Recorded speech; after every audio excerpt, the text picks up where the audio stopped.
Crime, I completely disagree. One of the main drivers of crime is poverty, right? That's a fact. That's just how it is. And I think that Donald Trump is going to increase poverty in this country via many different ways. First and foremost, is tariffs ultimately negatively impact you the most, the less money you make as you spend a greater proportion of your income on on consumer goods, and of course, the price of those consumer goods are going to be negatively impacted and are going to shoot up because of Donald Trump's tariffs. Not to mention that his tariffs and his mass deportation, alongside his big beautiful bill, all have incredibly negative impacts on the American economy. Like, for instance, mass deportation per the American Immigration Council is projected to reduce our GDP by $1.1 trillion through $1.7 trillion.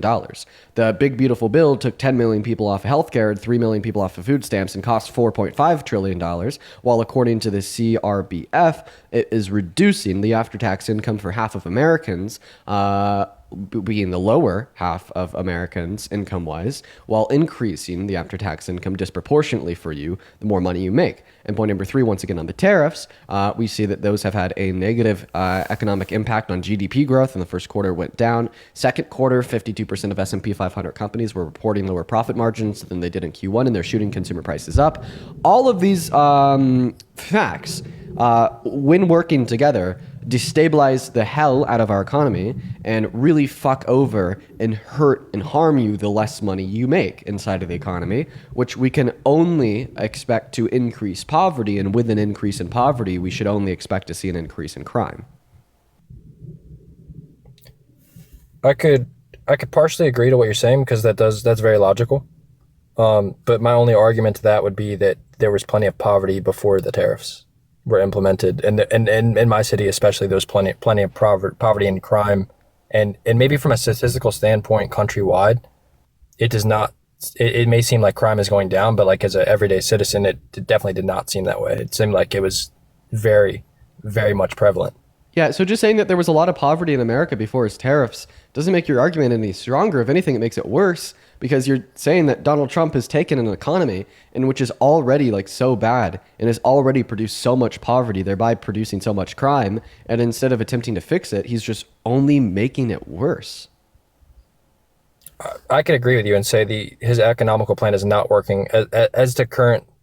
What his plan was to bring manufacturing back to the States and use tariffs to leverage trade deals and have us win has definitely upped the heat with other countries. So it's made our foreign relations a little bit worse right now. I agree with what you're saying about how it's definitely affecting our economy in a negative way, but I think we should see it through and see if he actually is going to be a really horrible president with horrible ideas, or he might be onto something with the tariffs, because they did say with tariffs, the economists were saying that, it was going to be horrible for inflation, and inflation has not moved yet. So that's the only argument that's still on the MAGA side, is that inflation hasn't gone up drastically since his tariffs have been implemented. Now, it could affect us in other negative ways. I do understand that.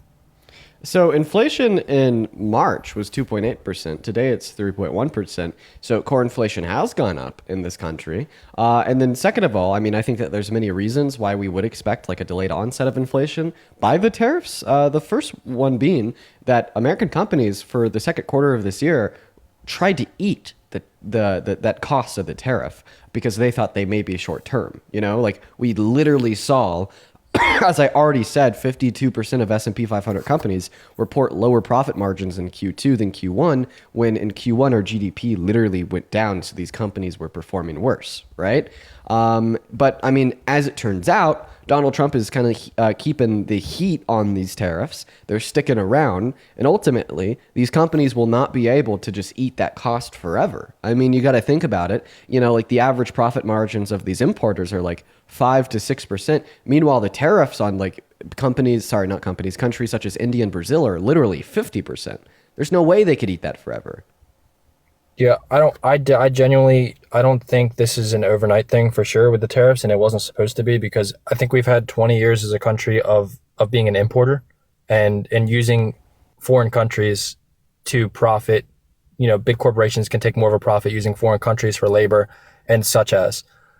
I don't think this is going to happen overnight. I do want to see his tariff thing through, though. I want to see if it does bring back manufacturing to the country, and if companies start to build back in our country to avoid the tariffs, are we going to have the workforce to supply that with Americans? That's a good question. That's a really good question. The answer to that is no, because he wants to fire 8.3 million of our workers and 11 million of our consumers.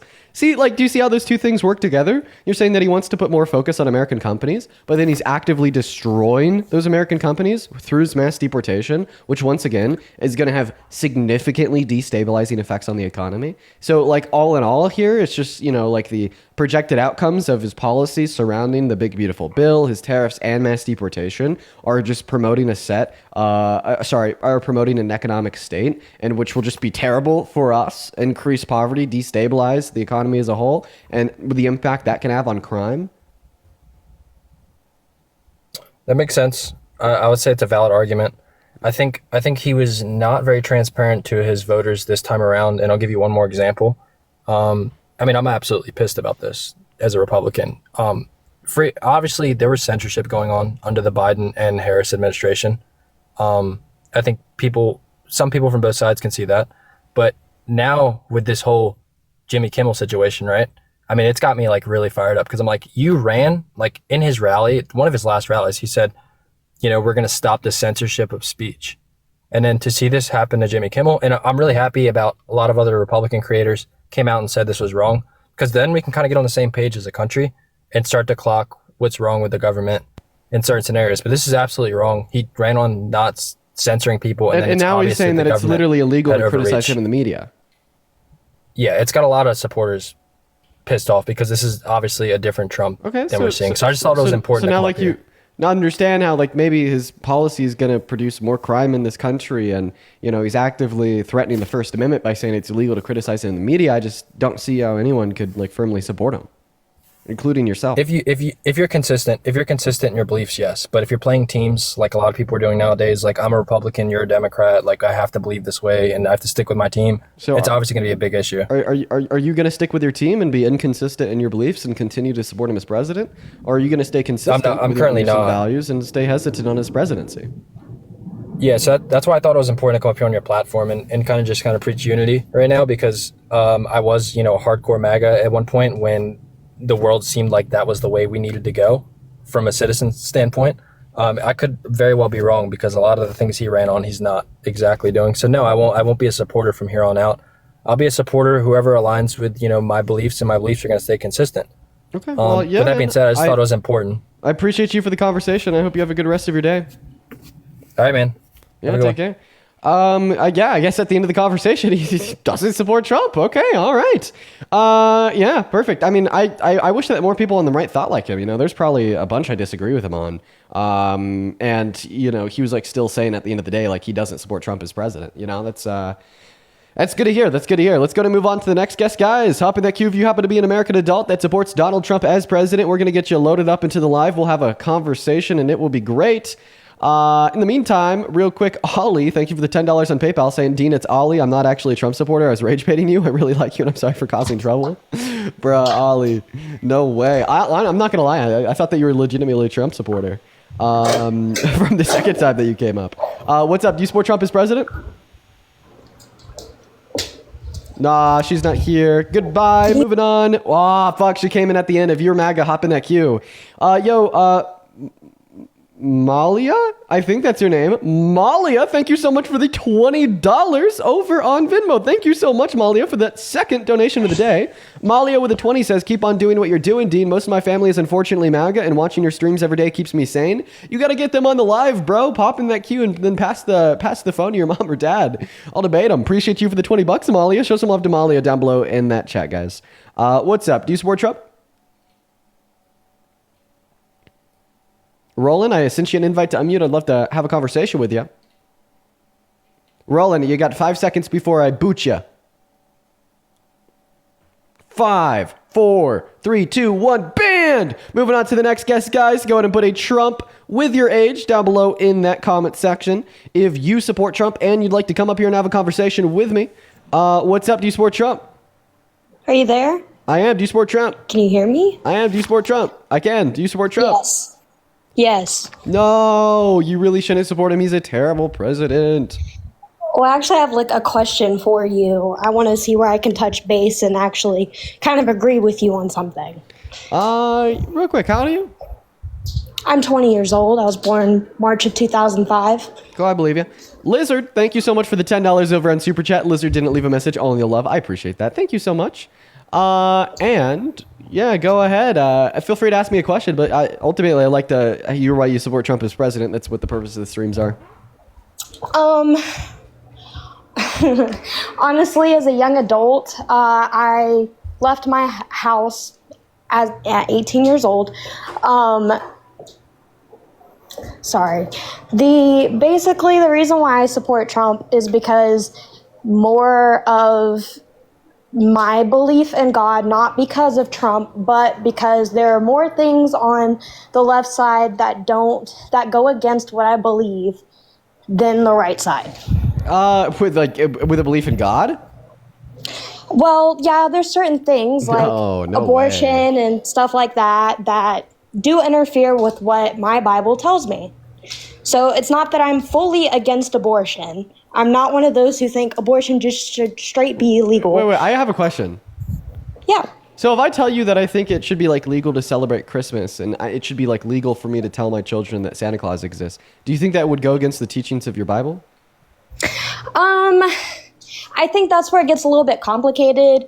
My parents never had me believe in Santa Claus, but like they did Tooth Fairy with me. Well, I'm just saying, like it should. If I were to say that it should be legal for me to tell my children that Santa Claus exists, would that go against the teachings of your Bible? Just legal. I mean, isn't it already legal to tell your children that? Yeah, and I'm just saying I agree with a lot. If I tell you that I agree with the legality of me being able to tell my children that Santa Claus exists, does that disagree with your scripture? I think that's more complicated. You're going based off Right. of something that is based off of somebody who was real, that also didn't want to be worshipped and was turned into Santa Claus, versus a Could God. you just answer who- my question? I don't know. Like, I feel like my question isn't difficult. I promise. Like, this is an argument. You're just gonna have to bear with me here. If I tell you, I think it should remain legal for me to tell my children that Santa Yes, Claus I exists. think it should remain legal to be able to tell your children. But I'm not even asking if you think it should remain legal. Just listen to my question. If I tell you that I think it should remain legal for me to tell my children that Santa Claus exists, does that go against your Bible? I honestly don't know. Right. I would say no, like yes, that goes against the Bible, but I mean that's. Wait, so you You're think that gonna the hurt Bible tells us children? that we should like make it illegal to tell your children that Santa Claus exists?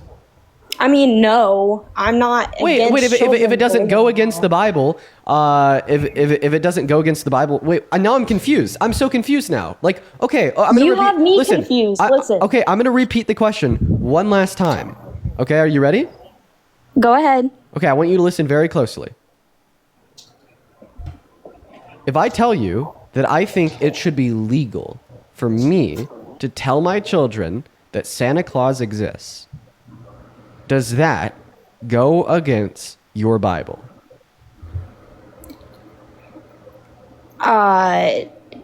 Yes, if you believe in him as a god. If you don't believe in What? Santa Claus as a god, I don't see that. I don't understand where you're Santa coming Claus from with isn't this even question. real. What? You're right. Saint Nicholas was a person who then became quote Santa Claus. who the hell thinks that Santa Claus is a god?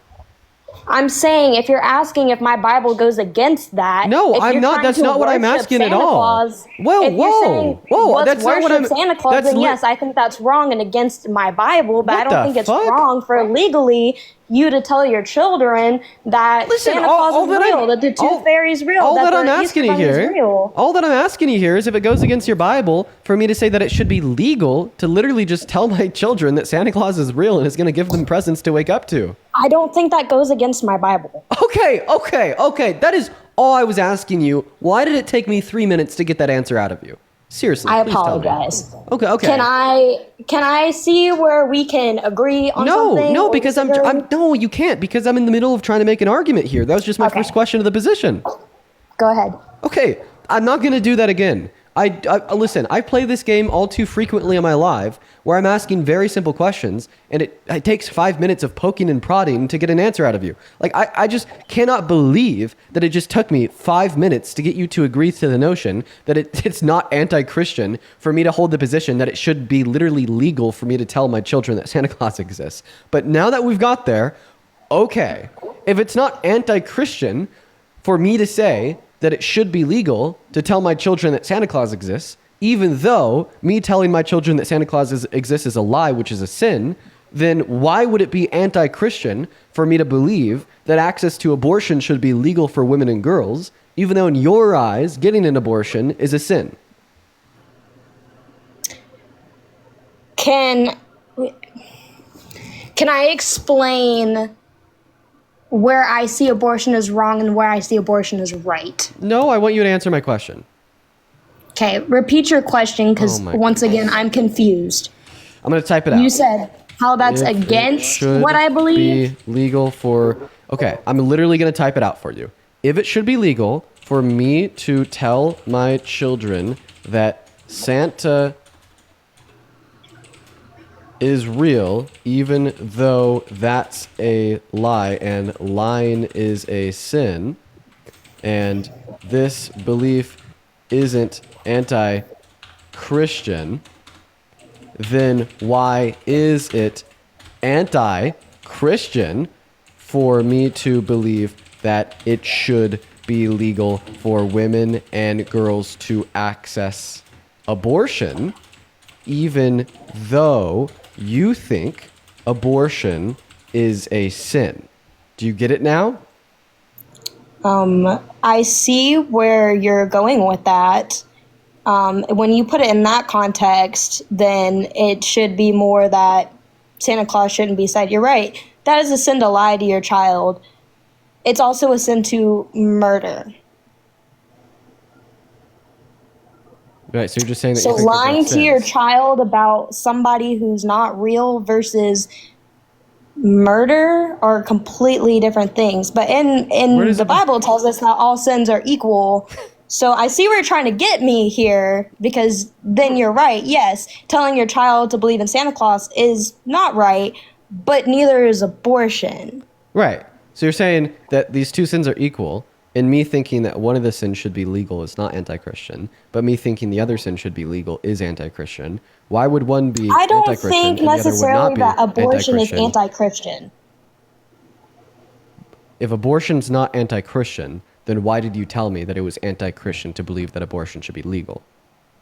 I think that there's criterias in which abortion should be legal, but I don't think that it should be free range for everybody to have an abortion. And the As ones- somebody and the who is a ones- woman who has issues, And the ones that abortion you think can be used great for me medically, not because I have issues and cannot carry a child, not because I just don't want my child. We're specifically talking about the ones that you think should be legal, okay? The ones that you think are sins, right?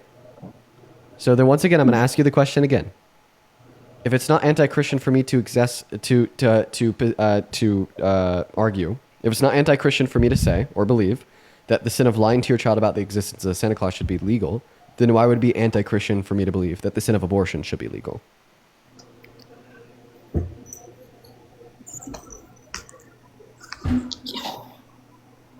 Like, are you okay? Both are wrong then. If saying this one's right and this one's wrong, then both of them are wrong. So they should both be illegal?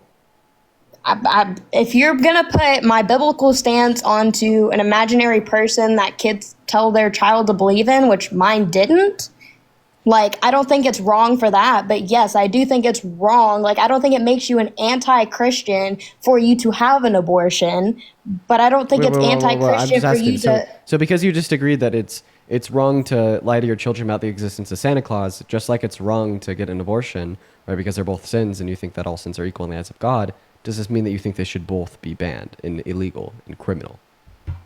I don't think either one should fully be banned or criminal or illegal. Okay, so because there's good purposes. So you think it should be? So then you think that women and girls should be able to access abortion, and now you're all to an extent. Wait. Okay, ma'am, I am 3 seconds away from kicking you.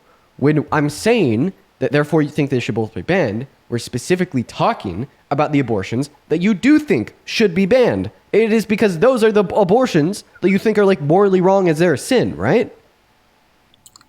for actual medical use, I don't think that that is a sin. But innocently taking a perfectly fine, quote, cells, which is a child, and aborting it, just those 'cause you ones don't are want it, sins, is a right? sin. Right. So elective abortions are sins, therefore they should be illegal. That is what I've been talking about this whole time in my argument. I'm trying to keep my cool here. It is just very difficult because you cannot follow my very simple line of argumentation. I'm going to try harder, though. I need a break. By the way, for everyone watching, I am going to be taking a break on the 1st of October. I'm going to a concert, and I think that I need it. Anyways, okay. So you were telling us all that women and girls should not be allowed, legally speaking, to access elective abortions because elective abortions are sins, right? Yes. Okay. All right. And then we agreed that lying to your child about the existence of Santa Claus is also sin, as it is a lie, and you think all sins are equal in the eyes of your perfect divine moral standard, that divine moral standard being your God. Does this mean that therefore you also think it should be illegal for me to lie to my children about the existence of Santa Claus? Technically, no, then. Okay, well, that is a contradiction. You cannot say that we have these two sins that are identical while upholding the view that therefore, because one of them is a sin, it should be illegal, while simultaneously upholding the view, even though the other one is a sin that is identical to the first, it shouldn't be legal. That is explicitly contradictory. Can I say something? Yes. Okay, so how the left side thinks that we should have restriction on guns, right? I feel like that's the same thing whenever it comes to abortion. It's not that abortion should be illegal, is that it should have restrictions to it.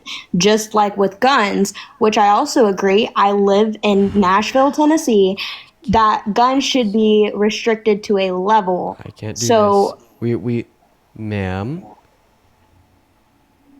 I'm trying to be nice. I'm not like, I'm going to have you address the contradiction in your position.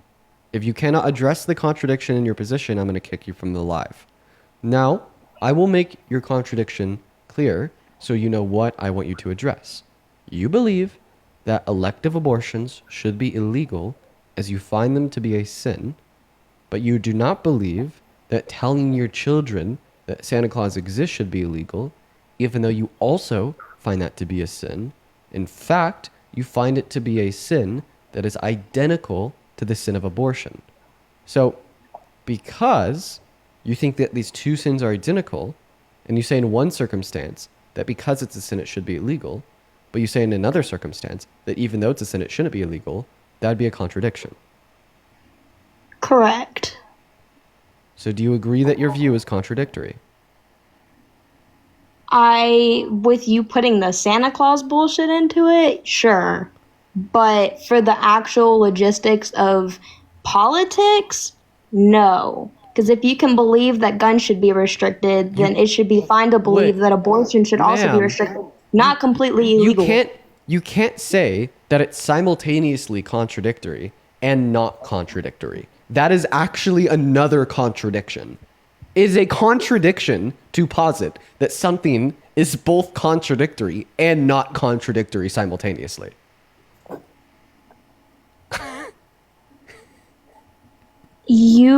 Look, I try to come onto the live to talk about, hey, like, this goes against what I believe, but I think for medical reasons, this is still something that should happen, but you're trying to bring... I'm going to move on to the next guest because that guest was suffering from a failure of logical faculties.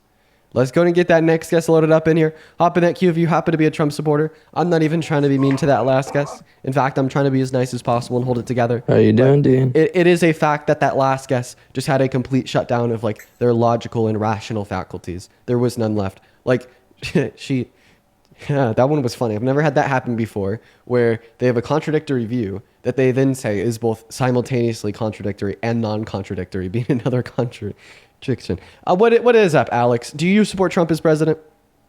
I do. Okay. How old are you? I'm 20. Okay. And what year were you born in? 2005. All right. So why do you think Trump is a good president, Alex? I believe we have an immigration problem, and he's the one to solve that. Okay, so problems are bad things. Can you please tell us how, in one way, how immigrants in this country materially hurt this country? I can't. Okay, well, if you can't name one way that immigrants hurt America, Oh, then no, how do you I know said that I immigration is a can. problem? I said I can. Oh, you can? Then do it. Okay. mass immigration directly leads to lower wages for Americans. Okay, so you're saying that undocumented immigrants lower wages? For unskilled Americans, which is more than half the population. Okay, and how do undocumented immigrants lower wages? You can look at my source by George J. Borges. Well, I'm just asking you how. Because I agree they do. I'm just asking you how. Oh, you agree? Yeah. So why do you support mass immigration? So, I mean, I'll tell you why I disagree with your conclusion if you could tell me what you believe would lower, like, average wages. Just basic competition within low-skilled actually, jobs. Wrong. So, no. Oh, okay. So you can't just assume because a labor force is larger that therefore they're going to get lower wages on average.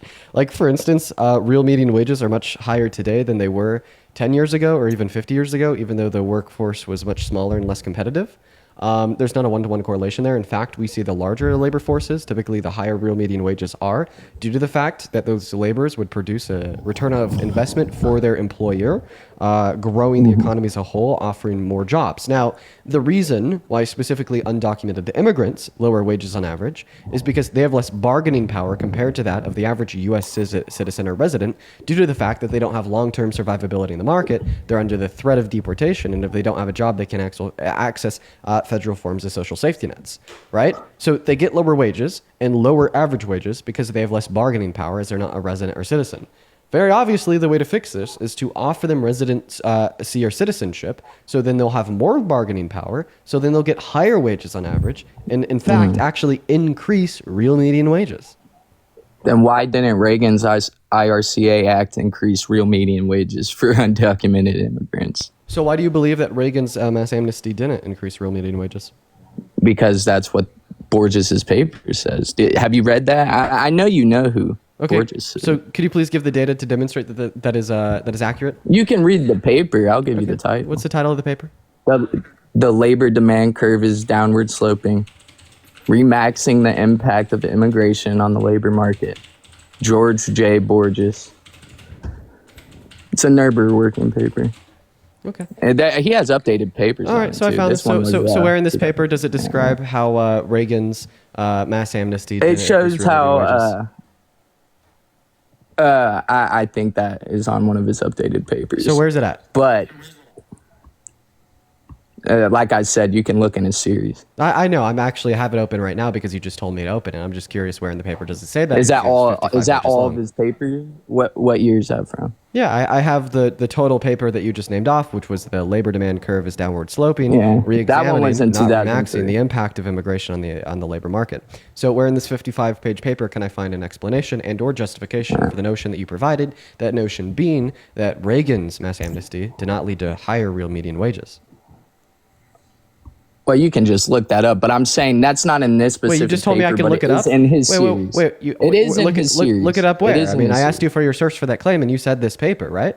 It's in his series. Wait, I'm so sorry. Do you hear the words that are coming out of my mouth? Okay. I will repeat myself. I just asked you what your source... I said it's not in that. You are now interrupting paper. me. Calm down. I asked you what your reason would be to believe that Reagan's mass amnesty did not lead to higher real median wages, and you cited this paper, correct? Okay, and I'll give you another site. No. Am I correct? No, stop it. Am I correct? Did you say that? Okay, yeah. Okay, you did say that. So you did tell me that somewhere in this 55-page paper, I could find the explanation and justification for your claim that Reagan's mass amnesty did not lead to higher real median wages. So obviously, this is after one moment. So obviously, the next question would follow: where in this paper can I find that justification? Mm-hmm. Well, this is after the IRCA Act, and it's still showing my that. Question. Yes, because it's still showing that that the wages are dropping 2 to 3% per. As caused by the mass amnesty onset by Reagan. So where can I see that? No, it's showing that it didn't help, though. Okay, it didn't help at all. Okay, where can I read that it didn't help? By showing that wages are still increasingly dropping. Wait, and how do you know that Reagan's... first and foremost, real median wages have always been increasing in this country, even in the early 2000s when this paper was written. So you're wrong. The only data that you need to prove that would be from the U.S. Economic Bureau. So I don't know why you're lying. But second point, even if what you're telling us wasn't a lie, that could be very easily refuted and disproven by the U.S. Economic Bureau. Once again, how do you know that Reagan's mass amnesty didn't have an upward pressure on real median wages? Because I do. Okay, and how? Because I've read papers on it. I don't know the specific paper, but this so paper this is can just a give you a trust me, good bro. rough outline. This is just a trust me, bro. You can't just It's say. not. I can find the paper. I'm not going to sit here all day and find the paper. You can't just say that I've read it in a paper somewhere, right? That's just a trust me, bro. I don't know if like this is your first time ever debating someone, but like I think that it's like very clear that if you're going to be in a debate, you're going to have to be able to provide reason and evidence for what you find to be the case, right? And in this circumstance, you're not providing reason and evidence for what you find to be the case, but you're rather just saying, in response to my position, giving you very clear explanation insofar as why mass amnesty would have an upward pressure on real median wages, that I'm wrong, and you think that I'm wrong because you've read it in a paper somewhere, but you cannot like be specific with what paper and where. What source are you getting that amnesty did increase median wages? So I actually gave you a rational argument, and I will happily repeat my rational argument for you after you could like respond by telling me your source that you just claimed was a paper that refuted the notion that mass amnesty can have a positive and upward pressure on real median wages. And my rational claim here, I'm using your reasoning here. My rational claim is that the paper cites real median wages for unskilled workers in America are still decreasing after the IRCA Act in 1987? Okay, right. And then I've already like clarified on this point that that's wrong, and you could be very easily fact-checked by the U.S. Economic Bureau. But more so, even if what you said there was right, how do you know that the mass amnesty that Reagan did didn't have an upward pressure, meaning that if he never did it, that we'd actually see these real median wages dropping faster? Okay, did you didn't read my source then, where it clearly shows that mass immigration decreases American workers' wages? Can you repeat what I just said? You said, can you show me that the mass amnesty didn't up or increase median wages? No, that's actually not what I said. You're not even tracking the words that are coming out of my mouth, so I'll repeat myself. Right? So once again, you're wrong about following real median wages. They've been increasing steadily for the last 100 years in this country since the Great Depression. Source for that would be the U.S. Economic Bureau for the fifth and final time. But even if you were right, well then how can you factor for mass amnesty? Meaning, how do you know that mass amnesty was one of those downward pressures on real median wages, and that it isn't the case that mass amnesty actually had an upward pressure on wages, meaning that if Reagan ever did it, real median wages would have dropped faster? And I got that right here for you, because mass amnesty increased the amount of immigrants coming into the country, which increases the competition. Okay, so Do you not how is that not rational for you? So now you're actually mass attempting to make a new amnesty claim. increases immigration, right? So now you're actually attempting Right. to make a new claim. So once again, the claim was it increases real median wages for the market with the workers after they're given amnesty, not factoring in for new immigration into the country. Of course, I disagree. Like I think after Reagan's mass amnesty, we didn't see an increase in immigration, and that there's no clear, That's a lie. and that there's no clear source to say otherwise. And we could talk about that next after you give me a source to demonstrate that for the workers in the market, after they were given amnesty, they didn't see an increase in pay, or the market didn't see an increase in average real median wages because of the amnesty for some of the workers in the market. Gotcha.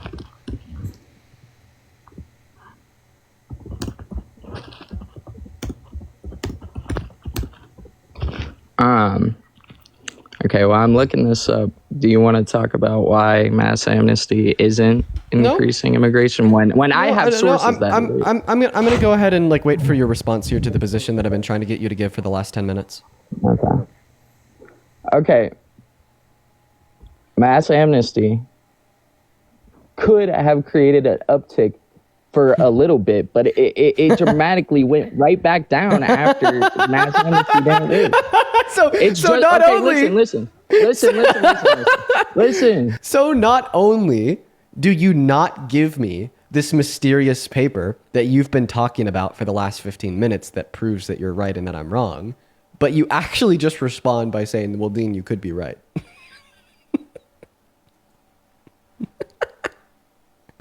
Okay, no, I just said, okay, so when the IRCA was enacted, we did see less immigration at the border for around 9 months, okay? And then it started increasing heavily. So we could have seen an increase. Wait, Let me finish. No. Let me finish. No, the reason I'm not going to let you finish is because you're talking about immigration into the country. What I wanted a source for, and which I've been very clear about, is the source that mass amnesty does it increase real median wages for the workers that are already in the market.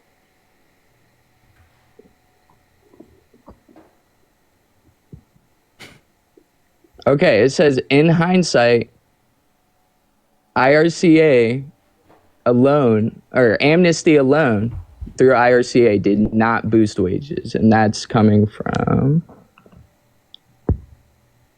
American.edu, migrationpolicy.org, research. Here, I'll go to this paper. You can look up IRCA in retrospect, guidepost for today's immigration reform.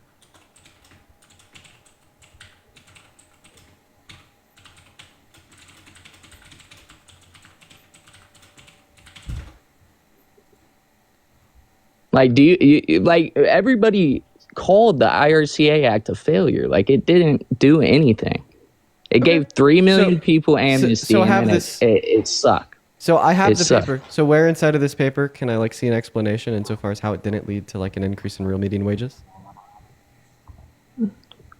And by the way, I just want to let you know that you just gave me the IRCA in retrospect, a guidepost for today's immigration reform. This is actually a paper that is speaking very favorably about the IRCA. It literally says it has major failures in this sub post.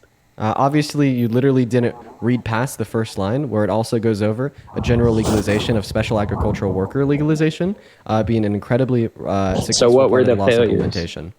But once again, I want to know where inside of this brief I can find an explanation for how it didn't lead to an increase in real median wages. Like you said it did. Where inside of this brief can I find that?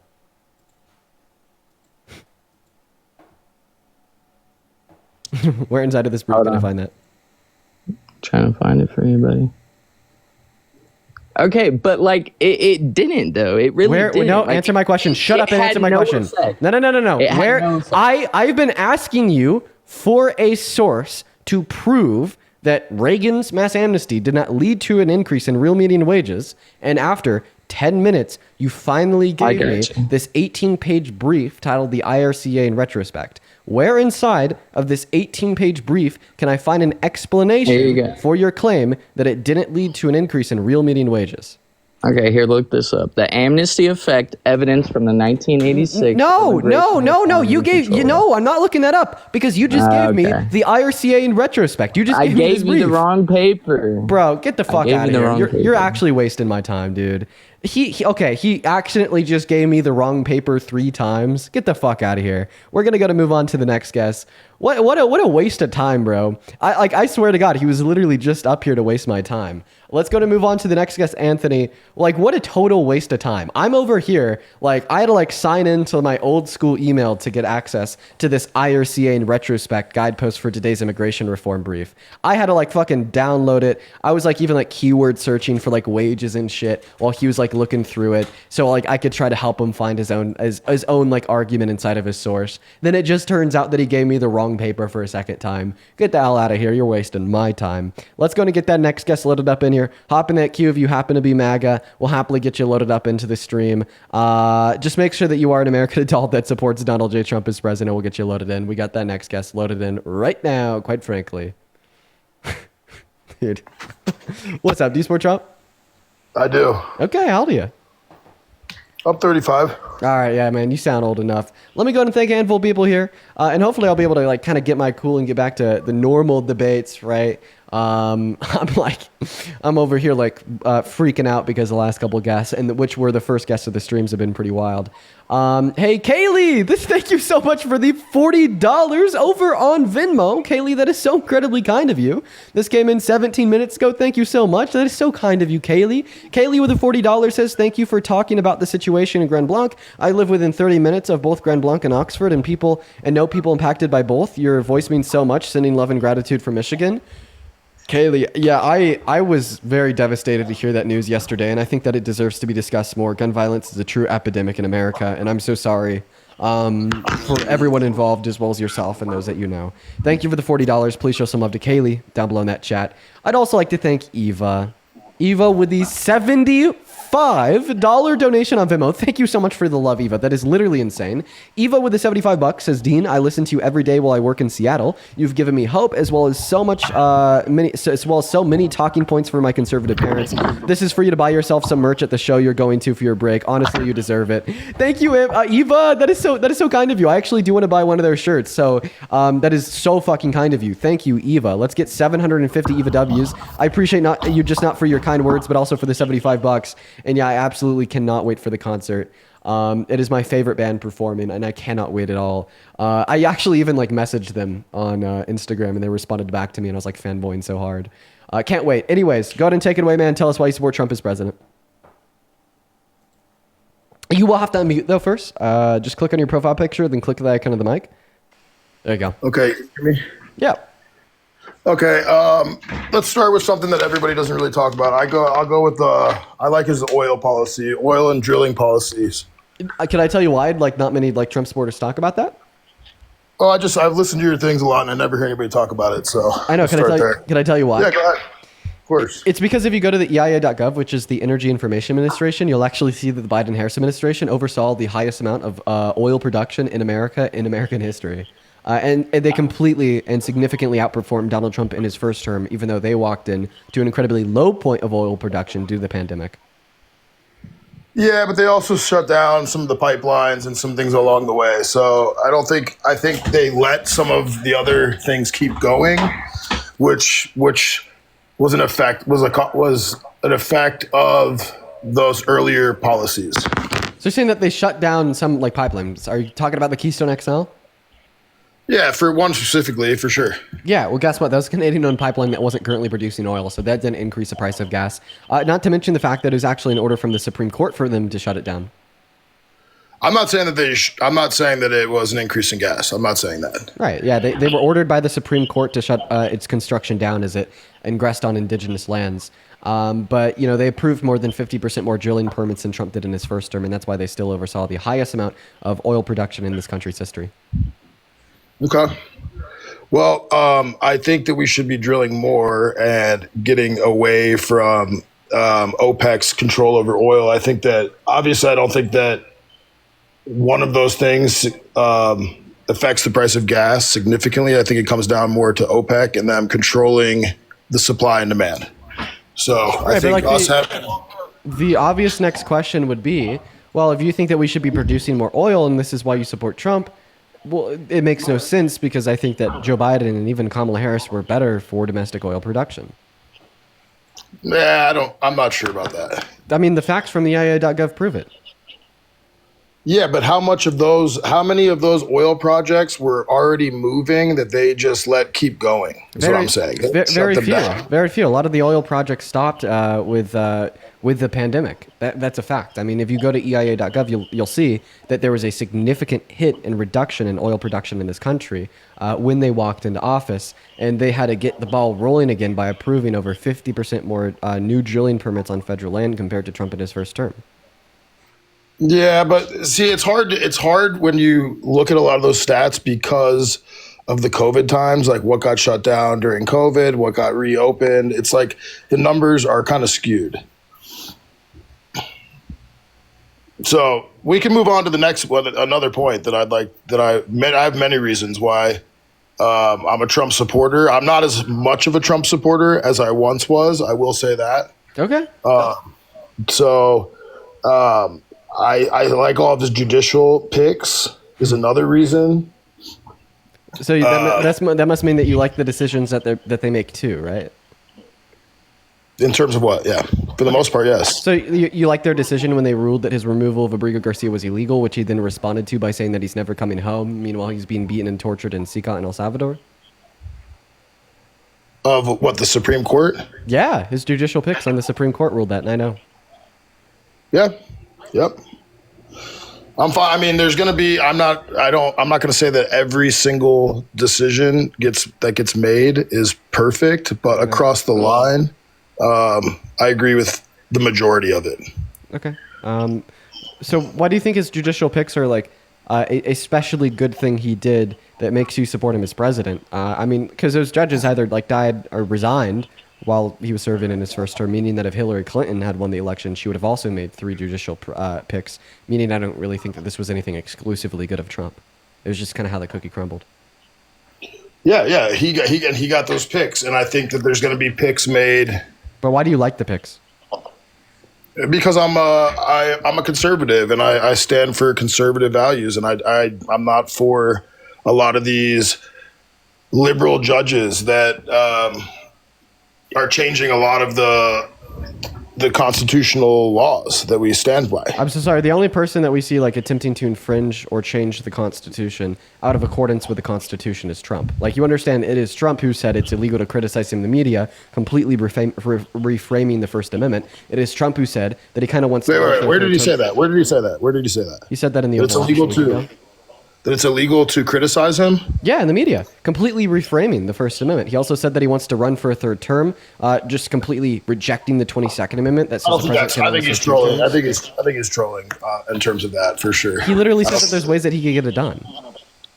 Yeah, he's saying that, but he's not serious. He's not running a 3rd time. Okay, so you're just saying that he's unseriously threatening to rebel the Constitution? I don't think. 100%. I just don't think that's going to be a mark of a good president. I don't think that the most powerful person in the world should be quote unquote unseriously threatening to rebel against the Constitution. Not to mention as many other rebels against the Constitution, such as an executive order that he signed in day 1, which was EO number 14160, that attempted to illegally take birthright citizenship away from the children of undocumented immigrants born on American soil, even though they're guaranteed that by the 14th Amendment and have since 1865. I don't know that it truly says that in that amendment. I think that's been... I don't think it does. Yeah, it says that all persons born or naturalized on American soil are citizens of the United States of America and the state in which they reside. That's just a text of the 14th, my friend. Looking it up. I thought it was a little more wishy-washy than that. They had just not enforced it. Oh, I forgot a part. It's all persons born or naturalized, on American soil and subject to the jurisdiction thereof, are citizens of the United States and the state in which they reside. Okay. So, in terms of the judicial impact, I think there's a lot of judges that, and not necessarily Supreme Court picks. I think there's a lot of federal judges at a regular district level. His federal judges have been the worst. He fired 200 immigration judges. He fired 200 immigration judges and replaced them with attorneys that had never practiced judging before. Did you know that? He appointed 200 judges with literally no experience whatsoever. Well, they all do that. That's not just Trump that's done that. I'm so sorry. When did Biden or Harris have a massive firing and replacement of judges with individuals with no experience in judging whatsoever? Well, there's certain judges that you have to be a judge for to be a judge. There's others that you do not. If you're an attorney, you can become a judge. Right, but my argument is that we haven't seen a president before Trump literally only hire judges with no experience whatsoever because they're down to hop on his agenda. Okay. Right, and that's obviously going to be a bad sign, right, of his appointees and his ability to appoint good judges. Well, not necessarily. Not if that's the people that are going to get what he's trying to do done. So are you just arguing that you support his judge appointments and nominees because you think that they'll just attempt to kind of disregard the law and do what he wants? I feel that's kind of inching us away from checks and balances and closer to dictatorship, for instance. I don't think we can't. We're not going to have a dictatorship. The guy's fucking 80 years old, so. Well, I said inching us closer to a dictatorship, and I think that one's clear. Like I said, he said it's illegal to criticize him in the media. It's illegal to boycott. Where did he say that? Where did he say that? Where's your source on that? I told you. Oval Office a week ago. Would you like to hear him say it? Yeah, I'd love to. Yeah, if he did say that, how'd that make you feel? Is that not just a blatant threat to the First Amendment? Well, I fully disagree with the fact that they just, with what the Pentagon was trying to say, that you cannot report about what the Pentagon's doing. So I fully do disagree with that. I'll play you 2 clips. The first clip, he says it's illegal to criticize him in the media. The second clip is him saying that the licenses of companies that do should be revoked. Love to go. They go to the restaurant and then they're held up. They'll take a great story and they'll make it bad. See, I think that's really illegal, personally. You can't. So there's the first one. Here's the second one. I read something like 100% against. They give me only bad publicity or press. I mean, they're getting a license. I would think maybe their license should be taken away. Yeah, but that's kind of a clip for him. Like, what's the context of what he's saying there? I mean, I'll play the full clip for you. He just repeats himself. Because I saw the full clip. I saw the full clip the other day when they were asking him, "Hey, do you think that it should be allowed?" Listen, I'll play you the full clip. There's no more context. He just repeats what he already said. Okay. Like, listen, I'm gonna prove it to you. I read someplace that the networks were 97% against me. I got 97% negative, and yet I won it easily. I won all 7 swing states, popular, I won everything. And if they're 97% against, they give me only bad publicity or press. I mean, they're getting a license. I would think maybe their license should be taken away. There's a full context. Okay, so I think he's saying that there's unhonest reporting going on, is what he's getting at. Well, he thinks it's dishonest. Is that what he he's getting disagrees at? with it. Yeah, but I think he's saying that 97% of everybody's against him, right? That they're saying things that aren't necessarily true. Well, he's saying that like 97% of the reporting is negative. I would say well over 97% of my reporting about Trump is negative. I very rarely report positively about him. Does this mean what I'm doing in the eyes of Trump is illegal? And if I was a licensed media company, that license should be taken away? Yeah, fair enough. I look, personally, as a human being, I don't like Trump. I don't think he's a good dude personally. He's hard to listen to, and especially in clips like that. It's hard to support things when he says things like that. I can't stand behind certain things. I don't stand behind every single thing. I'm not a MAGA guy that goes, "Oh yeah, anything that Trump says, I will follow. I'll run into the Capitol building." I'm not that kind of conservative, you know. Well, I think that the issue in the crossroads that we find ourselves at is you just told me that one reason that you really support Trump is because he's been getting rid of quote unquote liberal judges that you think have like served or purported a threat to the Constitution. And you think it's a good thing that he's getting rid of them because they serve as a threat to the Constitution. But then the moment he serves as a threat, not just to the Constitution, but to the First Amendment of the Constitution, which many people, especially those on the right, point towards as one of the most important amendments of the Constitution as a whole, you just kind of say that you don't support it, you don't agree with it, but you kind of ignore it, right? But like, if you want to be consistent here and ignore your own bias, right? And if we should get rid of these quote unquote liberal judges for, you know, like serving as a threat to the Constitution, why don't we also say that we should get rid of him for serving as a threat to the Constitution, and that this would be an incredibly reasonable set of circumstances to stop supporting him as a president altogether over?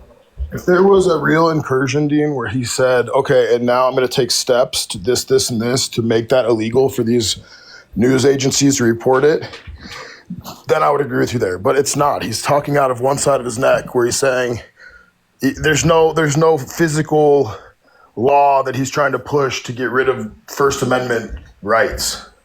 Right? Actually, like he's just saying. No, actually, there's many. Where? There's many circumstances. Where? So yeah, we'll start off with like, you know, an example of exactly what you just said, which would be him actually pushing towards getting media companies off air. He did for Jimmy Kimmel. I don't think that he adamantly denied having anything to do with that. No, he actually just said once ABC and Disney reinstated him that he was going to now sue ABC and Disney for reinstating him. I saw that. Right, exactly. But, so he doubled down on being personally involved. Okay, yeah, but I don't think he got them taken off of air. I think it was the different networks that said that they weren't going to air them anymore, right? It was Brendan Carr and the FCC threatening to revoke their licenses. That's not what I saw. I saw that the reason that they took him off was that 113 of the networks were not going to air it. It's because the Trump administration pressured them. ABC and Disney actually came out with a statement saying that they didn't personally think that he had like violated any red lines to warrant removal.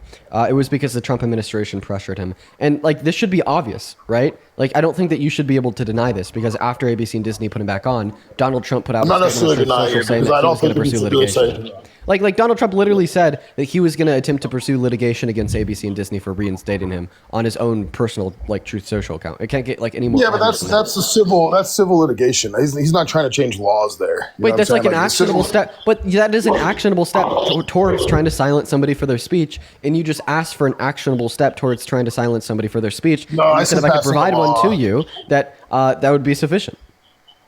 I said passing a law. Well, keep in trying to mind, he pass said some that kind in, of law. in his mind it's already illegal, so he doesn't need to pass a law because he thinks he could already do it, which is clearly present through him getting Jimmy Kimmel canceled and saying that he's going to be going after other people next, like The View. Yeah, I mean, this is one that I can't really go into this because I haven't followed this story at all, you know. So I have not been following that, so I don't have any data to back up what I'm saying. I do know that I watched a clip of him when they asked, "Do you think it should be illegal for reporters to report what's coming out of the Pentagon?" And he said, "No, absolutely not. The reporters are going to report whatever they want to report." I haven't seen that personally. So are you basically saying, like, if he did try to, like, pass a law or an executive order that infringed on the First Amendment, that you'd stop supporting him? 100%. Yeah. Last month, he passed an executive order attempting to ban the burning of the American flag. The Supreme Court ruled in the Texas v. Johnson SCOTUS case in 1983 or 1986 that burning the American flag is expressly protected under the First Amendment. Yeah, see, we're just in like this is like gray area here, dude. There's Like nothing gray burning the about American flag, burning American flags is gray area. No, it's Like not. I'm talking about. It's not gray areas. SCOTUS has made an explicit ruling on it. They explicitly ruled that it is protected under the First Amendment. There's nothing gray about it. Okay, well, I don't. Yeah, you know, I don't really. If you want to burn a flag, dude, that doesn't bother me. I don't care if somebody wants to burn a flag. I mean, Right. yeah, I don't know, dude. But he tried to. So he tried to ban that, even though that's protected under the First Amendment, which means his attempt to ban it is a First Amendment infringement. And you told me that if he did attempt to infringe on the First Amendment with a law or an executive order, you'd stop supporting him. And now I've given you more than enough evidence to prove that he has. Well, see, you know what? You know, I'm not a fan of that. So, you know, maybe, you know, like I've said, I've been getting colder on Trump. I do agree. I'm a conservative through and through. Trump is just the head of the conservative movement at the time. You know what I'm saying? So I am less on Trump. I'm way off the Trump turn in terms of Israel and all the stuff that they got going there. Yeah. So you know what, dude? That's a good point. I'm not going to lie to you. That's a good point. Okay. Well, is there anything else you want to go over, man? No, thank you for being respectful, buddy. Appreciate you for your time. You take care, man. You take care. Chad, I think that I need that break, man. I think I need that break, guys. I'm so excited to take the first off to go to that. I need that break, guys. I need that break. It's starting to get to me. It's starting to it's starting to eat my cognitive faculties away. They're gonna be gone. They're gonna be disappeared. It's just like these conversations every day. They're finally starting to finally wear on me. You know what I mean? Like, it is getting to the point where it physically pained me to like listen to him tell me that he would stop supporting Trump if Trump had violated the First Amendment. And then I give him like a clear example of Trump violating the First Amendment. That he's like, well, I don't know if I am going to completely stop supporting Trump. And like, that's starting to finally physically pain me a little bit. I need to take a step back and take a break. Cannot wait for my day off. What's up? Do you support Trump? Yes, I do. Okay. How old are you? I'm 27. Perfect, man. Let me go ahead and thank a handful of people before we hop into our convo here. Jonathan, thank you for the $10 over on Venmo. Jonathan says, hey, Dean, have you heard about the incident in my hometown of Grand Blanc? Am I very saddening to see a couple of my friends go to that church, thankfully unharmed?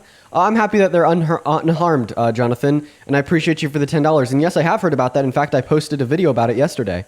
I'd also like to thank Tessa and Bree with the $5. Thank you both. Kendall, thank you for the 10, saying thank you for everything, Dean. I appreciate you for that love, Kendall. Thank you so much, you guys. If you are watching and you want to support me, support what we do here, you could find my Venmo, my PayPal, and the link tree in my bio over on TikTok. As well as, like, nobody's chatting right now down below. Y'all gotta chat down below. Like, why the hell is there no comments? That's crazy. Anyways, take it away. Why do you support Trump? Honestly, I just like Trump. I mean, I remember back in 2016, that was when I turned 18. It was the first election I could vote in. And I mean, he's not a politician. I think he's doing good, to be honest. I mean, they tried impeaching him twice his first term. They weren't able to get him out of office, so he obviously isn't doing too bad of a job. Damn, that's crazy that you're saying because he wasn't impeached, therefore, like, he's a good president. Like, that's crazy that is, like, the standard that, like, MAGA has retreated to. Not to mention the fact that he should have been impeached, and the only reason he wasn't was because of politics, right? Because he didn't do nothing wrong. Okay, well, that's certainly not true. Like, for instance, his second impeachment was, like, very clearly valid, right? His second impeachment was for his attempted coup of the 2020 election.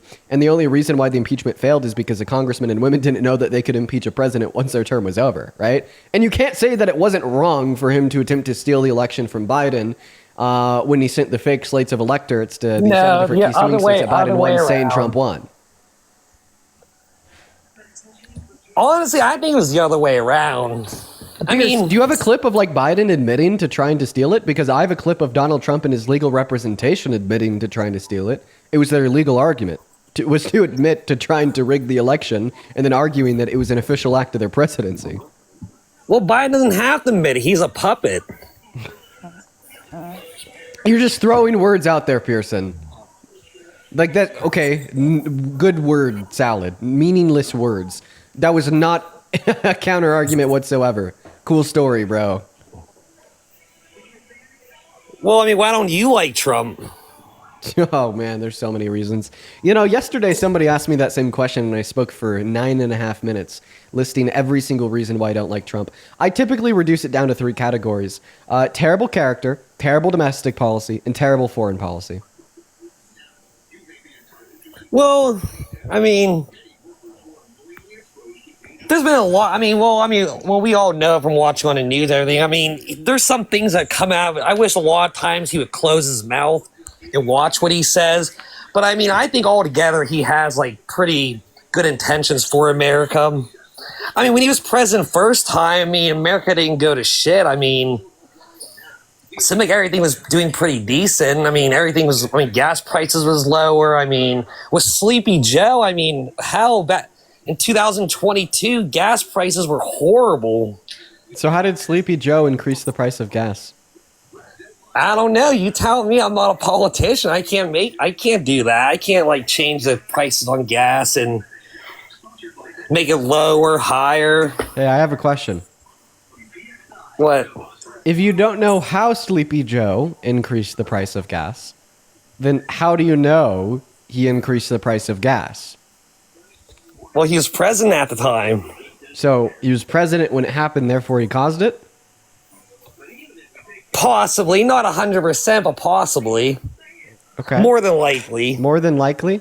So therefore Donald Trump more than likely caused the highest level of unemployment we've had in this country in the last 100 years because it happened in America while he was president in April of 2020 at 14.8%. Well, from everything I was seeing, I mean, I didn't see nothing about high unemployment. Just go on Google, type in unemployment in the U.S. April 2020. That was the unemployment level. See, I'd say it was caused by the pandemic, right? Because I recognize that the president isn't going to be culpable for everything that happens in the country. Now, that's kind of like the argument to dispute your claim that Biden is necessarily culpable for higher prices of gas merely because he was president while they occurred, right? Thank you guys so much for the gifts on TikTok. I'd also like to thank Garden of Arden. Thank you so much for the $10 over on Venmo. Saying, hey, Dean, I'm a trans woman in Florida, and I'm so grateful for you. I think debates going forward need text on screen. Yeah, dude, I think about that too. I think sometimes I need to like write my arguments out and literally put them on the screen. Good point. I appreciate you for the $10. As well as Leo, thank you for the 2, and Hannah, thank you for the 5. I'd also like to quickly thank Rosie for the $15 donation over on PayPal. Rosie, that is so kind of you. Thank you, Rosie. Let's get 150 Rosie W's. As well as Nicola, thank you for the $10 on PayPal. Abigail with the 50 cents. Alyssa with the $10 saying great stuff, Dean. Thank you, Alyssa. And then this came in shortly after we started the stream about an hour ago, but I still want to thank you. Jeffrey, thank you so much for the $20 on PayPal, saying I'm a 38-year-old leftist and you and Parker have changed my mind on my old conservative views. Jeffrey, you're the fucking man. Never forget that. I think that's awesome. Thank you for the $20, and I appreciate everyone so much for the love. Yeah, I'm still here. You thanked everyone. Yeah. No, but honestly, I think he's doing good on. I mean, personally, nothing he's done has like negatively affected me in my life here in America. What's your annual income? I say about maybe like say roughly, I don't know, like 65,000 And are you a straight white guy? yearly. What was that? Are you a straight white guy? Yep. Yeah, straight white guys making $65,000 haven't been hurt too badly. Oh, well, actually, let me reframe myself. Conservative straight white guys making $65,000 per year actually haven't been hurt that badly by the Trump administration. But now we're actually going to go through and change every variable of that statement to demonstrate how other individuals have been hurt. First, we're just going to start off by swapping the first word of that sentence from conservative straight white guy that's making $65,000 per year to liberal straight white guy that's making $65,000 per year. Guess what? Even they're impacted by Donald Trump's rhetoric saying it's illegal to criticize him in the media. Wow. Now we're going to switch out straight white guy for gay white guy. Well, now we need to talk about the dawn and increase of Christian fundamentalism in this country due to Donald Trump sitting on stage saying that we need to put God back in school, leading Oklahoma to putting the Bible in the classroom and inflaming fundamentalist groups all around the country, which to this point has now gotten SCOTUS to hear a case for potentially overturning gay marriage. That's obviously going to be impacting gay white guys in America. Now, what about individuals such as men that aren't white, but rather in marginalized communities in this country? We could talk about Donald Trump's attack on black Americans through the usage of DEI as an anti-black slur for the most part. You know, now we've gotten to a point where if you see somebody that's in a position of power that's black that isn't performing to the quality of your liking, then you turn around and just blame it on DEI and say that they were never qualified to begin with, once again, only because of the color of their skin. And you can't tell me that I'm wrong, because guess what? Do we remember the mayor of LA during the LA fires? She didn't give a sufficient response to the fires, and she, didn't seem to be that good of a politician in the moment, which I could agree with. But everyone on the right was like, oh, well, it's because of DEI. The only reason why she's underqualified is because she's black, just once again attacking her for blackness. Now, other marginalized communities, such as maybe Hispanic individuals, immigrants in America, I mean, holy shit, Donald Trump and his secret police, ICE, well, shit, they've been arresting and detaining immigrants, legal and undocumented, such as Mahmoud Khalil, who was a legal green card holder. They held him in an ICE detention center for 3 months, and they've been illegally deporting undocumented immigrants, stereotyping and demonizing them, too, by saying that this isn't their country, saying that, they're all mental asylum escapees that are going to be eating your pets, raping your wife, painting them to be violent criminal P3DO gang members, and the negative impact that has on all Latino and or Hispanic individuals in this country. And then move Trump on to the fourth qualifier. Go ahead. Trump won a Hispanic vote. So even if he did win the Hispanic vote, which I'm not sure of, that doesn't mean that he isn't anti-Hispanic and bad for Hispanic individuals in the country. I don't think he is. I mean, I don't think I think he's great for him. I mean, they obviously love him. They voted for him. Okay. Would you say that like movements that attempted to prevent women from getting the right to vote in the 1910s were misogynistic? Well, it happened back in the 1910s. A lot of stuff happened back in the 1910s. But can you answer my question? What's your question? Do you think that movements to attempt to prevent women from getting the right to vote in that time were misogynistic? And what's the definition of misogynistic? What's the definition? Misogynistic? Yeah. Like sexism against women? And your question is, would I vote for a party that supports that? You're saying? No, my question just was that misogynistic? Were the movements that attempted to prevent women from getting the right to vote misogynistic? No, I wouldn't say so. It wasn't sexist against women to try to prevent them from getting the right to vote?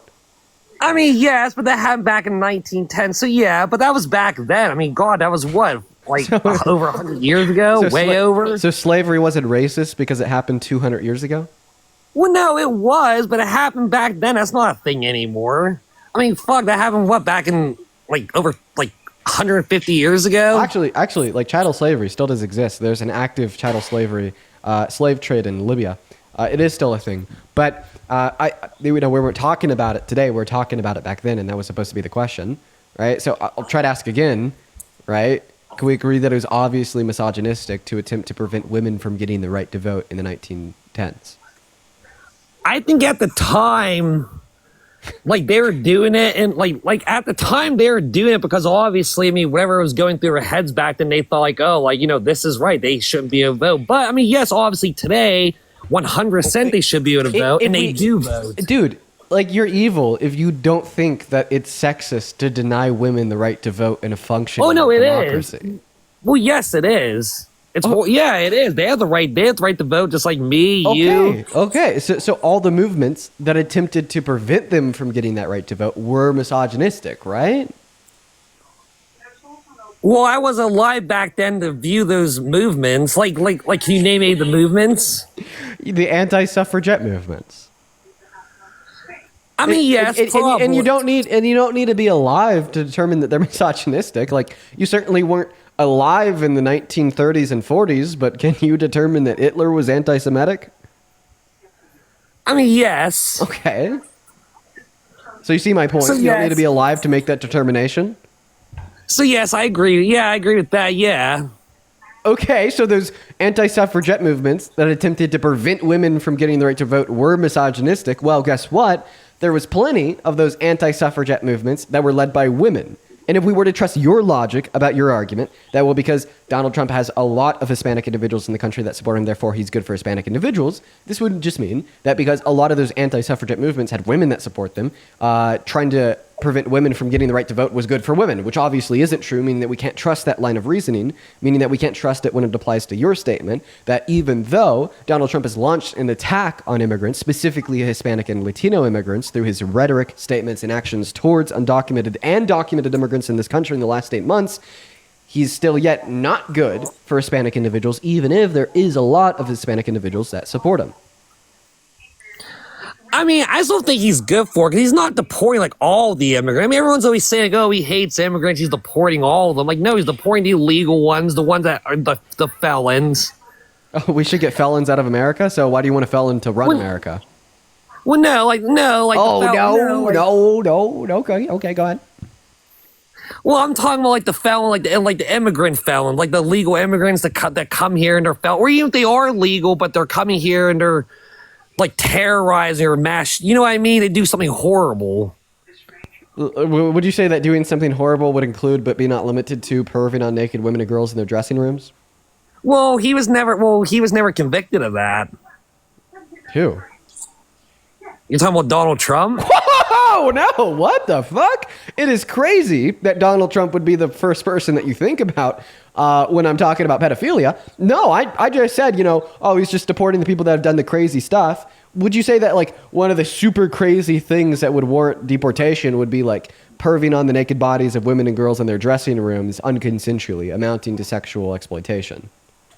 Well, sorry, I just assumed Trump. I mean, I'm not gonna lie. I watch a lot of your lives. I hear that get brought up a good numerous times. I figure that's where you're aiming at towards that. Oh, it totally is where I'm aiming at. That's my end goal. But I just want you to recognize that you would, if you're being good faith, you'd say if an undocumented immigrant did like sexually exploit little girls in their dressing rooms, that would be one of those crazy fucking crimes that would warrant them being thrown in jail or deported to land in jail in another country, which I would agree with, by the way. Oh, yes. Right. So that's one of those crazy things that you were talking about that would warrant removal from the country. So then why wouldn't it warrant removal from the White House when Donald Trump does it, right?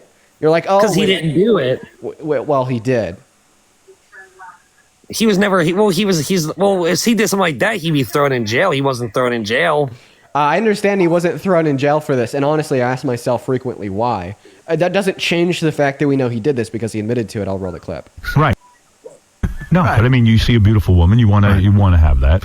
You're a guy who likes to have everything, right? Well, couldn't that be construed, however, as conflict? Yes. Well, I don't see it as a conflict. It could be a conflict of interest, but it's the kind of thing you worry about later. Oh, I see. You tend to think about the conflict a little bit later on. The question is, how can it not be construed? No, I mean, some of these foreign girls, Mr. Trump, in my country, we say hello with vagina. And well, you could also say, as the owner of the pageant, it's your obligation to do that. So you have done that. Now, I'll tell you the funniest is that I'll go backstage before a show. Yes. And everyone's getting dressed and ready and everything else. And, no men are anywhere. and I'm allowed to go in because I'm the owner of the pageant, and therefore I'm inspecting it. I'm inspecting. I want to make sure that You're like a everything is doctor. good. You're there. Yeah, the dress. Is everyone okay? They're standing there with no clothes. Is everybody okay? And you see these incredible looking women, and so I sort of get away with things like that. If he didn't do it, why did he admit to doing it? And when was that clip from? Was that recently or was that years ago? Was that back when he was running in 2016? He said that, or when was that? It was April of 2025. Wait, April of 2005 when he said that. April of 2005. Right. When he was a 60-year-old man. Right. Well, it's not 100% that's him. No, there's AI voices. I don't know. To be honest, AI voices didn't exist in 2005, my friend. No, they didn't. They just came out. Right.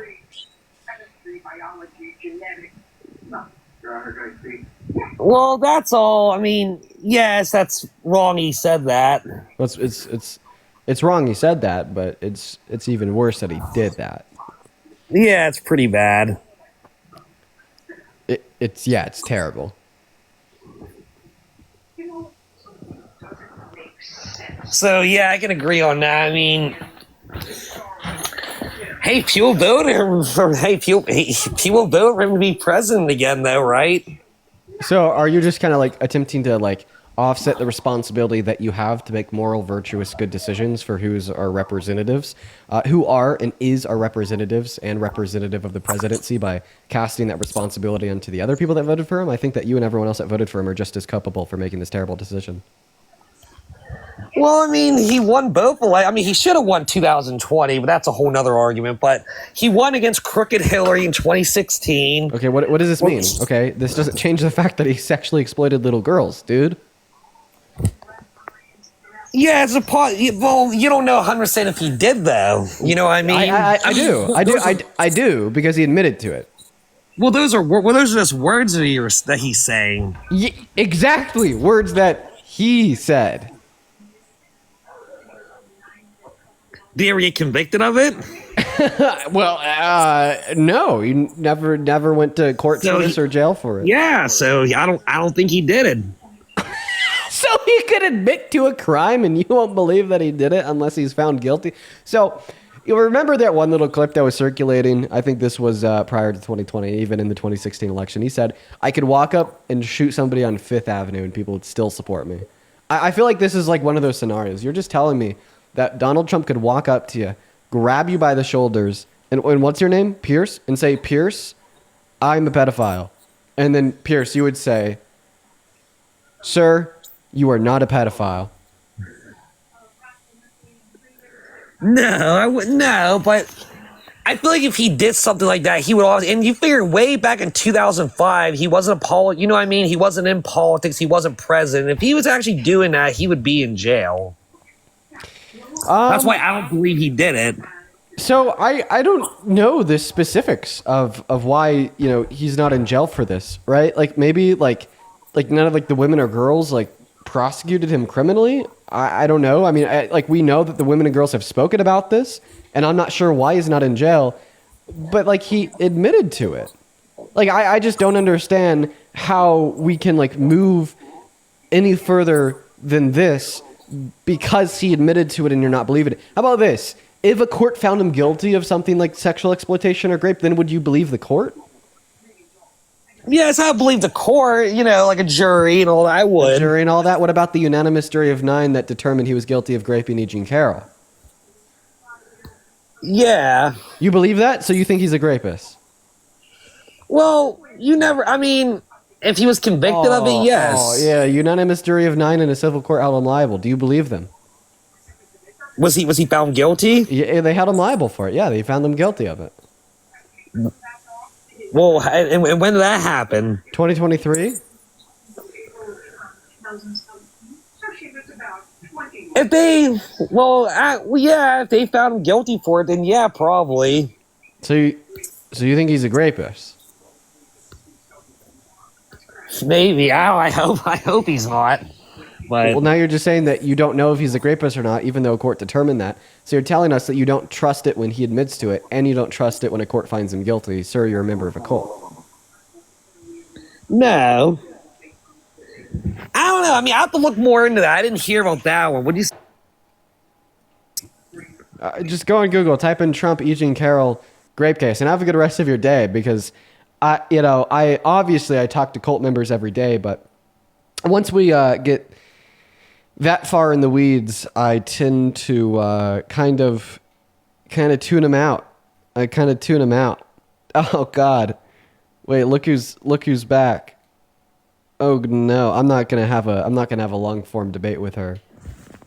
Hey, did you ever figure out if Donald Trump pardoning DJ Rodriguez for trying to possibly kill Officer Fanone was him condemning what DJ Rodriguez did or not? Did you ever figure that one out? I'm sorry? Did you ever figure out if Donald Trump pardoning DJ Rodriguez and letting him out of jail 8 years early for, in my mind, trying to kill Officer Fanone was him condemning what DJ Rodriguez did or not? Did you ever figure that one out? Did we ever?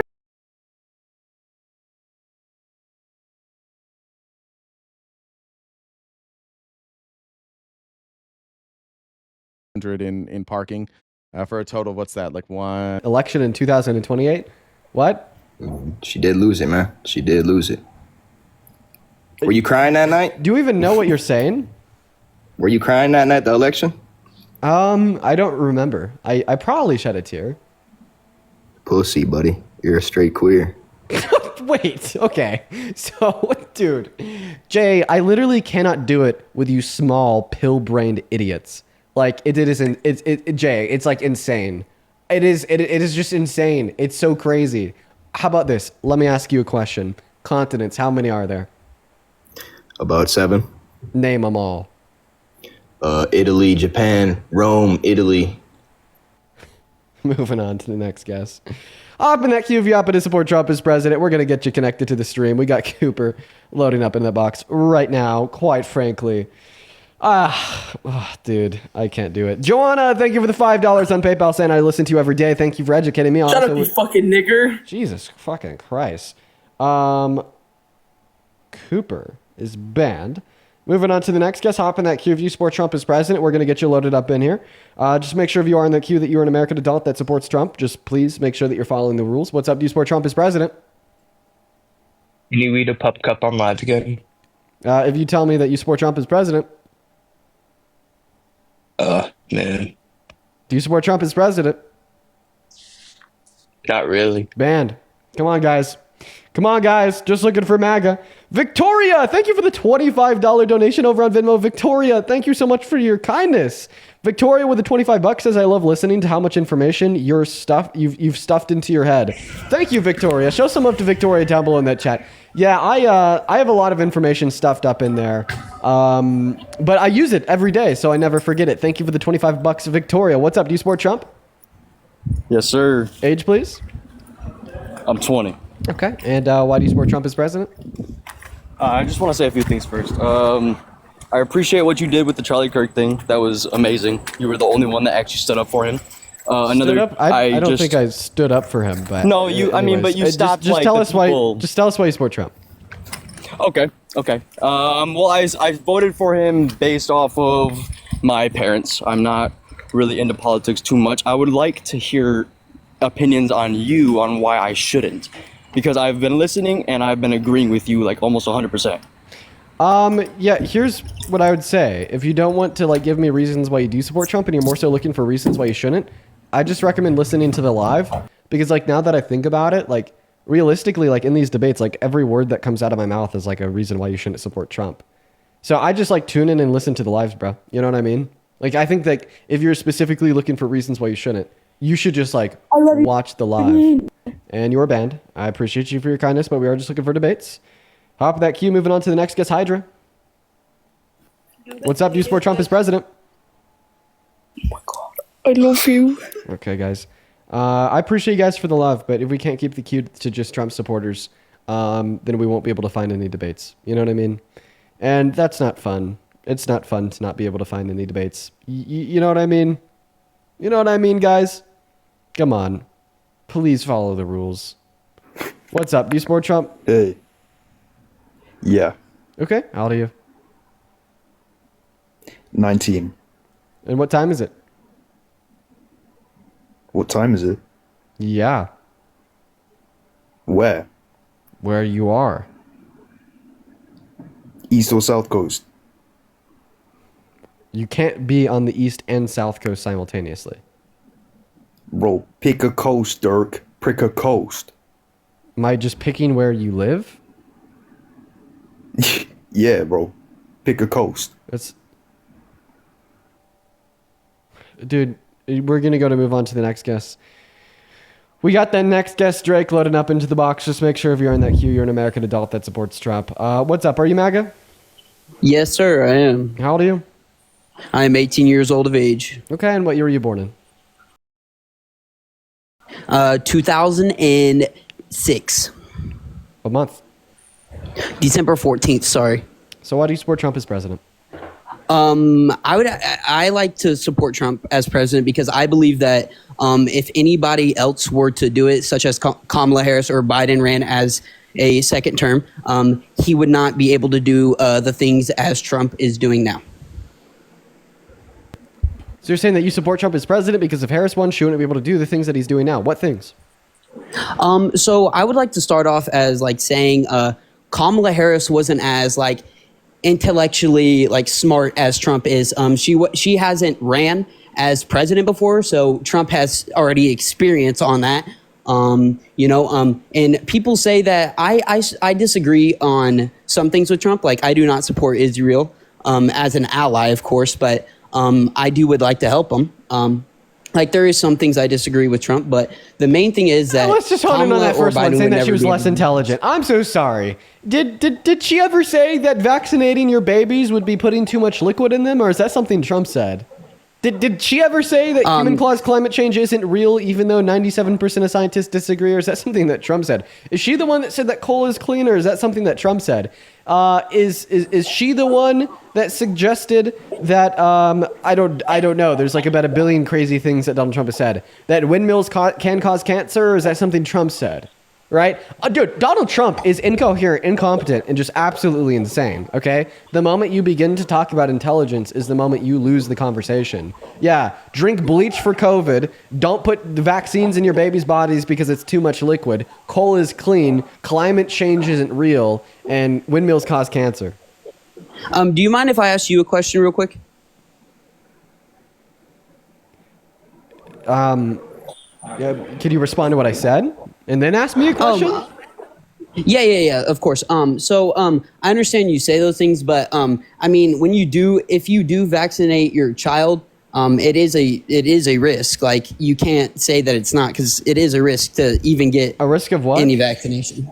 A risk, like you were saying, correct, that vaccination that Trump said if you insert certain amounts of liquid into a baby that it is bad for them, correct? Yeah, basically what he said. Too much liquid. Yeah, that is like you're telling me that if you put too much of the vaccination to a child that it's not? Yes, I am telling you that it is wrong to assume that vaccinating your children is bad because it's too much liquid. But it's not an assumption. It is a fact that, I mean, like, you can. Oh, you're killing me, bruh. Point me towards one medical health professional that's ever said this. I mean, it's online. It's online where? Just Google it. Google it. But okay, I understand. Google it. I understand your other points, but do you mind if I ask you a good question? Do you believe that any?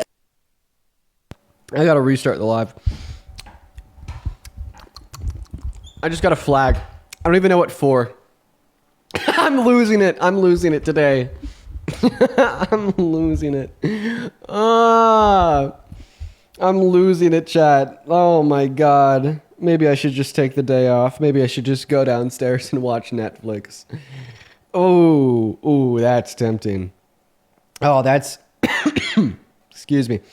That's tempting. That's tempting. Unfortunately, I won't be doing that. I'm going to go ahead and just send a screenshot of my ban on my main account to some cool people that have ties with TikTok. Edit Steen. 1 week. Can you guys reach out to TikTok?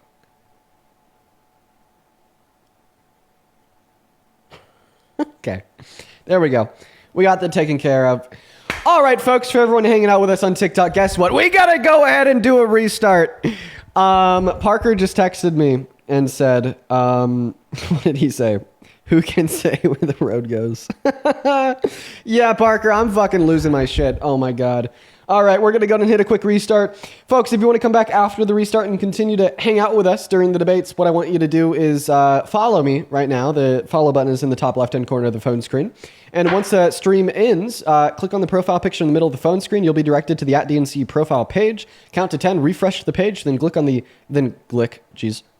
the red glowing orb around the profile picture on my profile page. That is how you can come back after the restart. The restarts literally take 5 seconds, and I'll see you shortly.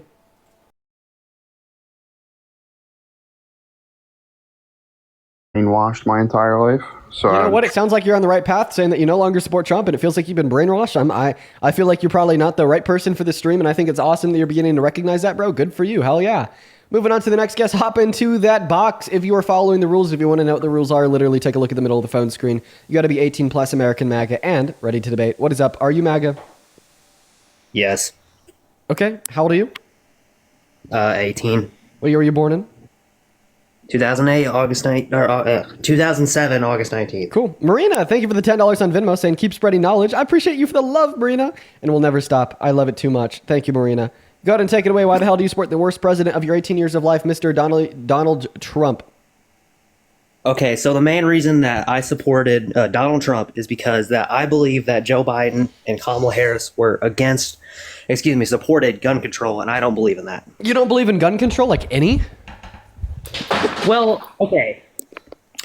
See, I don't support, like, okay, if I had to give you, like, what, in my perfect world, what gun control would be, you would be pretty much allowed to walk into a Walmart and buy a gun. However, there would be a national registry for it, but you don't agree with, like, you don't agree with background checks?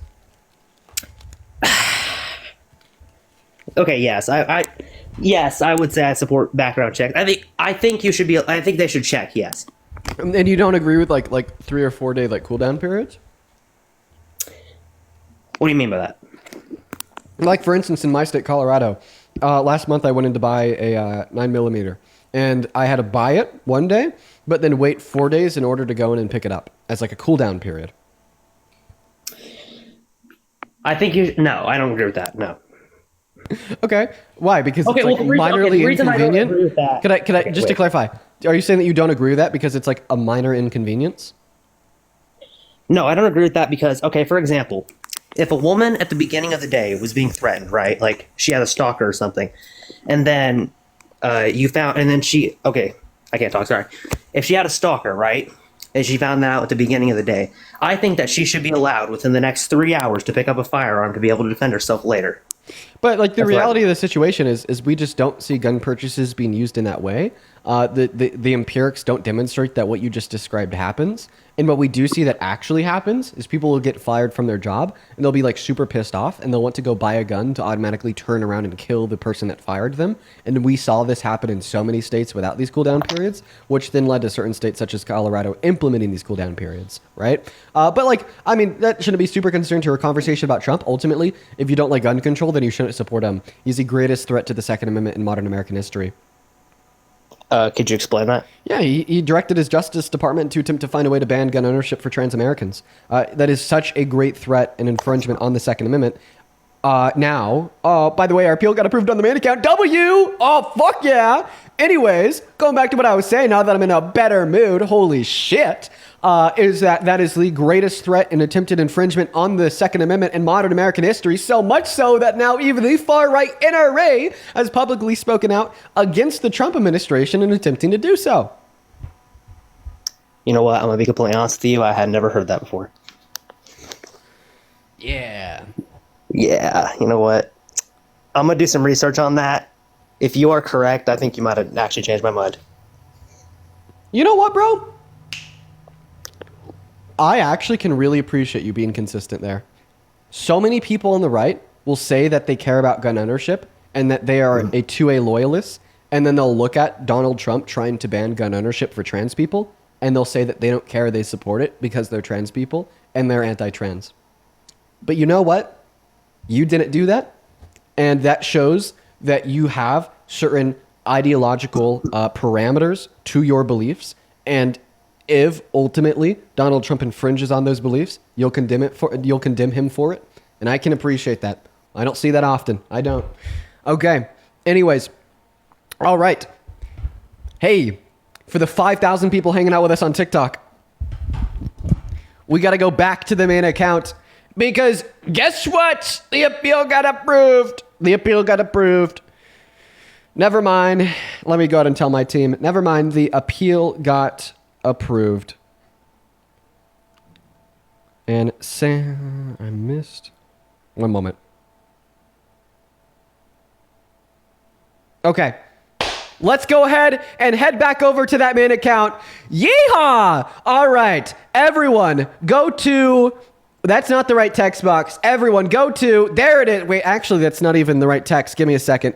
Go to @itsdean with 2 A's and 2 N's on TikTok. We're going to be starting our live over there in like a minute. Now, if you want to be able to find that account, all that you got to do is realistically search Dean Withers on TikTok and you'll be able to find it super easily. So go do that now, quite frankly. And as soon as the stream starts, I expect to see you all there.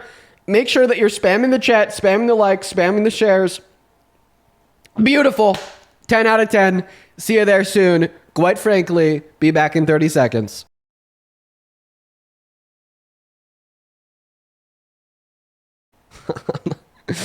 You know, TikTok is just really giving us a lot of ups and downs. Welcome in. Hello. For everyone tuning in on TikTok, it is so good to see you all. We are back on the main account. Isn't that something? If you hear the sound of my voice right now, make sure that you are double tapping away on that phone screen, sharing this live out with a handful of friends, doing it all. Let's go. And if you want to support me, you can find my Venmo, my PayPal, and the link tree in my bio.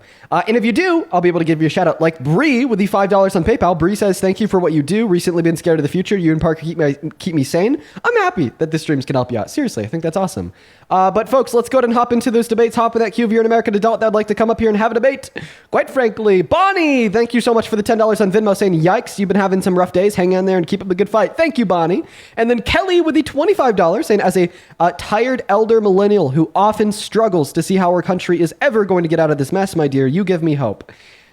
That is what I want to do. I hope that the streams give you hope because honestly, they give me hope. I think that these streams are very effective in changing the way that people think and changing the minds of the masses.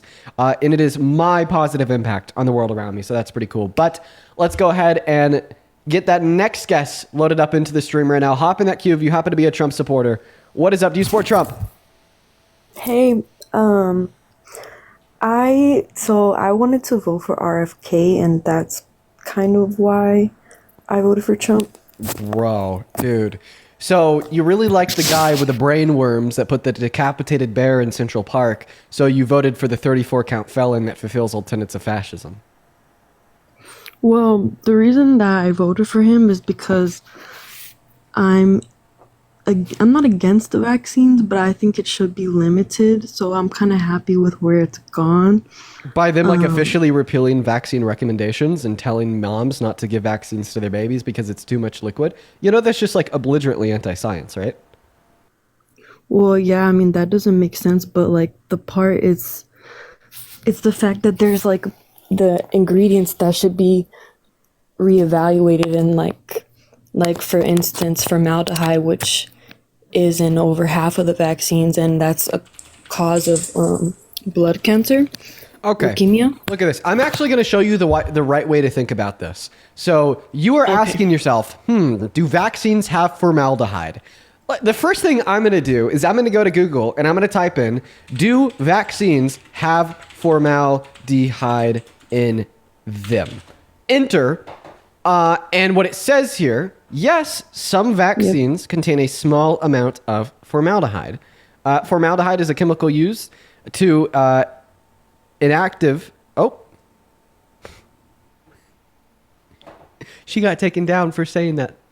Damn, TikTok's on a roll today. She just got banned. I'm going to go ahead and just finish out that line of thought so you guys can know where I was going with that. So yes, some vaccines do have small levels of formaldehyde in them. However, it is proven that in small amounts, it is safe and actually incredibly beneficial in combating certain viruses such as the flu, tetanus, hepatitis A, hepatitis B, polio, etc., so on and so forth. But she got banned for saying that. TikTok is on a roll today. They're not giving us peace. Let's go to move on to the next guest. We got Davin loading up into the queue. If you happen to be on TikTok, y'all make sure that we're double tapping. And if you want to support me, once again, you can find my Venmo, my PayPal, and the link tree in my bio as well. So you could support me over on Super Chat on YouTube. What is up? Do you support Trump? Yes. How old are you? I am 21. And why the hell do you support the worst president of your 21 years of life, Mr. Donald J. Trump? I just want to clarify, I do support Trump. Yeah, it's not I'm not overwhelmed by supporting him, but from the most part, he was the better option in my opinion. Ooh, why? Well, from what I've heard is Kamala Harris was supposed to be tasked with the border, yet we've seen no progress with the border crisis over the 4 years that. Who told you that? Twitter? Fox News? Just various sources that I've seen and So you've researched this? Yes. Okay. So in your research, what was the official task she was assigned by the president to do with immigration? Yes. That wasn't a yes or no question. I just asked you, what was her specific task assigned by the president that dealt with immigration? No, could you inform me? Well, I mean, I thought that your research would tell you that, but yeah, no, I can. So Biden assigned her to work diplomatically speaking with Southern Latin American countries to attempt to figure out how they could fix the very negative and bad socioeconomic conditions within those countries. Because if they could fix their bad socioeconomic standings, then they would be able to disincentivize immigration into America. And that's what she did. And for instance, with Guatemala, they were able to reduce immigration by upwards of 50% by working diplomatically with them to fix their negative socioeconomic standing. So point number one, her role here had nothing to do with the border. And point number two, she was actually very successful at what she was rolled to do, which was, once again, to work with countries to make their countries happier and more wealthy to disincentivize immigration. Okay. So under that context, right, what do you think she would have done for our country had she been voted or elected as our president? Yeah, well, first and foremost, she wouldn't say it's illegal to criticize her in the media or pass tax cuts that take money from the poor and give to the rich, or take 10 million people off of health insurance like Donald Trump has in the last 8 months. Her plans included, but were not limited to, ensuring that all women and girls in this country have ample and legal access to health care, and to cut taxes for 130 million American workers in the low and the middle class to make their lives easier at a time in our country when levels of wealth and equality are equal to that of France before their revolution way back in the day. Okay, so can you repeat the first part you said she was going to do? Well, I just brought up two things that she was going to do. Making sure that women and girls have access to health care and cut taxes for 100 million people at a time where it's really important to do so. And you said cut taxes towards the rich, not She's going to cut taxes for 100 million American workers in the low and middle class, not the rich. She was going to cut taxes. And how can you only cut taxes for the middle class and not the rich? Well, it's by disproportionately focusing on them through things like increasing the child tax credit by $6,000 for the first year of a child's life, $3,600 for the second through the fifth, and $3,000 through the fifth through the 17th. Of course, anyone with a child, including the rich people, are going to feel that impact, but it's going to disproportionately help you the less money you make. And the other ways that she intended to cut taxes was, I think, to look at the marginal tax cuts to see what she could do. But of course, obviously, that would impact and help the rich to some extent, but that would have been canceled out because she wanted to fund these tax cuts by marginally increasing taxes on income over $400,000. So I was actually not informed about that. I actually think that's a good thing. Yeah. Well, that's why I think that Donald Trump is a bad president, because he's actually doing the opposite of those things. Instead of trying to make life easier for the average American and saving money in the process by slightly increasing taxes on the richest among us, he's just actively spending trillions of dollars, like the big beautiful bill cost $4.5 trillion, to take money from the poor and to give to the rich per projections from the Center on Budget and Policy Priorities. So I heard about the big beautiful bill, and I seen controversy, a lot of stuff on it, from both sides, and I'm still a little confused as to what that bill proposes, Listen, I look at the takeaways from think tanks such as the CPPP. It says that if you make at or under $51,000 per year on average, you're going to have less purchasing power because of the big beautiful bill.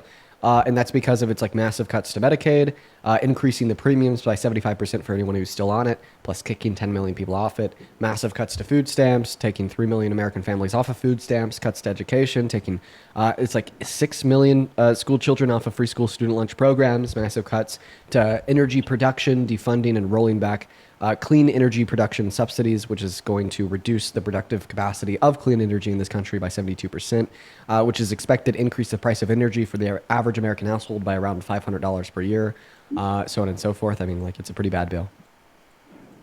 Okay, sweet. I appreciate the info. I'll do more research on that, and then I guess I'll see. Like, I'm not like yeah, I support Trump and whatnot, but like I'm not like the biggest fan from like stuff that I've heard. Like, I feel like 4 years ago, like last time he ran for presidency, I was a bigger fan of him, and then like this time, like I'm still like a little confused.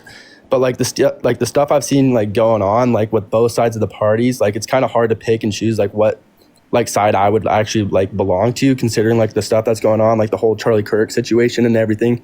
Like, I don't know, honestly.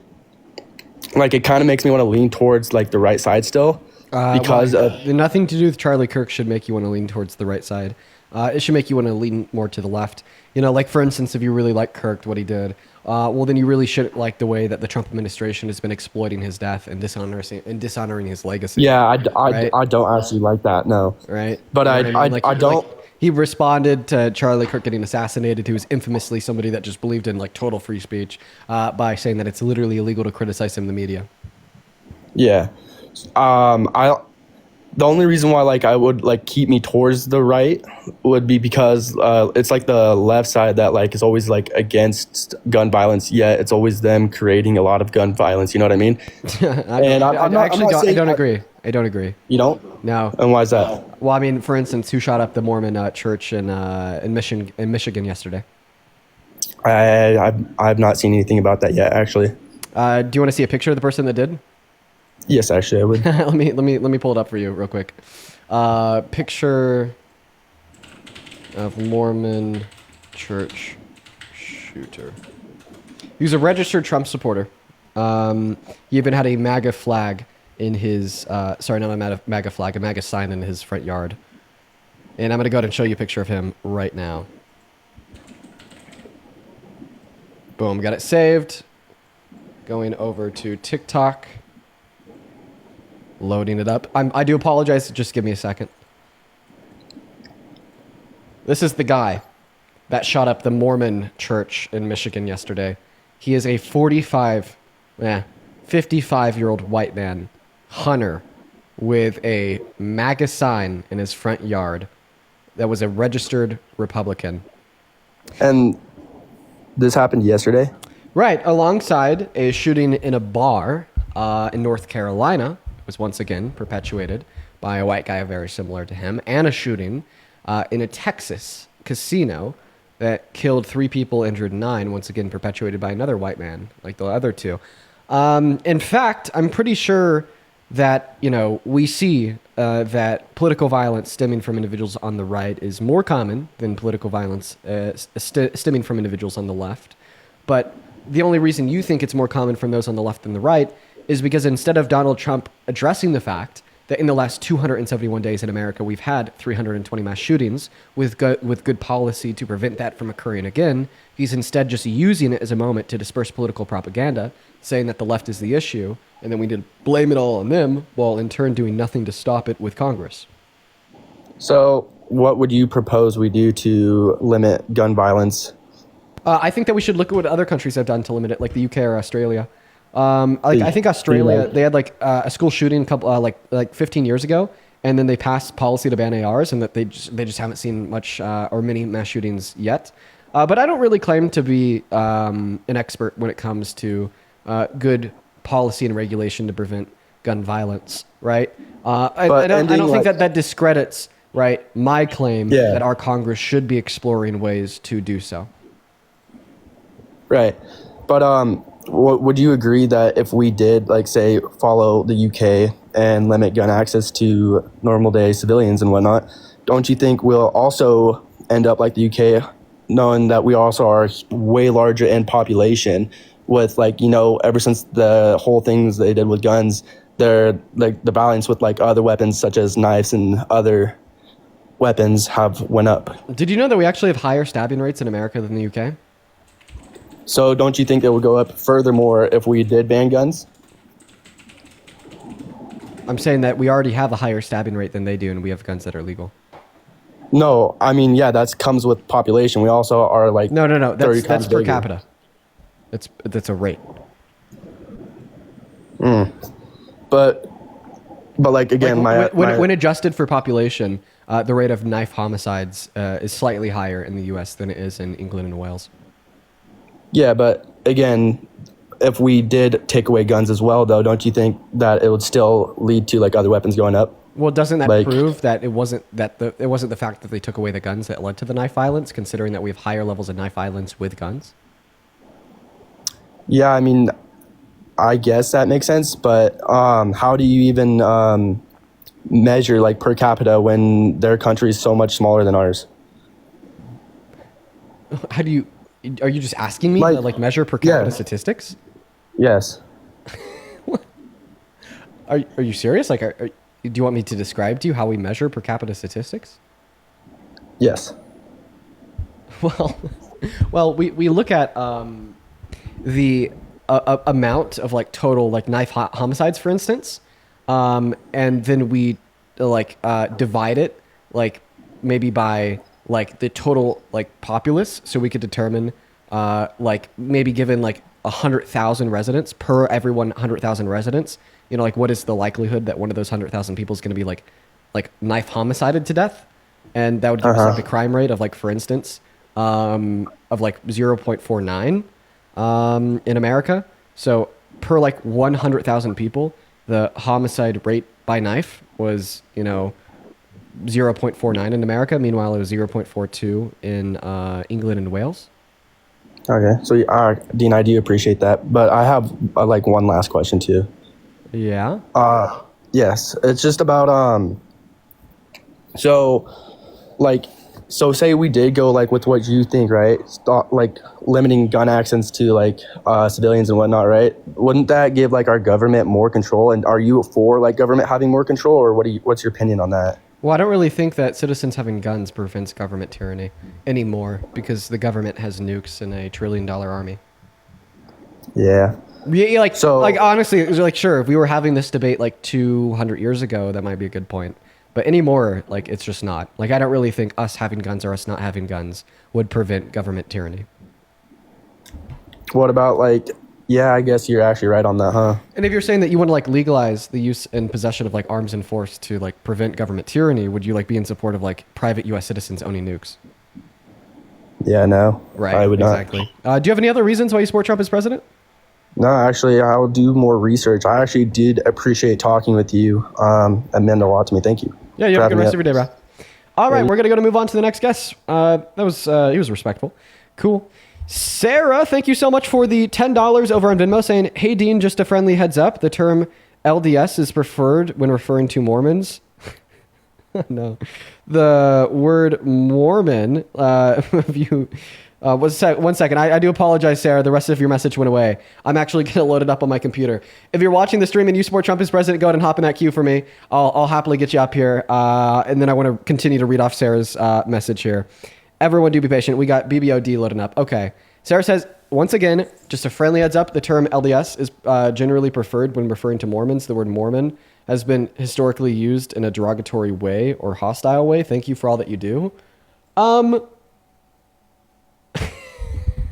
I mean, I think it's maybe been used in like a hostile way historically to be like, the damn Mormons are so crazy. But like, I don't know. I think that was because like Joseph Smith kind of was a little silly. He was kind of silly, but you know, I'll use the I'll use LDS nonetheless. I mean, I think that Mormon and LDS are kind of interchangeable. I do know that members of the church definitely do prefer LDS. Members of the church, like the Church of Latter-day Saints, not the Mormons. It's the Church of Latter-day Saints. Let's get Joshua loaded up in here. Hop in that queue. But like, obviously, like the reason why I think it's okay to call Mormons Mormons is because like you read from the Book of Mormon, you know? Let's get that next guest loaded up in here. By the way, you know, I'm actually not like super anti-Mormon. Actually, I have a fun story for you guys. They might even see this. So like Mormons do their, like they do their missions, and like there's Mormon missionaries. And there's these two dudes that are currently on mission in my area, and they come to my house every week and I talk to them for like 30 minutes. And like, I'm trying to like slowly convince them that they like shouldn't be Mormon. And like, I've like befriended them at this point. Like, those are my bros, okay? Those two little Mormon guys, they're so chill. I love them. And like, slowly but surely, I'm going to convince them to go from being Mormon to like mainstream Christian. I don't think I'll be able to do Mormon to agnostic. So I'm going to do Mormon to mainstream Christian. And I'm working on them. I am. Let's go to get that next guest loaded up into the box right now, y'all. Everyone just do be patient. It's What's frozen. Up? Do you support Trump as president? You're asking me why do I support Trump? No, I'm asking if you do. Oh, yes. Cool. I got awesome. 2 questions. Before you ask two him, questions. Before you ask him, let me go ahead and read off another couple donations. Kel, thank you for the $5 on Venmo. Kel says Mormons hate the word Mormon because they want to get away from all the bad that they've done over the years. It's not derogatory. They just have shame.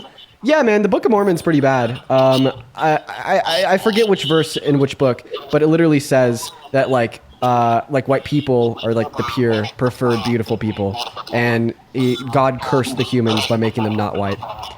I'm going to quickly put you on mute just because you have a little bit of an echo, so I could continue to read off the rest of the donations. Clementine, I also really appreciate you for the $11 over on PayPal. Thank you so much, Clementine. That is incredibly kind of you. Thank you, Clementine. As well as Lily, thank you so much for the $15 on PayPal, saying thank you for all that you do. Thank you so much, Lily. That is very kind of you. Please show some love to Lily down below. And then Lauren, thank you for the $10 on PayPal. And then Carolina and Hayes with the 2. I appreciate you guys so much.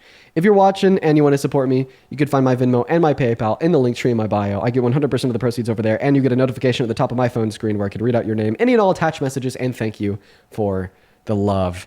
We're going to go and unmute the guests at this point to give us their argument why they support Trump. And everyone in the chat is like, skip when we haven't even heard his argument yet. Y'all are silly. I invited you to unmute. Go ahead and give your argument. Okay. So, who left the borders open?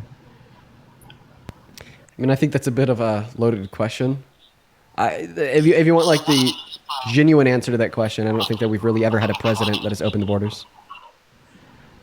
Who left the borders unsecurityed, no supervision, just left the borders wide open with a welcome rug? Yeah, I don't think we've ever had a president do that. All right. You think Kamala Henderson would have closed the borders? Did you just say Kamala Henderson? No, I didn't say Kamala Henderson. You think she would have closed the borders? You say that to be an asshole. You say that to be a dick. Like, I know, but it always makes me like burst out in laughter because in like attempting to be a dick, right? You just make yourself look like so unintelligent. Like you were just telling us like MAGA is so unintelligent. They can't even pronounce words. Her name is Kamala Harris. Put some respect on it. Feel free to unmute. Okay, are we done making fun of me? For now. Okay, do you think she would have closed the borders? Were the borders open? I'm asking you. I thought I already told you no. Okay. I'm sorry. Thank you for your time.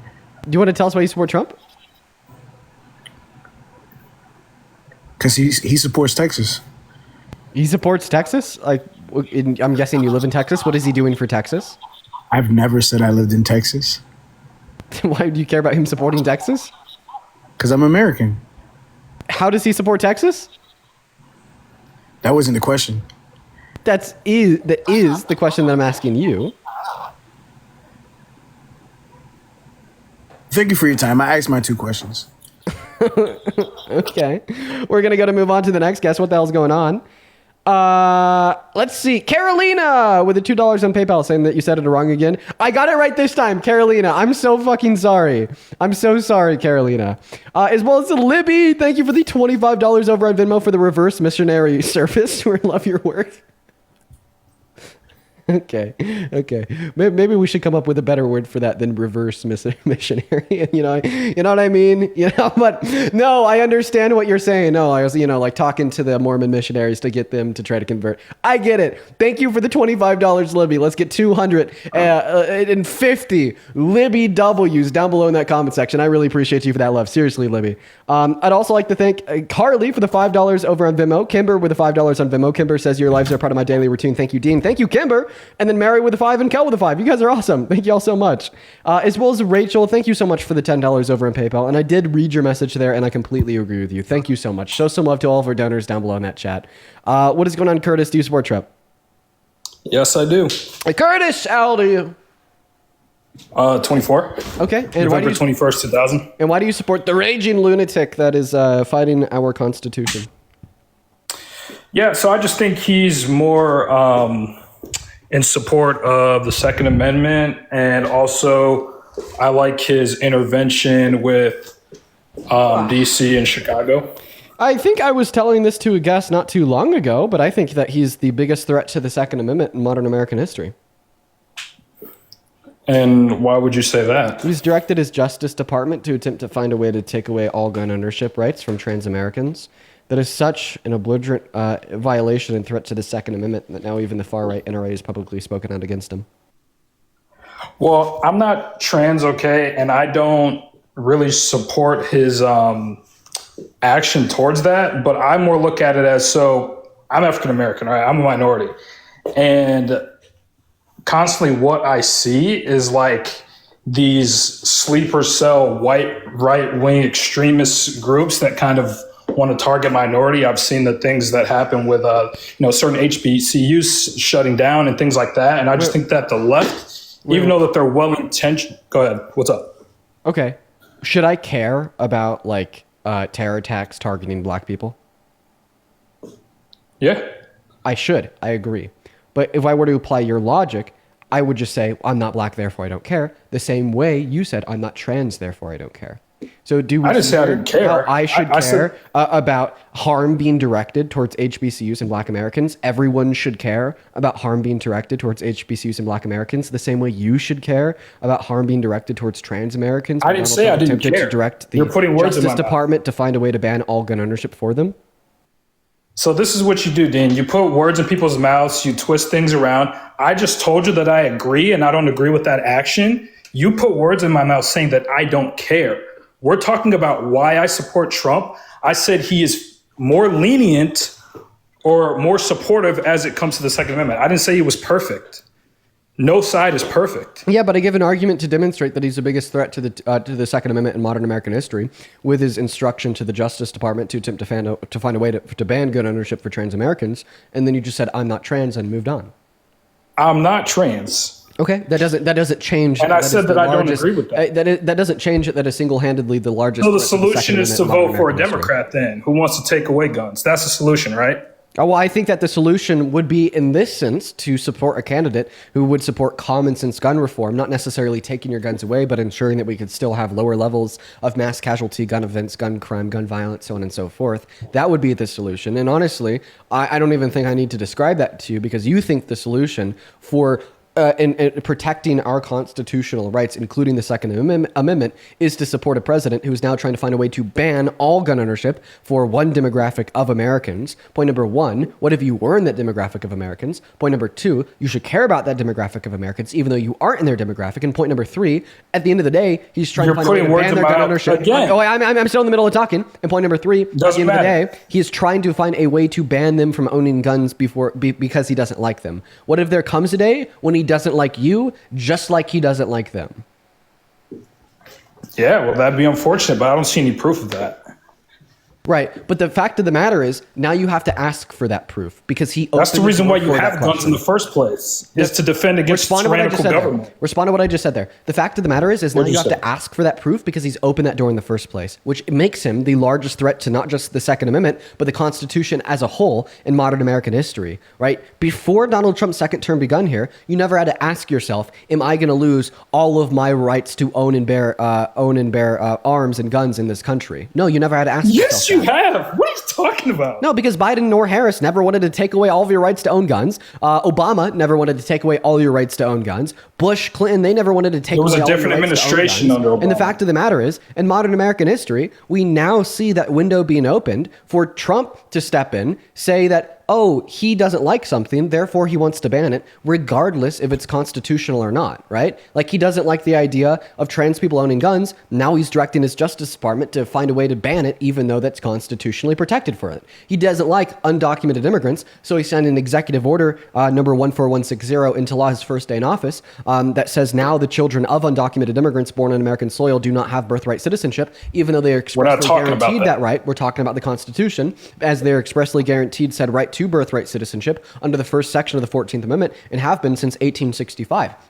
He didn't like the fact that some people were burning the American flag, so he signed an executive order into law attempting to ban the burning of the American flag, even though SCOTUS ruled in 1989 in the Texas v. Johnson SCOTUS case that is expressly protected under the First Amendment right to freedom of speech. He doesn't like CNN and MSNBC, so 3 months ago he got on a podium and said that they're illegal. He wants to be able to like a third term because he wants to continue to lead. So 3 months ago he said that he might run for a third term, and there's many ways he could do it, even though the 22nd Amendment significantly, I guess explicitly says that that's something he can't do. And my point with detailing all of these constitutional infringements or threats that Donald Trump has aimed towards the Constitution on broad display in daylight, visible to me and every other American, is because it demonstrates how you shouldn't feel as if your constitutional rights will ever be protected under his administration, because if you are not in his scope right now, you definitely could be in the future.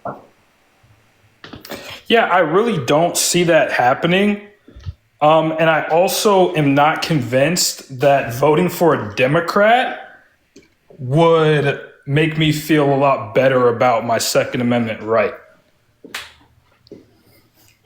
So, I mean, if I'm able to ask you a question, right? Because I really like you, Dean, but I feel like a lot of times you beat around the bush with certain things and you're not honest when it comes to certain platforms that the Democrats have. Okay, right. Well, point number one, I think that you completely just beat around the bush with everything I just said, right? Because you didn't respond to any of it. You said that you didn't. Well, because see we're not these talking about that. We're talking about gun You, rights. you said that you didn't see these constitutional violations. Well, yes, you did, because I described to you how. Right? Like I gave you literally the executive order number where Donald Trump infringed on the 14th Amendment by attempting to ban birthright citizenship for the children of undocumented immigrants. I made that clear, right? That was executive order number. We're not talking about that, though. We Did are I bring talking up about that? Yes. I agree with you Yes, with a you lot did. of the stuff you You did say bring up about that. immigration. I could be very clear when I tell you how you did indeed bring that up. How did I bring that up? By mentioning the Constitution. Okay, we're not talking about the 14th Amendment. We're talking about the second one. But the fact of the matter is, if he doesn't care about the We're First talking Amendment, about the Second Amendment. the fact of the matter is, if he's willing to infringe on the First Amendment, if he's willing to You're trying to infringe on the negate from the 14th conversation the fact we're of the having. matter is, don't interrupt me, if he's willing to infringe on the First Amendment, if he's willing to infringe upon the 14th Amendment, if he's willing to infringe on the 22nd Amendment, then he's willing to infringe on the Second Amendment. And we know that he's willing to infringe on the Second Amendment because he told his Justice Department to do so when he told them to find a way to ban gun ownership for all trans Americans, even though that is expressly unconstitutional. Okay. You asked me why I support Trump, right? Why I specifically support Trump. I support Trump because I believe he's more protective on the Second Amendment. He told his Justice Department to find a way to terminate the Second Amendment. More protective than the Democratic platform on the Second Amendment. How about that? I'm so sorry. Did the Biden I would Harris love for you to administration convince me that ever, the Democrats did were the Biden and Harris administration ever direct their Justice Department to find a way to terminate the Second Amendment? Not as far as I'm aware. Okay, so there you go. Not terminate. I'm not even talking about terminate. I'm just talking about, banning assault rifles, doing certain bans on certain things, stuff like that. I have a question. What's crazier? Banning just assault rifles or banning assault rifles, handguns, long rifles, and everything in between? You said what's worse? Yeah.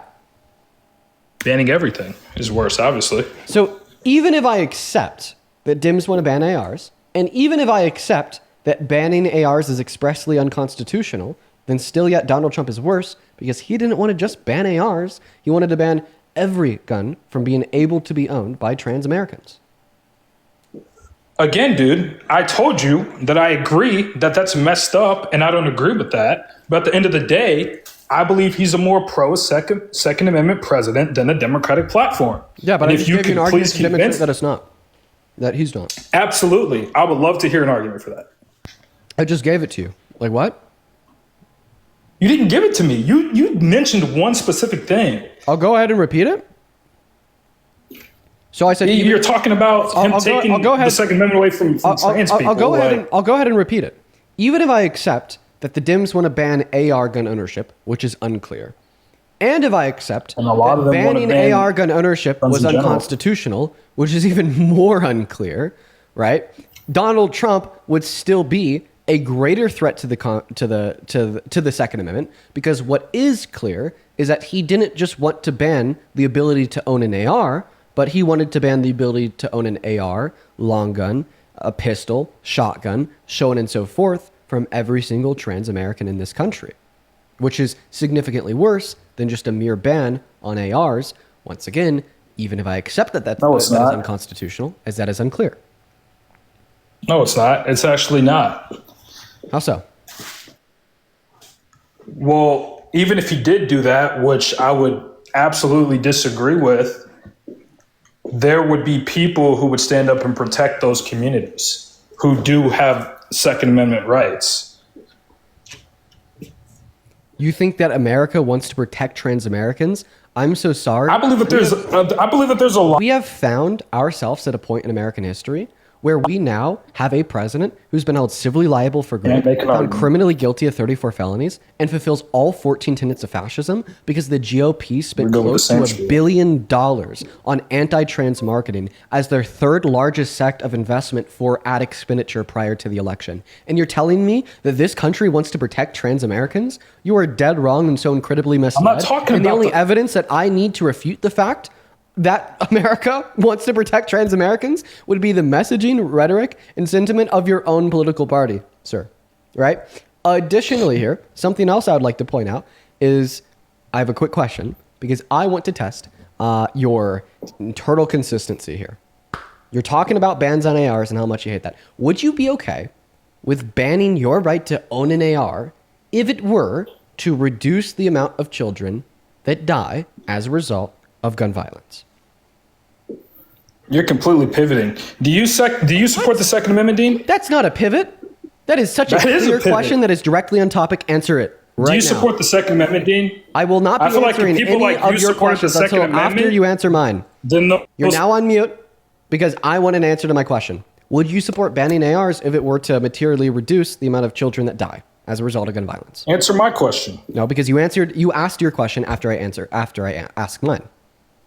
I'm all over the place. I'll repeat that. You asked your question after I asked mine. So I will not be answering your question first. I'll answer your question. Do it. I believe that there's other ways to protect those children. Okay, so your answer is no, right? Why do we have so much security for airports and stuff like that? So I just want to clarify, is your answer no? No, because I believe there's better ways. Perfect. Are you pro-life? Yeah. Okay, so you're telling me that women should lose access to healthcare to save the lives of more children, but you don't think you should be able to lose access to a piece of metal to save the lives of more children? Okay, I'm going to repeat that because you interrupted me. I'm going to repeat that because you interrupted me. You think that women should lose access to healthcare because you think it'll save the lives of more innocent children, but you shouldn't be able to lose access to a piece of metal even if you knew it would save the lives of more innocent children. Can you explain to me and everyone watching the stream how that is not the most hypocritical bullshit ever? Because it wouldn't. Actually, no, that is not a sufficient response because you told me even if it did save the lives of more innocent children and materially reduce the amount of children that died as a result of gun violence, then you would still not support it. it would make more sense to ban handguns because they are responsible for most of the gun crimes in this country. So that wouldn't even make any sense. Oh, if that for whatever reason makes more sense to you, we could just re-ask the question. Would you support banning handguns if it were to materially reduce the amount of children that died as a result of gun violence in America? And again, I'm not talking about... Can I get a yes or no? You're talking about violence when it... What's that? Can I get a yes or no to my question? Well, it's framed in a very deceptive way. Because what I just told you is there's other ways. So how do you protect schools? How do you protect schools? You do it with armed people, right? Armed police, right? Hey, armed chat. guards, right? Hey, chat. So what is banning guns going to do? Hey, chat. I want you to all start laughing at him in the comment section if he doesn't answer the question within the next 30 seconds. I'm just going to go ahead and you re-ask. can do it. Who cares? I'm not even looking at that. I'm just going to go ahead and re-ask the question. Would you support banning handguns in America if it were to save the lives of more innocent children? If it were to save the lives. Yes. I would, if it were to save the lives. Okay. But my thing is, it wouldn't save the lives. Yeah. Do you know what Everytown Gun Research is? Everytown No. So Everytown Gun Research, they're a company that studies the empirical outcomes of gun control in America. And according to Everytown Gun Research, the more gun control a state has, the less gun deaths they have per 100,000 residents. So this means that you support like current Democratic gun control. I believe that if you could successfully confiscate all the guns on the street, that would be the only way. Okay, so you don't. But that's not possible. So you don't support the current Democratic gun control that has led to a reduction in deaths per 100,000 residents due to gun violence, meaning that you actually don't think that gun control would be good if it were to save the lives of more innocent children or adults. Hold on, repeat that. Sorry. Yeah, you just told us that you don't support current Democratic gun control, even though it has led to the empirical outcome of less innocent individuals losing their lives. Right, meaning that you actually don't support gun control if it were to lead to like less innocent individuals losing their lives, as I asked. Well, may I look at what you're looking at? Would you say every town?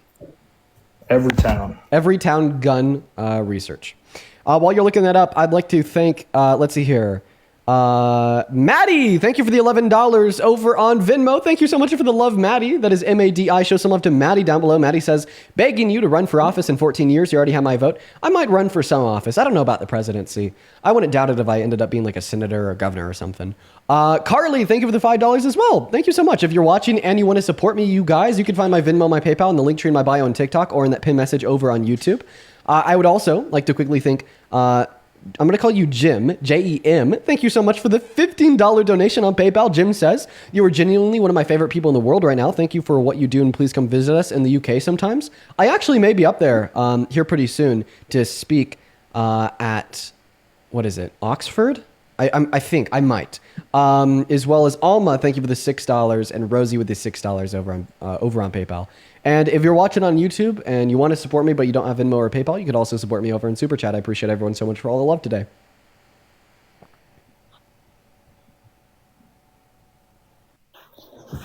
Yeah, so the only thing that I don't even know if I'm reading the right or wrong thing, but everytownresearch.org, most of the deaths I'm seeing is from suicide, 56.4%. I don't know if I'm looking at the right thing. If you look up, let me see. I think this is it. Gun safety. There it goes. Go on Google, type in Everytown Gun Research, gun safety policies saved lives. So it's a comparison scoring every state on the strength of its gun laws and comparing it to the rate of gun violence. You said gun safety saves lives, or what'd you say? Yeah, safety policies. Gun safety policies save lives. Okay. Safety policies save lives. Is there something specific I should be looking at here? Or? Yeah, it's the breakdown of all 50 states to the strength of their gun control and the fact that the more gun control a state has, the less gun deaths they have per 100,000 residents. I'd also like to thank Thom for the $25 over on Venmo for my future campaign fund. Thom, that is very kind of you. It is good to have you in here with us for the day, and thank you for the $25, man. As well as Naughty, thank you for the $10. Appreciate you for the love, Naughty. Good to see you. Show some love to Thom and Naughty down below. As well as Paul, dude, thank you so much for the $100 donation over on Venmo. Paul, holy shit, dude. Thank you so much for your kindness. That is so incredibly kind of you. Please, everyone watching, I want to see 1,000 Paul W's down below in the comment section for all of the love. Thank you so much, bro. I seriously do not deserve that much money. That is so incredibly kind. Huge shout out to Paul down below in that comment section. Thank you, Paul. Yeah, I know. You got me there. Beautiful. Do you mind if I ask you one last question here? Yeah, go ahead. In the last 271 days in America, we've had 320 mass shootings. What is your solution to stop this? I would have to look at where they occurred. I know specifically for schools, I just feel like schools are poorly guarded. You know, there's a lot of time, like I used to DoorDash, and like there'd be like a lot of times where like people would order from schools, and like you'd be very surprised, like because I'm in Ohio, right? And there'd be like a lot of times where like you'd be surprised how like you could just walk into a school and be like, oh, I have this, and like people just kind of open up the doors and like don't care. And I just kind of think like, man, I could have like a firearm, and these people. Most mass shooting events aren't at schools. Where are they at? Most mass shooting events are in public locations like bars, casinos, churches, so on and so forth. Well, I think the same thing, right? Especially for churches. Like I go to church, and like at my church, you know, we have armed people who are like outside for every service. Like I went to Europe, and like I feel like they do a better job with this stuff, where they have like a lot of police in metropolitan areas and areas with like a lot of density. I feel like America kind of lacks in that. Especially with all the guns in the country. So you think that the solution to gun violence is just having like military police everywhere?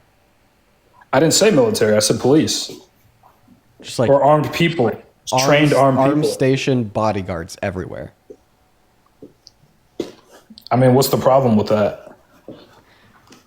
There's many. I mean, I was just curious. So yeah, is there any other reasons why you support Trump? Like I said, the stuff in D.C. and Chicago, I support a lot of that. I don't think that Donald Trump cares about crime. I believe he does. I think that he's doing that to exercise Why else power. would he do that? Huh? To exercise power. What's that? To exercise power. Over who and for what?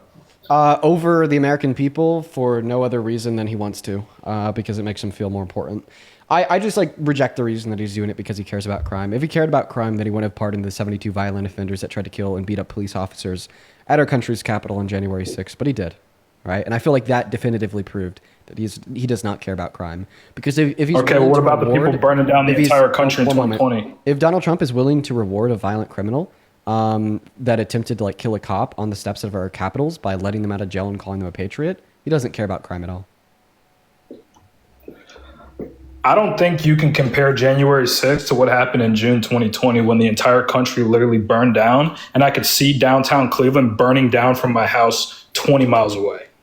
What does that have to do with Donald Trump not caring about? I mean, you guys always bring up January 6th, and again, Dean, I think you're a very smart dude. I like a lot of your content. Let me just like, but it's just kind of crazy how you keep bringing up like January. Let me just make my argument clear, and like you could like try to like point out like the analogy or parallel that you're making.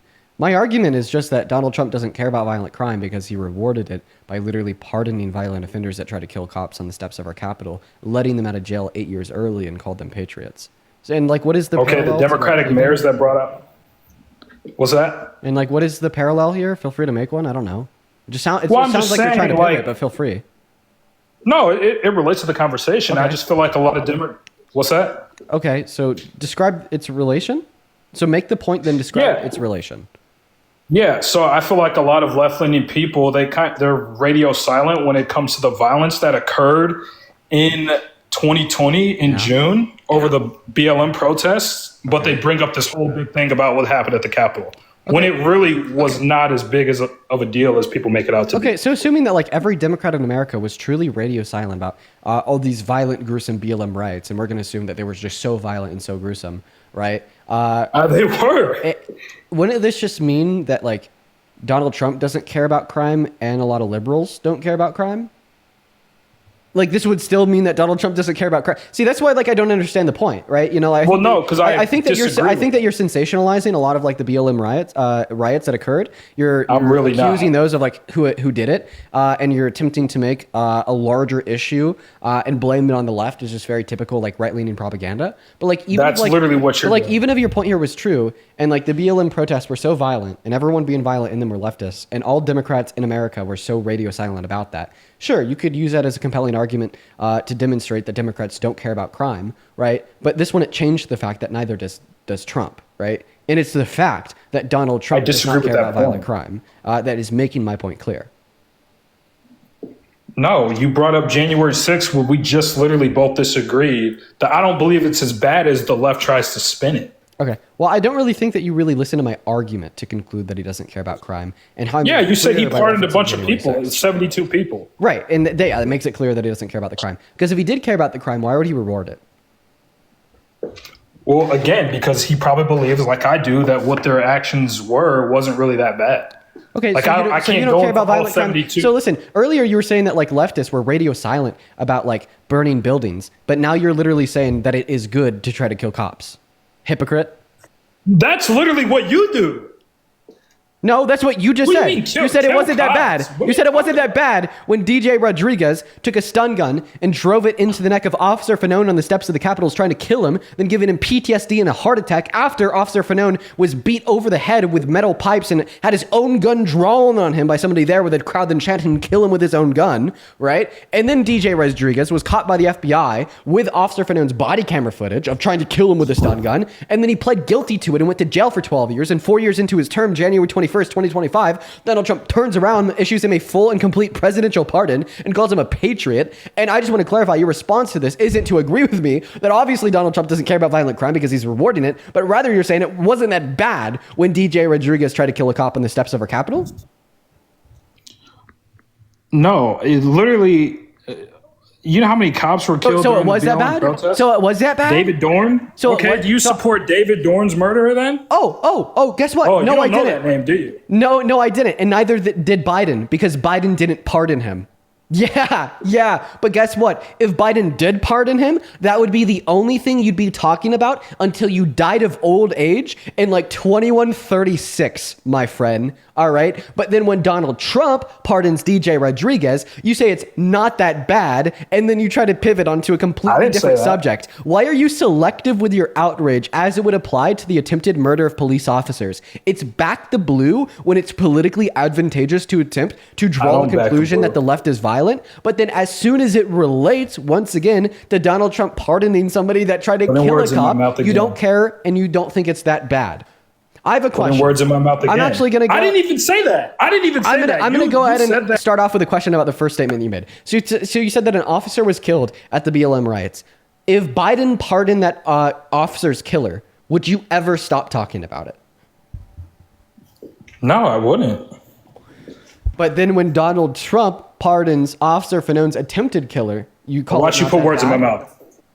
Watch you put words in my mouth. I didn't even say that. You explained that whole thing, and notice how I didn't say anything about it. Yeah, you said that it's not that bad.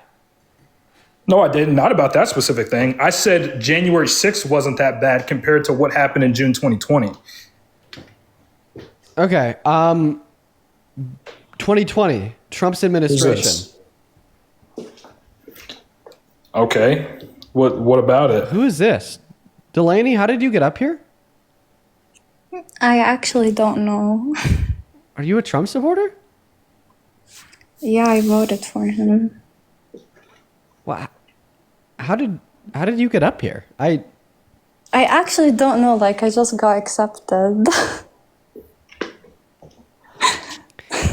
Delaney, hop back in that queue. I'll let you up next. That's strange. Anyways, back to you, Curtis. So, once again, you're just now drawing this to like the BLM riots, protests, and so on and so forth. I mean, I'm comparing the two. I don't really think that the BLM riots do anything for your point or do anything against my point.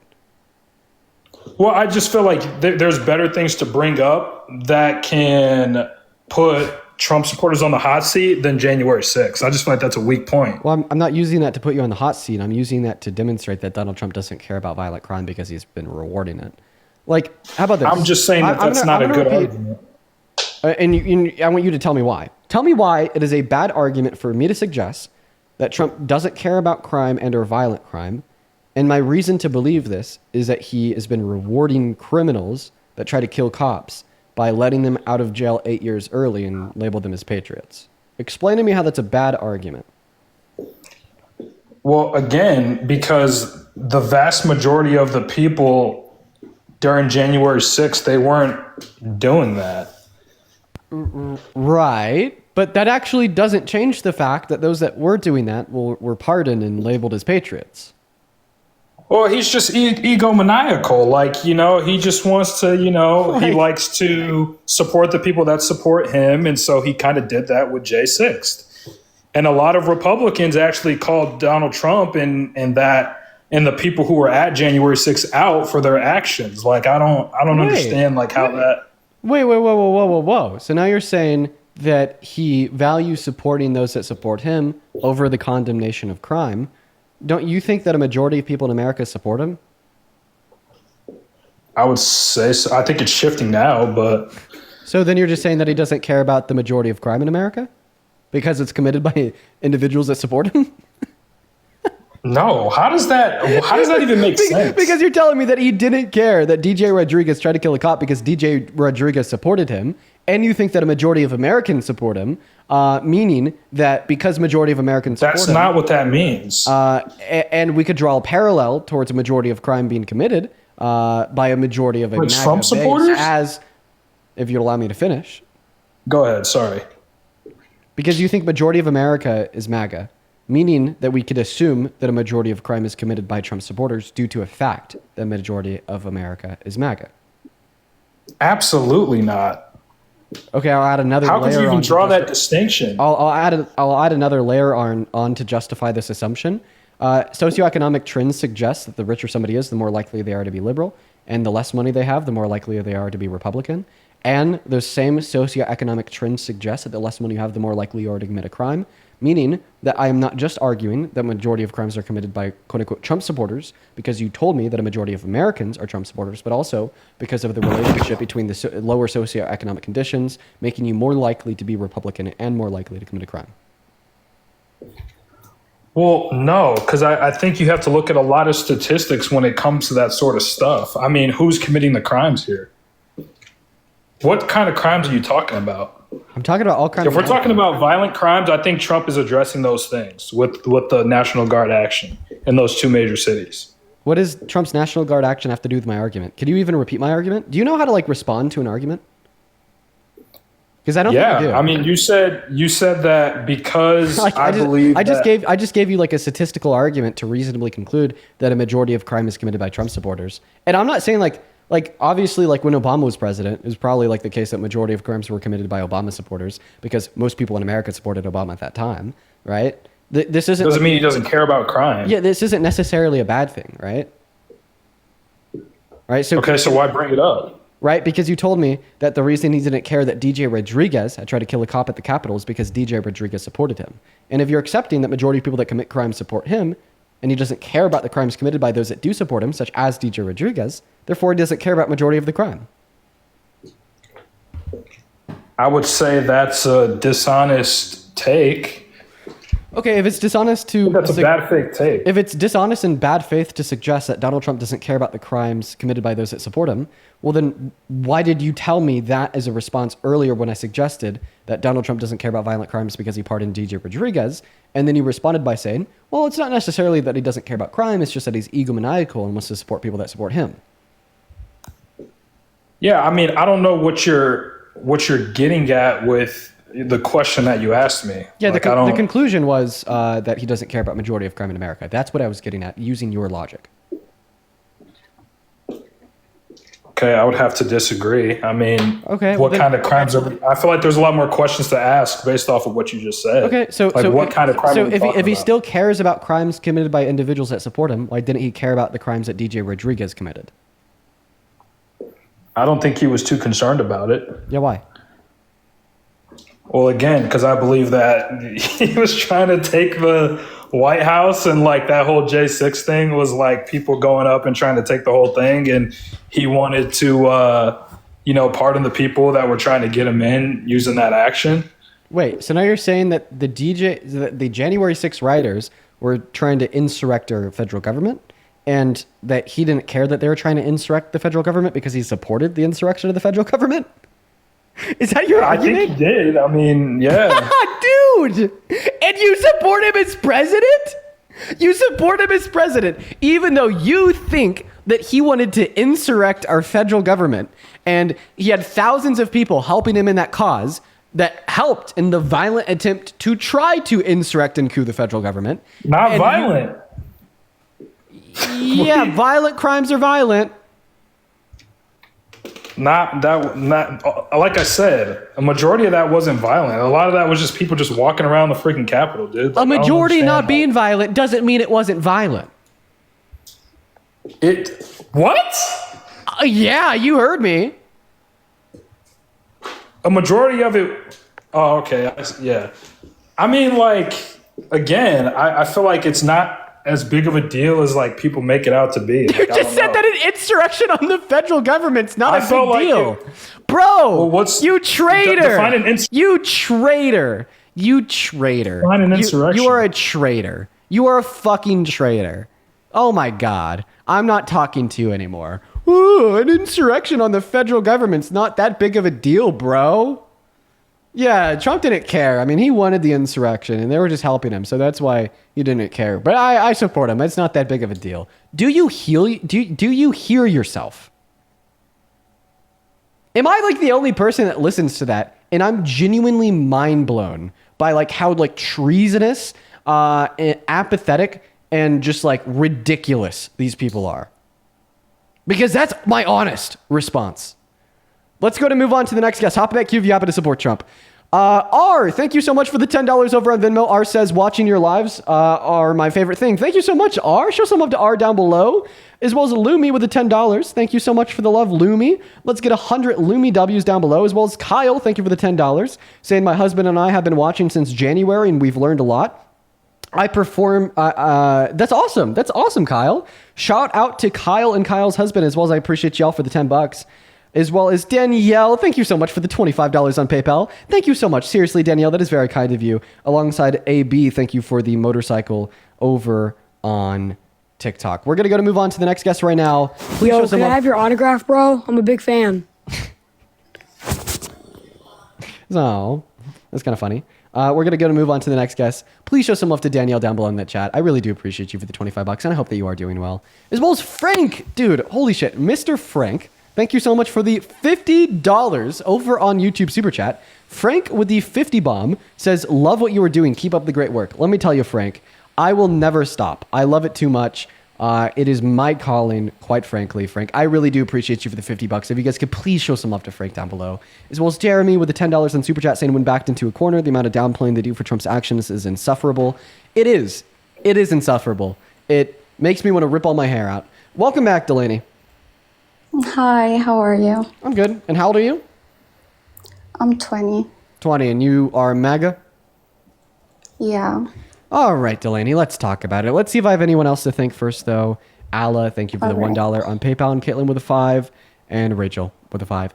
If you're watching and you're like, hey, I like this Dean guy, I like what he does, and you want to support me, you could find my Venmo and my PayPal in the link tree in my bio on TikTok. I get 100% of the proceeds on those platforms. They go straight to me, and you get a notification at the top of my phone where I can read out your name and any and all attached messages. You could also find it in the pinned message on the YouTube stream now.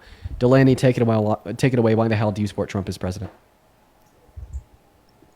Honestly, I voted for him because he was like the better option, not because I fully support what he does. But I do have a question though. Yeah, feel free to ask your question. And after you ask your question, I'm actually going to have a question for you as well. Kiss, I'm going to call you Kiss, K-I-S. Thank you for the $7 on Venmo. Saying thank you for challenging people's ideas and beliefs. Never stop debating. I appreciate that, Kiss. Thank you so much, K-I-S. Go ahead. Okay, so do you think that if Kamala Harris got elected, would you be satisfied with everything she's doing? I would be much more satisfied with what she's doing than what Trump is doing right now. I really think that presidents in general, they don't do like every decision and every rule and everything by themselves. They're controlled by other people, honestly. Actually, like this is how I actually see it. Like they're not. It kind of stops with the president. Well, not really. I don't really believe that because I really think like they're just faces for the country. They're not like everything that's going on in the country isn't just because they're elected. Oh, I agree with that. It's because, yeah, like I really think that the main problem isn't presidents. Like it's just like everything that's going on in the world. I really think America is not. Well, I have a question. What time is it? It's 2, almost like 3. Anyway, So why do you support Trump? because I don't really like fully support him. I just think he's the better option. Like Kamala Harris did not present herself in a good way. She's not really How so? like she just didn't like she followed. I feel like her plan and her everything she said was Biden's plan. And so she had a lot of Biden agreements with wasn't the a last good president that she served as president. vice president too. Mm-hmm. Right, which is true. Okay. Right, and why is that I'm a sorry, I'm problem? nervous, but Like, what about her plan was bad? look, we saw Biden's Biden being president, and he wasn't a good president. That's so not I an feel like answer to my question. What part of her plan was bad and why? like I don't know. Like, I'm sorry, I'm nervous. Okay, and then what's one bad thing that Biden did in his 4 years? What's one bad policy he passed? Everything about like I don't know. He wasn't a good president. Like Why? in general. Why? Because America wasn't good. I feel like. It wasn't what? Like he wasn't making America any better, you know? Yeah, I definitely disagree, but why do you think he wasn't making America any better?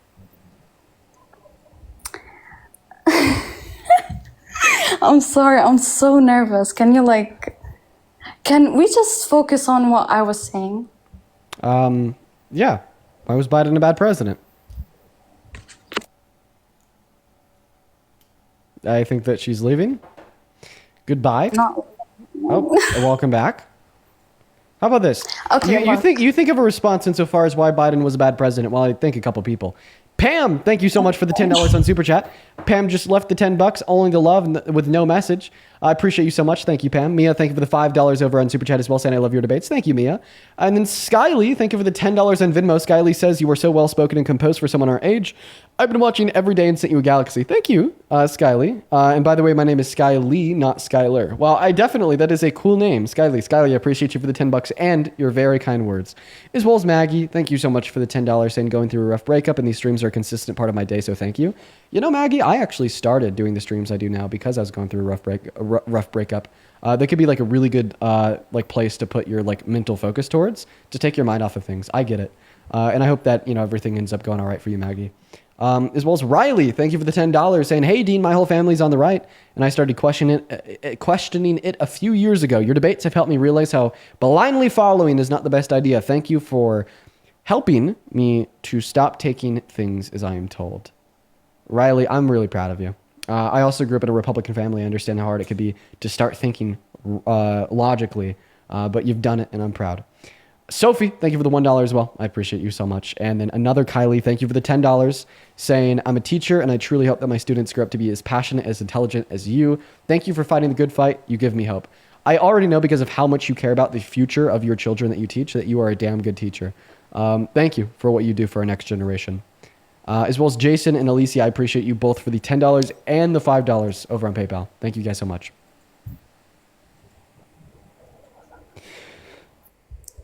Okay, can I talk now? Yeah, feel free. I just, why do you think that Biden was a bad president, or why do you think Trump is a good president?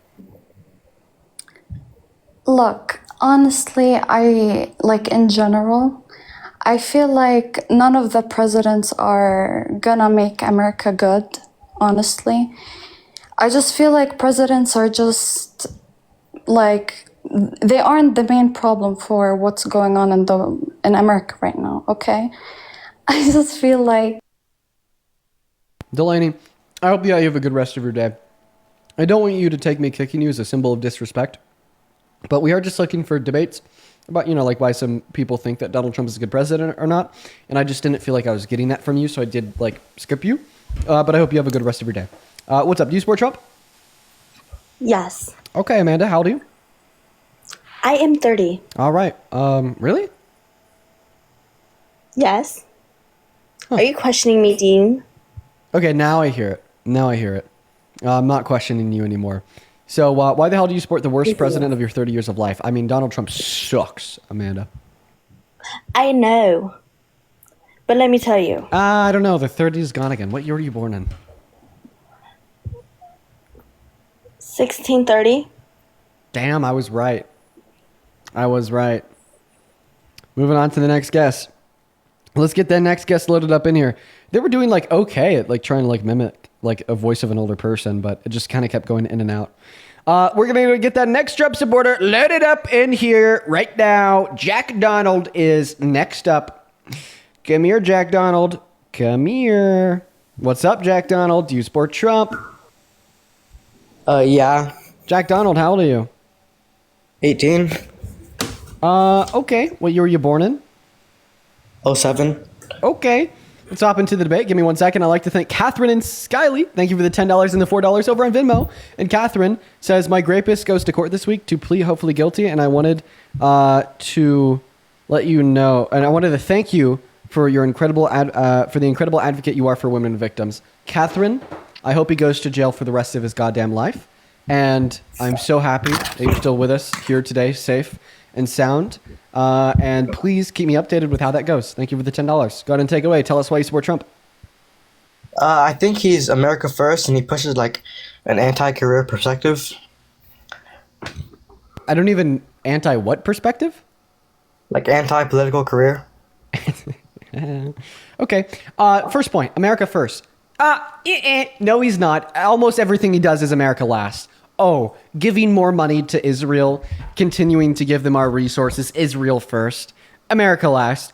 Mass deportation, which according to the American Immigration Council will reduce our GDP by 1.1 trillion through 1.7 trillion per year, while costing $2 trillion over the next 10 years and destabilizing our economy. America last. Infringing on core American values such as the Constitution, including but not limited to the First Amendment, the Second Amendment, the 14th Amendment, and the 22nd Amendment.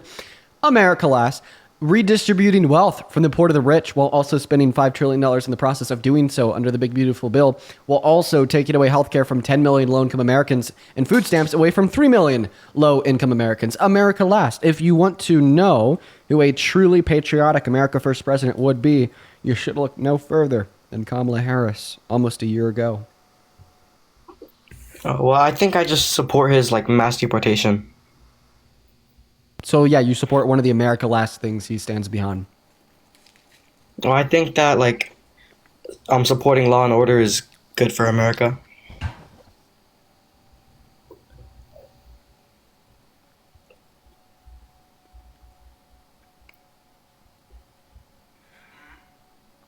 Trump is the best president America has ever had. Ever since he got in office, I've been getting paid more, and I've been better off. He has made the government so much money from terror. Do you genuinely think that Trump is the best president this country's ever had? Well, that's kind of my videos are kind of trying to get people mad. They're kind of rage bait. I don't think he's the best, but I think he's pretty good. Okay. And what year are you born in? 07. What month? March. I might be wrong here. I'm pretty sure the first time I asked him, he said 06. I bet if somebody were to scroll back, I would say there's around a 50% chance that I'm wrong, but I'm going to trust it. Let's go to move on to the next guest. Hop in that queue if you support Trump as president. I'd say that there's around a 50% Let's go to move on to the next guest. Hop in that queue if you support Trump as president. I'd say that there's around... Hello, Never Fear Caden is here. Do you support Trump? Yes. Caden, how old are you? I'm 18. What year are you born in? 07. What month? September 17th. Why do you support Trump as president? Because I feel like he's done a lot for this country. Like You're a liberal. his You're a liberal. policies. You're a liberal. What? You're a liberal. Stop LARPing. Get out of here. Shut the fuck up! Jesus, Kaden. We're going to move on to the next guest. We got Reed loading up into the queue. And all of his reposts were like me and like anti-Trump shit. He had like 1 billion reposts. What's up? Do you support Trump? I do. I talked to you a couple days ago, I think. Oh, unfortunately, I'm going to have to remove you for that, Reed, just because we tried to talk to one person one time, but I appreciate you for coming up here and being honest. Moving on to the next guest. Who's this? Emily Johnson. Get up here, Emily Johnson. All right, we got Emily Johnson loading in. Hello. Do you support Trump? Zeno is not here. Actually, Zeno was here. Sorry, man. Feel free to hop back in that queue. Guys, go to put a jump with your rage down below in that comment section. If you happen to be MAGA, we're going to get you loaded in. We can have a discussion. While we're getting that next guest loaded up, Taylor. Oh, my God. Thank you so much for the $50 over on PayPal, Taylor. That is so kind of you. Taylor with a $50 says, for me and my sister who really enjoy your lives and the way that you stand up for all the important communities, have become a lurker in her honor and love that I learn so much more every day. Much love. Much love to you as well, Taylor. Shout out to you and your sister. And seriously, thank you so much for the $50. That is outrageous. What is up? Do you support Trump? Yes, I do. How old are you? I am 20. Okay. Honestly, I feel like this is a bit unfair. We're going to get a second Trump supporter up in here with you to debate with, okay? Whoa, okay. What's up, Mr. Controversial? Do you support Trump? Yes, sir. What's going on, brother? What's going on? Okay, I honestly feel like this is a bit unfair. We're going to go ahead and get you guys a third Trump supporter to come up in here and debate alongside you guys, if you just wouldn't mind giving me a moment. Alex, thank you so much for the galaxy. That is incredibly kind of you. Alex with another galaxy. What's up, JK? Do you support Trump as president? Fuck Trump. Okay. Banned because we're just looking for Trump supporters, but based. Go ahead and give me around another 30 seconds. If you happen to be a Trump supporter, hop in that queue and I'll load you up here.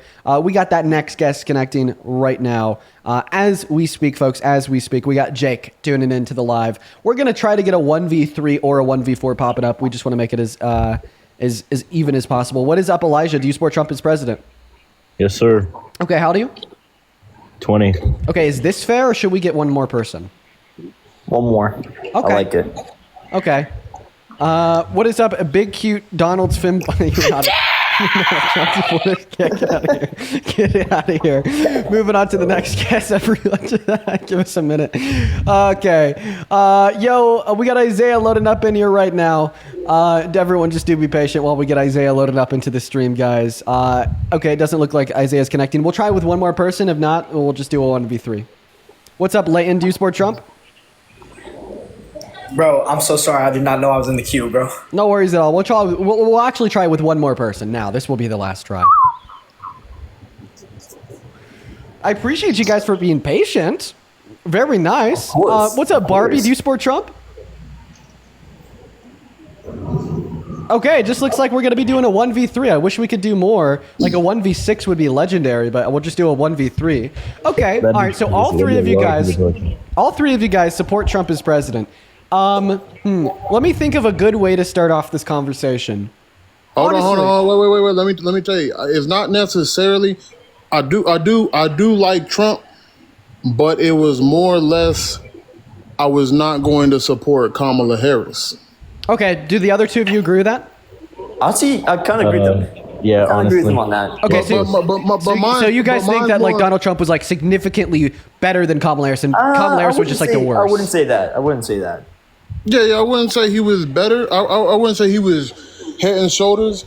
I would say that she was more or less not prepared. Like her whole argument and her whole campaign was centered around Donald Trump.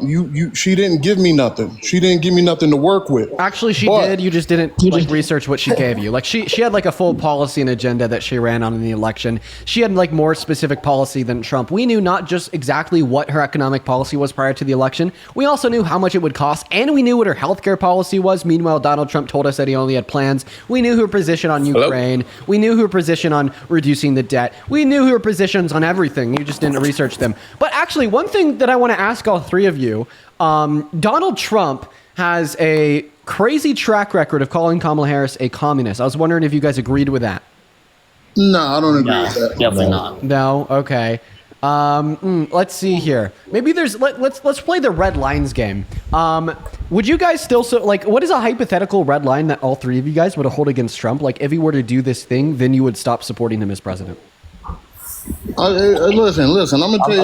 I'm not gonna lie. I feel like he kind of has gotten close to crossing the line on that, and that's definitely with He's on the line for me. No. Trump definitely runs his mouth too much. That's not even. I wouldn't even say running his mouth. I feel like the whole the legal deportation and like I have friends that are not legal here and. No. Can I ask you a question? Crossing the line. Can I ask you a question about that though? Okay. Well, I think that we're getting off base. I asked you guys to name like a red line you would hold against him. Okay. I didn't hear one. We're just gonna go back down to the basics. Let's just do a 1v3. Why do you guys support Trump? Give me a reason. Spitball the reasons at me. My big thing about Trump is tariffs, and I know it's gonna be controversial, but I think it's a good idea to bring manufacturing back to America. Okay. That's a good thing. So but all the tariffs that he put on other countries, they had tariffs on us also. Oh, okay. See, this is a point of the 1v3.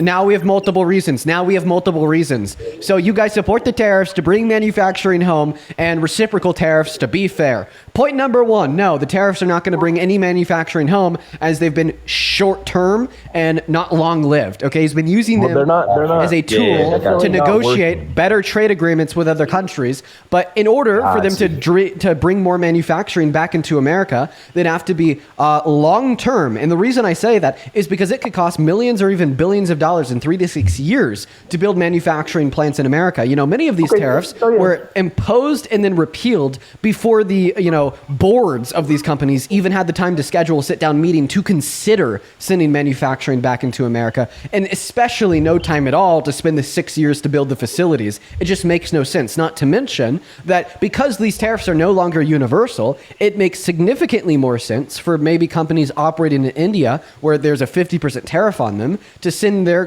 goods through a country like China, where there's a 10% tariff on them, then into America, instead of investing billions of dollars into building American facilities. Now, to your second point from the second person who said, well, they were reciprocal and fair. No, they fucking weren't. If you look at the chart that the White House released of these are the tariffs that the other countries have imposed on us, therefore these are the tariffs that we're imposing back on them, they weren't actually calculating the tariffs that other countries had imposed on us. It was a calculation of our trade deficit.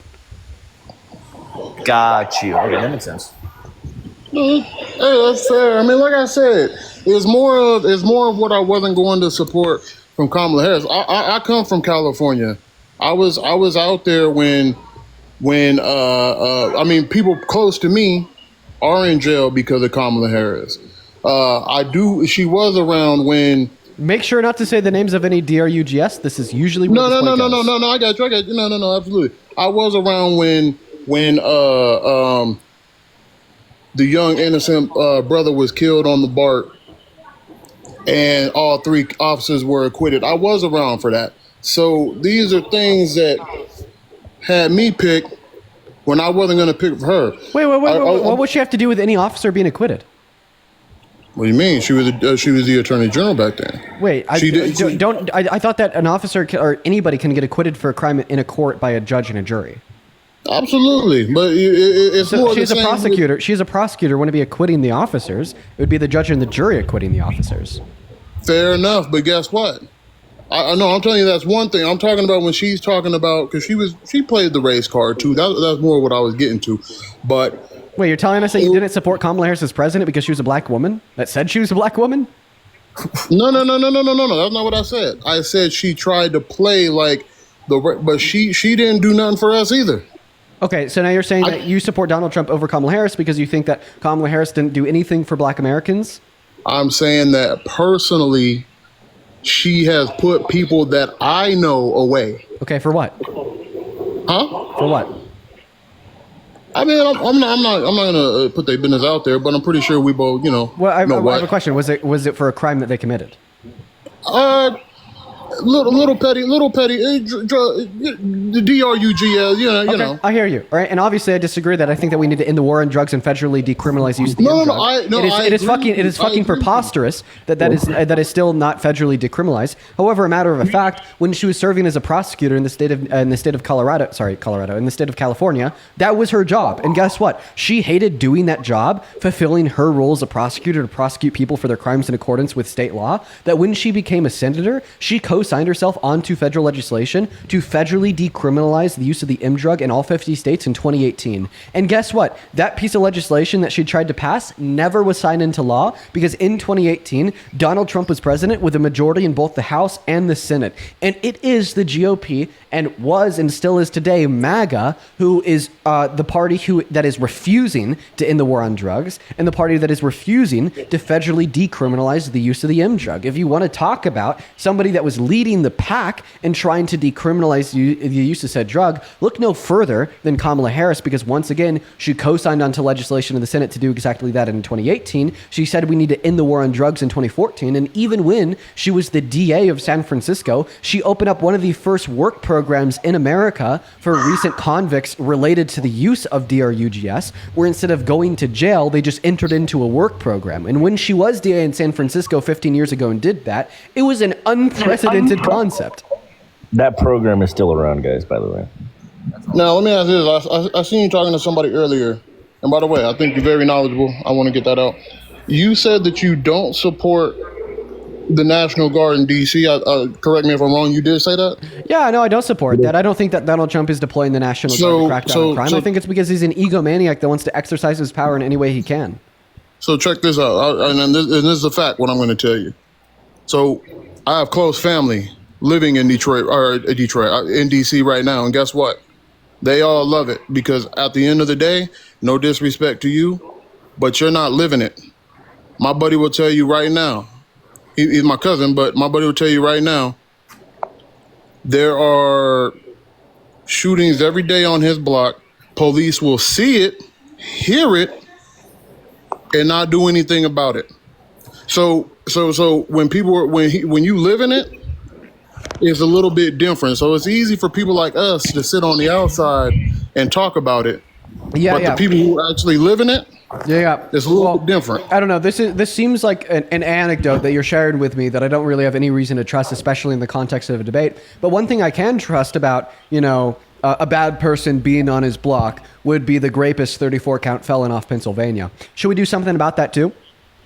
Absolutely. But see, I can call a spade a spade. The only issue I have with a lot of lefts and rights is nobody can ever call out their own party. That's my only issue. I got you. I listen to you a lot. By the way, I've never heard you I've never heard you say anything bad about anybody on the left. Okay, then you obviously haven't been listening close enough. I'm an incredibly large critique of the DNC, especially their support for Israel. Well, no. I'm talking about when you talk about pedos, when you gonna put it out there like that. Why is the focus only on Donald Trump? Why are we not saying let's get all these guys? So because he's the president, and that's what. But guess what? The same people. Let me get it out. The same people that are calling for it now. I didn't hear it in 2022. Listen, dude. I didn't hear it in 2023. Listen, dude. It has nothing to do with party affiliation and all to do with harm towards children. One of the survivors. I agree with you. If you'd allow me to speak, one of the survivors of Epstein spoke in front of the of Congress, like maybe last month, and she said that she was brought to Africa with Bill Clinton. Okay, my honest response to that is that Bill Clinton should be investigated for his crimes and go to jail for the rest of his life if this is something that he did. 110%, right? Okay. And honestly, I think the only hypocrites here are MAGA, for wanting to escape accountability for the commander-in-chief by attempting to focus on everybody but the commander-in-chief. Even though we now have unearthed letters that Trump sent to Epstein depicting the body of a naked woman with a statement, "May every new day be another wonderful secret." The civil court that held him liable for rape, or the recording of his sit-down radio show with Howard Stern where he was talking about sexually exploiting naked teens and women by walking into their changing rooms unconsensually backstage before their beauty pageants. And guess what? I would not sit here and say let him off the hook for that. Yeah, I'm just going to sit here and say make him president regardless of that, which is, in my mind, synonymous to let him off the hook for that. So let me ask you a question. Let's say this Epstein list comes out. He's on the list. So we talking. Then what? Then what? Impeach him. Okay, and then what? Send him to jail. I agree with you. And then what? And then move on. So is anything gonna? So is move on? See what I'm saying? Yeah. So nothing changes though. Yes, the thing that changed. No, it definitely changes, man. I'm no, sorry. no, because it's more than just. Disagree on that It's more than just him. It's more. That's my point. If we gonna take him down, let's not just take him down. Let's take. Wait. Wait. I thought that you were specifically asking the question in context to Trump. You said if Trump's name is on the Epstein files. Well, no. Remember, I first asked you. Wait, who's the echo? Who has the echo? Amy. Oh fuck! Oh fuck! I kicked the other guy. Okay. Well. Okay. Well, now they're all gone. Sorry, I just kind of nuked the live. Okay. Well, now they're all gone. What the fuck? Sorry, I just kind of nuked the live. Okay. Well, now they're all gone. What the fuck? Do you guys hear that? Sorry, I just kind of nuked. What the fuck is going on? What the hell? Okay, I think that we're good. There was no one on the live. What a weird glitch. Okay, we're gonna go ahead and move on to the next guess. Sorry, I just nuked the panel because we had that weird glitch start. Go ahead and hop in that queue for me if you support Trump. You know, the other two people in that live, they were kind of chill. They were kind of pushing back against him. I could actually appreciate that from them. For real. Madison, thank you so much for the $11 over on Venmo. Appreciate you for that love, Madison. Madison with the $11 says, I'm a nurse and a stripper. Fuck yeah. Grew up conservative and started expanding my mind 5 years ago. Love your heart, mind, and all that you stand for. Thank you from my cat, Lena and I. Dude, shout out to Madison and Madison's cat, Lena. Hell yeah. Appreciate you for the $11. As well as Lindsay, thank you so much for the $20 over on Venmo. I really appreciate you for that love, Lindsay. Please show some love to Lindsay down below in the chat for the 20. Lindsay says, I'm a speech pathologist who listens to you almost daily. You are so articulate. Keep it up. Thank you so much, Lindsay. Yeah, I try to be a clear communicator, and it's something that I've had to work on because I've not always been a clear communicator, but I think I've gotten all right at it. We're going to go to get that next guest, Victoria, loaded up into the live right now. As well as Caroline with the $10 over at Venmo. Thank you so much for the love, Caroline. Hi. Hey, okay, am I on? Yes, ma'am, you are. Do you support Trump? Okay, so I can embarrassingly enough say I used to, and then I got a brain. But I wanted to join this because there's a lot of people like me that, you're not fully educated, and then, some brain cells develop, and you're like, wow, okay. So some main points why I used to think he was a decent human being was because I was heavily into Joe Rogan, Alex Jones, the conspiracy theorists, So I was down this rabbit hole. I was dating this guy, and I was really into, finding out about, I don't know what I could say on here, but elites, children, rituals, Clintons, that type of situation. Way too down the rabbit hole, actually, crazy, right? So then I was like, okay, he's against pedophilia. He's working undercover to try to get these elites out in the light. There was this one video I saw where he gave these letters to everyone, and it was basically all the pedophiles. And so I thought he was undercover trying to do the right thing. Then Victoria, I had to kick you. You were likely going to get my stream banned for misinfo. Earlier today, like an hour and a half ago, I got a week ban for misinformation because I referenced the word P3DO alongside Trump. And you were just referencing the word alongside like him and like the elites, quote unquote. So unfortunately, I had to kick you because I don't want my stream to get taken down for misinfo the same way it did an hour and a half ago for like literally the same reason. But I was actually kind of interested in hearing what you had to say. I was, unfortunate. YouTube agrees to pay $24 million settlement to Trump. Dude. Oh my God. These companies keep bending the knee. So weak. Outstandingly weak. We're going to go to get that next guest loaded up in here. If you are watching the stream and you'd like to support me, because we have around another 30 minutes left, you can find my Venmo and my PayPal in the link tree in my bio on TikTok, as well as in that pinned message on that YouTube stream where you could also support on Super Chat. I get 100% of all the proceeds on those two platforms. They all go straight to me. You got to attach your name and a message, and I could even read it off on live. What's up? Do you support Trump? Taylor? Yes. I'm very young, and I wanted to debate. Taylor. Yeah, you gotta be at least 18 to be on TikTok live. How old do you think she was? She was like 10.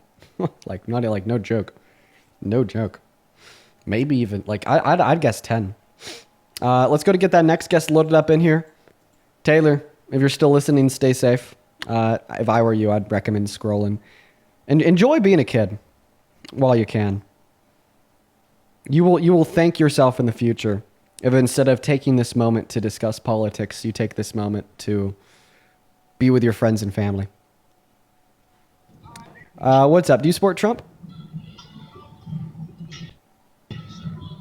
Nope, Coda's not here. We're gonna move on to the next guest. You know, I think a lot about that. You know, there's a lot of like political figures that are just like so totally fine with having like a part of their target demographic be like super young kids. And I'm just like not. You know what I mean? It's like, I don't want you to be like focused on like what we talk about here. If you're like literally like 12, you know what I mean? Like, I don't want you to be. I want you to like live life, enjoy your childhood and bliss. Already, I didn't know I was in the queue. Let me leave. No worries. We're going to move on to the next guest, guys. Go ahead and put a Trump with your age down below in that comment section. If you do support Trump and you want to come up here and have a conversation with me, we're going to get you loaded in right now.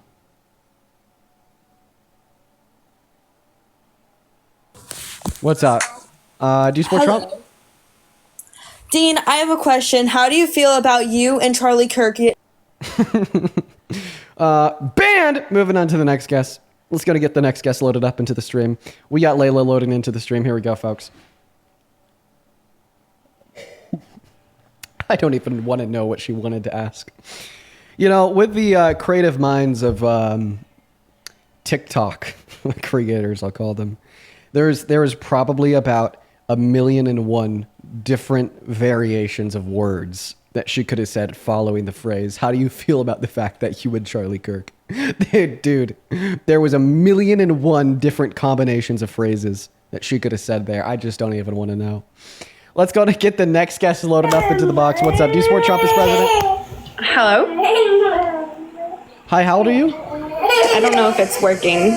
You sound like 6 months old. I'm 24 years old. Okay, I'm not a child. I'm 24 years old. September 11th, 2001. I'm not a child. Sure? I thought I just heard you whining like a I am baby. a mother to a 24 years old.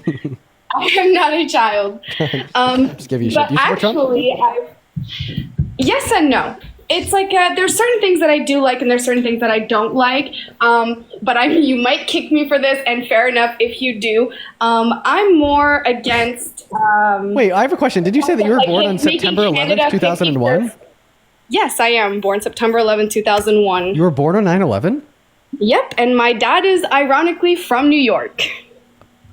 Whoa. What is that like? Let's just say oftentimes my birthday gets pushed to the side for remembrance of 9/11. But I mean, other than that, I get a lot of disbelief. Please show me your ID. I don't believe you. But I mean, it's I wonder, another day. that must have been crazy for your mom. So your mom was in the hospital giving birth while your dad was living in New York as that was happening. Well, no, actually, my dad is born and raised in the Bronx, New York, and my mom is from Ontario, Canada. I'm born in Canada, but I do have my dual citizenship for the United States. My dad actually, right after I was born, I guess there was a nurse who came into the hospital room screaming, "It's the apocalypse" in the US, and then my dad left to go watch the news while my mom was tending to me, the newly born baby. Okay, well, I apologize for So, yeah. detracting from the debate. I was just super curious. No, it's all good. It's all good. But no, so basically, my whole family is completely against Trump, except for my oldest aunt, my dad's oldest sister, who lives in Florida. Sorry, the noise you hear in the background is my child. So basically, I have a very conservative boyfriend. He is from Canada as well, and he absolutely 100% supports Trump. And I wanted to get advice from you to change his mind, because I don't know how to change his mind to make him more of a liberal and appreciate more the liberal stance. Every time I do it, it always ends up with me feeling like a complete dumbass. So I was kind of searching for advice from you on points that I could throw at him that would kind of win him over or make him speechless. You have so much going on in your life.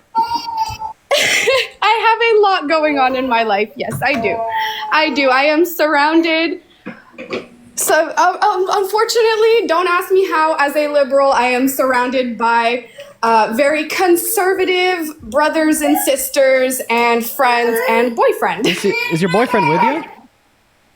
No, unfortunately, he is on a work trip, and I wanted to, when I saw your live, request and be like, I want to get some advice to be able to throw facts at him, to be able to finally win a debate with him. You know what? If I honestly think the best thing I could recommend is I could drop you a follow, and you could shoot me a text if whenever he's back. If you want him to come on my live, I could give him like a special right of entry one of these days when I start my live. He could be the first guest, and I could give you a heads up. Oh my God, that would be awesome. That would be phenomenal. I would appreciate that so much, because he is like the biggest Trump supporter. Yeah, so I followed you because the only account signed into my phone right now is at DNC Dean. That's what I use to moderate my lives. And I just followed you off of DNC Dean. If you shoot that account a follow back at DNC Dean, let me just shoot me a message whenever he's back in town and you think that he'd be down to join my live. And I'll give you like a heads up before I start one of my daily streams. And you know, if you miss that would be amazing. Yeah, and if you miss it and he's not free, if you guys aren't free in any day, well, I do live 7 days a week. So, you know, eventually our schedules will line up. Oh, perfect. Thank you so much. That is so appreciated. I have no idea how happy that made me right now. Yeah, you're dealing with a lot, so I'd like to help and do what I can. Just let me know. Great, so you have a good rest of your day. You too. Yeah, take care. No, you got it. Hopefully we'll be seeing Joey's boyfriend. Husband, boyfriend, fiance, one of the three here pretty soon. Let's go to get that next guest loaded up into the box, guys. Hop in that queue of U Sport Trump. Oh man. All right. Yeah, dude. I have a really big heart for young mothers. I don't know how they do it. If you're watching out there and you are like a young mother of one or two, I have no clue how you do it. Seriously, I mean that. What's up? Do you support Trump? Yes, I do. How old are you? I am 20 years old. And what year were you born in? 2005. Okay. All right. Well, let's have a conversation about why Very quickly, I would like to thank Janet. Thank you so much for the $5 over on Venmo. Thank you for the love, Janet. Please show some love to Janet down below. As well as Crystal. Thank you so much for the $25 donation on PayPal. Crystal with the $25 says, "Hey, Dean, thank you. I'm a blue dot in a red state. I found you. Now I can't stop listening." Dude, hell yeah, Crystal. No, these lives are fun. I'm happy that you're enjoying them. And thank you so much for the $25, as well as Kate. Thank you for the galaxy. That's very kind of you.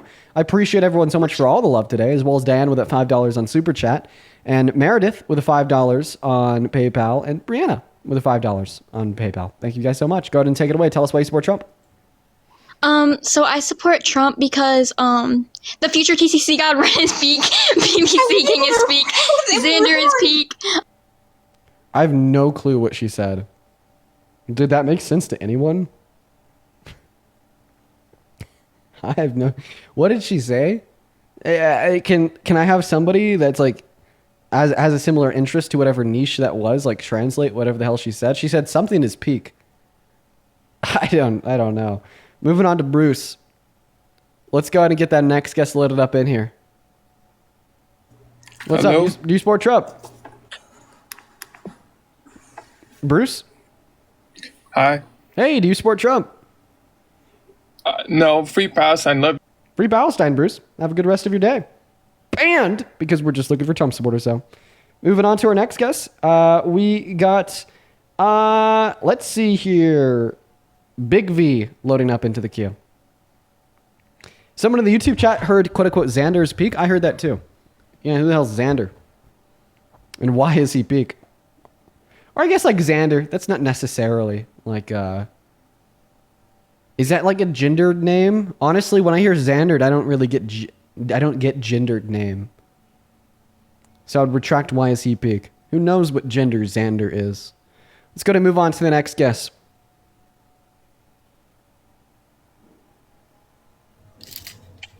All right. Somebody in the chat has gotten my attention by spamming stop dodging. I invited them to the live and they didn't accept it. Stop dodging.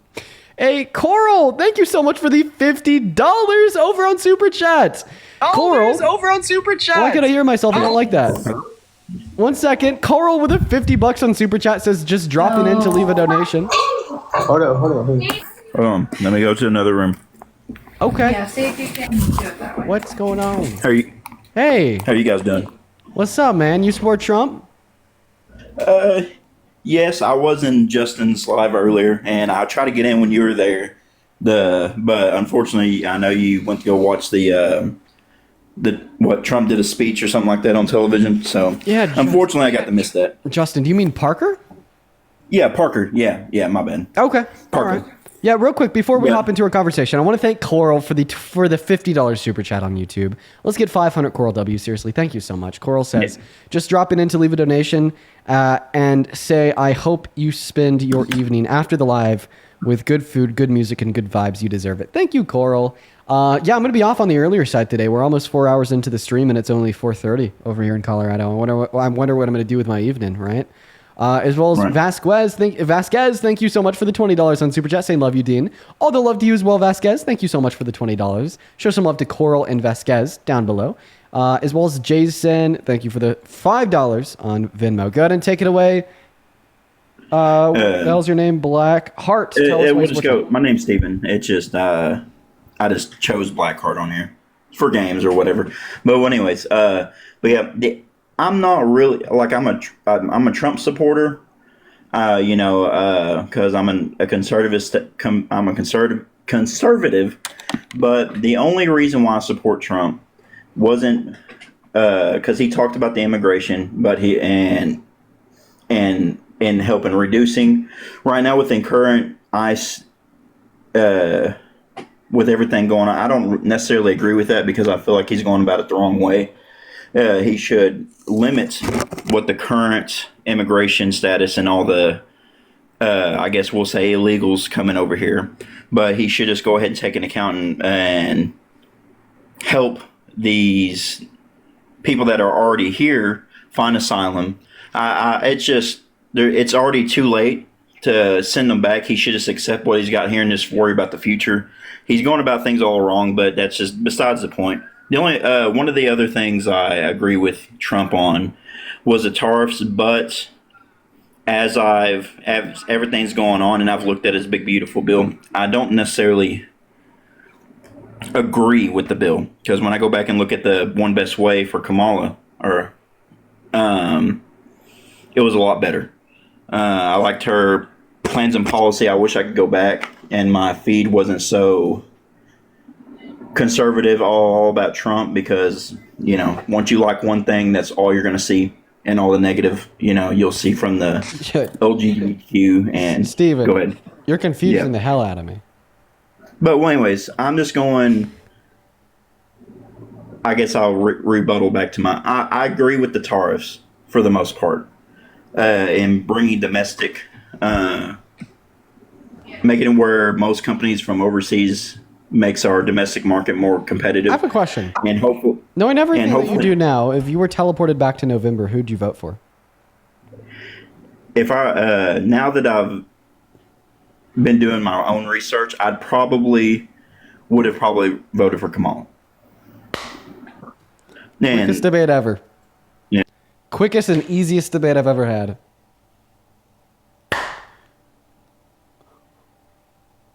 W. Ooh. Amanda, thank you so much for the motorcycle. I appreciate you for the love. Oh, I just got a little heart palpitation. The lion ignores his mild heart palpitations. Moving on to the next guest.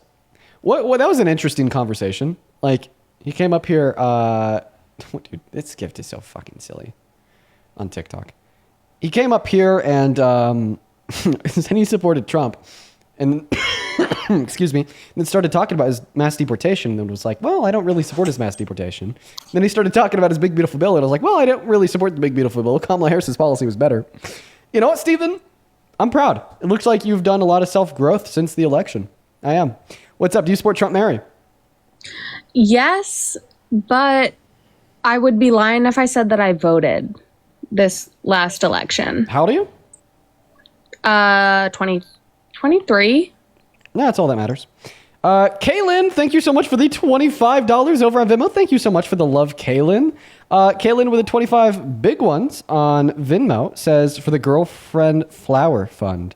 I'm going to get her a lot more than some flowers, so I appreciate you for that. Yeah. I think while we're, because I'm going to this concert with her on the 1st, maybe take her out to a nice dinner. Hell yeah. Thank you so much. Thank you seriously. Show some love to Kaylin Double in the chat. Excuse me. As well as Sarah with the $30 over on Venmo as well. Thank you so much, Sarah. That is SARA. Sarah says, I watch you every day, and something I struggle with when talking to people is they think undocumented immigrants don't pay taxes. What would you say to that? Thanks. The response to that is that they do pay taxes. According to the IRS and the Institute on Taxation and Economic Data, they pay over $100 billion per year. Go ahead and take it away. Why the hell do you support Trump? Well, I really support how he has made it a point to end the animal cruelty and testing, which was not a big significant portion of the Democratic portion of everything.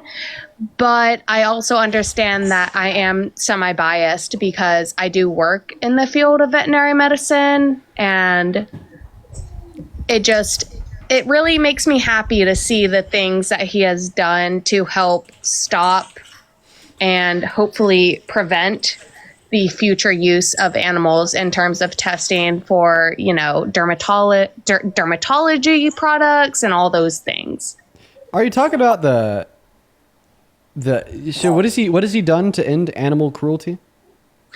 Well, in 2018, he did sign the Farm Bill, which did make it illegal to slaughter cats and dogs for human consumption in the United States, which I understand. 2018 is very late in the game for that.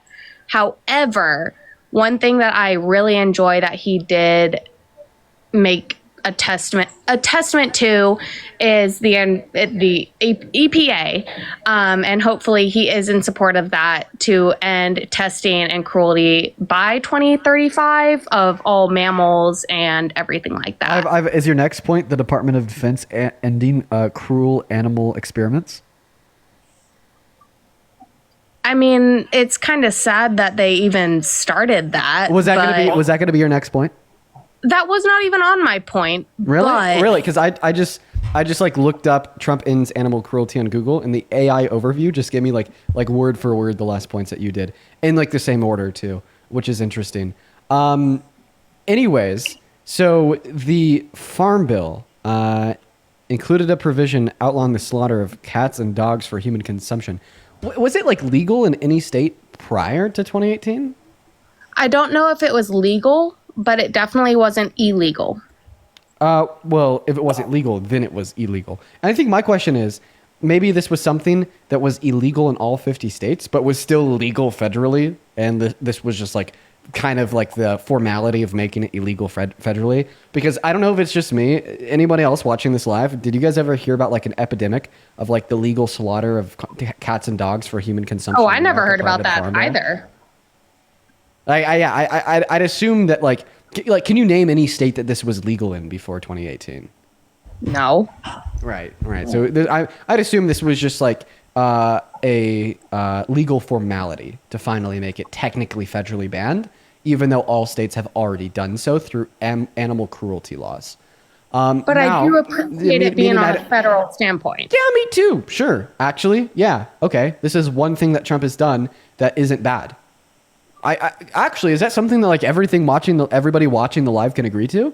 I can agree to that. So. Yeah, I could agree to that. That's not terrible. But it is kind of like practically useless. Yeah, but it's practically useless, but it makes a lot. Like I said, I know everybody is saying no vote, no choice, no vote, no choice. But everybody, like the last person or a couple people ago that came on here saying that he voted for Trump because he was the better option between the two. I personally did not see a better option between the two, which is why I refrained from voting. However, I forgot about that. So you refrained from voting because like you literally didn't want to, not because you couldn't, not because there was anything like preventing you. Well, if we're gonna get on that road, I didn't not vote, but I voted for Kennedy because I knew that he wasn't gonna win, but I didn't want to not. Yeah, I let people come up on the live that like didn't vote because maybe at the time they weren't into politics, didn't vote because like there was something preventing them from doing so, like maybe they were out of the country at the time, etc., so on and so forth. But it's like if you were educated, informed, and you didn't vote, for like your like self-informed reasons, no vote, no voice. You know what I mean? That is the only time I uphold that rule. It's the only time. It's the only time. There's many people that I will talk to that didn't vote, and give them a voice on the live. But it just kind of sounds like you like intentionally didn't vote because you didn't want to. What's up? Do you support Trump? Yes, I do. Okay, how do you? Yeah, you sound old enough. All right. Let me go and thank someone for a quick donation because holy shit, dude. Mia, thank you so much for the $200 donation on PayPal. Mia, that is like ridiculously kind of you. Holy shit. Mia with a $200 donation says, "We young mothers just get it done. Thank you for being my source of entertainment. Love ya." All the love to you as well, Mia. Let me tell you something about young mothers. There has not been a single young mother that I have met that I haven't looked at as one of the most resilient, hardworking people alive, man. Like I was saying earlier, the amount of respect that I have for young mothers is out of this world. No clue how you get it done, but guess what? Every single one of you do get it done. It blows my mind. It blows my mind. Thank you so much for the $200, Mia. Like seriously, that is completely outrageous. Thank you so much for the love. As well as Megan, thank you so much for the $20 on PayPal.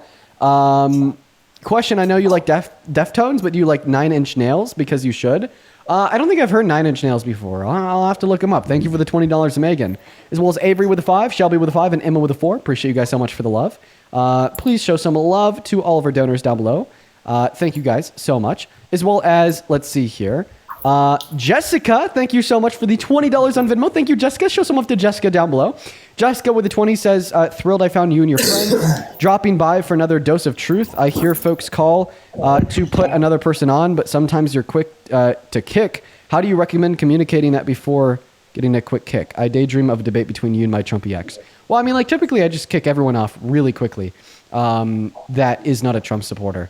And those that will, like, stay on the live and not be a Trump supporter is just, like, completely random. And I don't know if I, like, could give any more insight than that. What's up? Do you support Trump? Oh, you already told us yes. Go ahead and tell us why. I support him for the stuff he's doing with the military. And I support him for, obviously, gun laws. And I agree with most of the stuff dealing with abortion, all the stuff you've talked about in the previous people. Okay. We actually haven't talked about abortion at all today. I got a harmonica chat. It's so much fun. What is your position on abortion? I think that it should only be legal in for like incest or rape, or stuff like that. I don't think it should be allowed for, you just go out and have sex and you accidentally got pregnant and boom. Okay, why not? I would consider that to be murder. Okay, why? Because you're killing a person, a baby. Okay, and when you say killing a person, do you just mean like a human life? Yeah. So you think that murder is ending a human life? Yes. Doctors end human lives when they pull plugs on brain dead patients in the hospital. Is that murder? I would not consider that murder.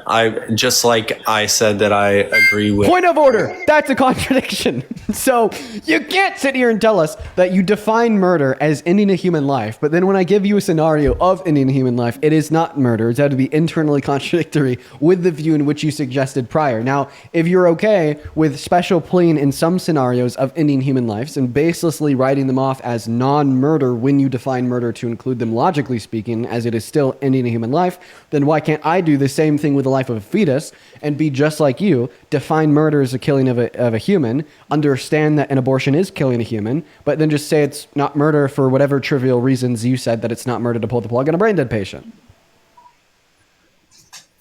Let me think. Hold on. I'm trying to think or grasp what you're saying. I mean, if, let's say, like, for somebody that's got raped, you don't want to make them live through that for the rest of their life, correct? I mean, that's just simple human being. And yeah, so I do agree that victims of rape should be able to access abortion, but this actually isn't responding to the point that I made about your claim on abortion. I'll go ahead and just like repeat it slower just so you can hopefully understand it. I asked you why you think abortion should be banned. It's because you said abortion is murder. I asked you to define murder, and you said it's because it's killing a human life. Then I was like, oh, well, there's many things that kill human lives, such as pulling the plug on a brain dead patient in the hospital. And I was like, okay, well, because that is killing a human life and your definition of murder is killing a human life, would you say that's murder? And you said no. All right? That's a contradiction of your definition of the word murder. And if we could just contradict our definitions of the word murder and hold it like a coherent view from your perspective, why can't I contradict your definition of the word murder, agree that murder is ending a human life, agree that abortion is ending a human life, and just say it's not murder? I guess according to what I said, there's no reason you couldn't. Correct? Yeah, now you're just saying that there's no reason that I can't be pro-choice. Yeah, but you use the defense for, I'm not saying you specifically, I guess. I will say people use the defense, the same thing for gun violence and trying to ban certain guns because it's ending children's lives, but so is abortion. Okay, well, the difference is I don't think that abortions end the lives of valuable children. Meanwhile, I think that guns do. How do you know they're not valuable or valuable before they're born? Because I associate value with a conscious sentient experience. And the fetus doesn't have that conscious sentient experience until like 20 through 24 weeks. Therefore, I do not give it value before that point. Okay. I mean, I mean, it's, you don't have to agree with everything. Just, I don't agree with that. But I mean, You don't. They could be, they could come to be doctors or lawyers or whatever. Wait, I have a question. You just said, okay, you don't have to agree with everything, and I don't agree with that. So if I'm supposed to be okay with you disagreeing with me, why isn't it okay for women and girls to disagree with you, right? Because from your perspective, you want to legally prevent women and girls from accessing this form of healthcare because you think it's wrong. But then the moment I usher of you to demonstrate that it's not wrong, you don't have a counter argument, so you just say, I should have the right to think the way I want, even though I don't have a reason why you're wrong. So why shouldn't women and girls have the right to think the way they want, access abortion, considering the fact that they have good reason to believe that you're wrong? That wrongness being rooted within the contradictory argument that you already gave us insofar as why you're pro-life. So what good reason to have abortion? Okay, well, I actually don't think that you need good reason to do things in order for them to be morally permissible. If I, were to, skip down to the local lake, pick up a rock, and skip it on the lake, could I do so mindlessly with no reason at all, and that set of actions would still be morally permissible? I would assume so. Right. So I just find it funny that as soon as it's in the context of another morally permissible action that we have no reason to assume is incorrect, you ask for a good reason, right? Now, I want to clarify, so many women and girls have these quote-unquote good reasons to access abortion, but my point would be any reason is a good reason. Any reason would be a good reason to end a child's life? Well, yeah, like I don't know, like 9 out of 10. I mean, I could conceive of a couple reasons that I'd say are bad reasons, but that's like a whole other debate. I mean that just, I see it as you can't have it both ways. I mean, I understand you said how you view children versus babies, but you can't use one defense on one side. So you think that we should view the two the same? Yeah. Okay, so you think it is just as wrong to kill a unicellular human zygote in a petri dish as it is to take a gun to school and kill 10 children? Because you can't view them differently? You have to view them the same? I would agree. Okay, that's insane, right? Why would that be insane?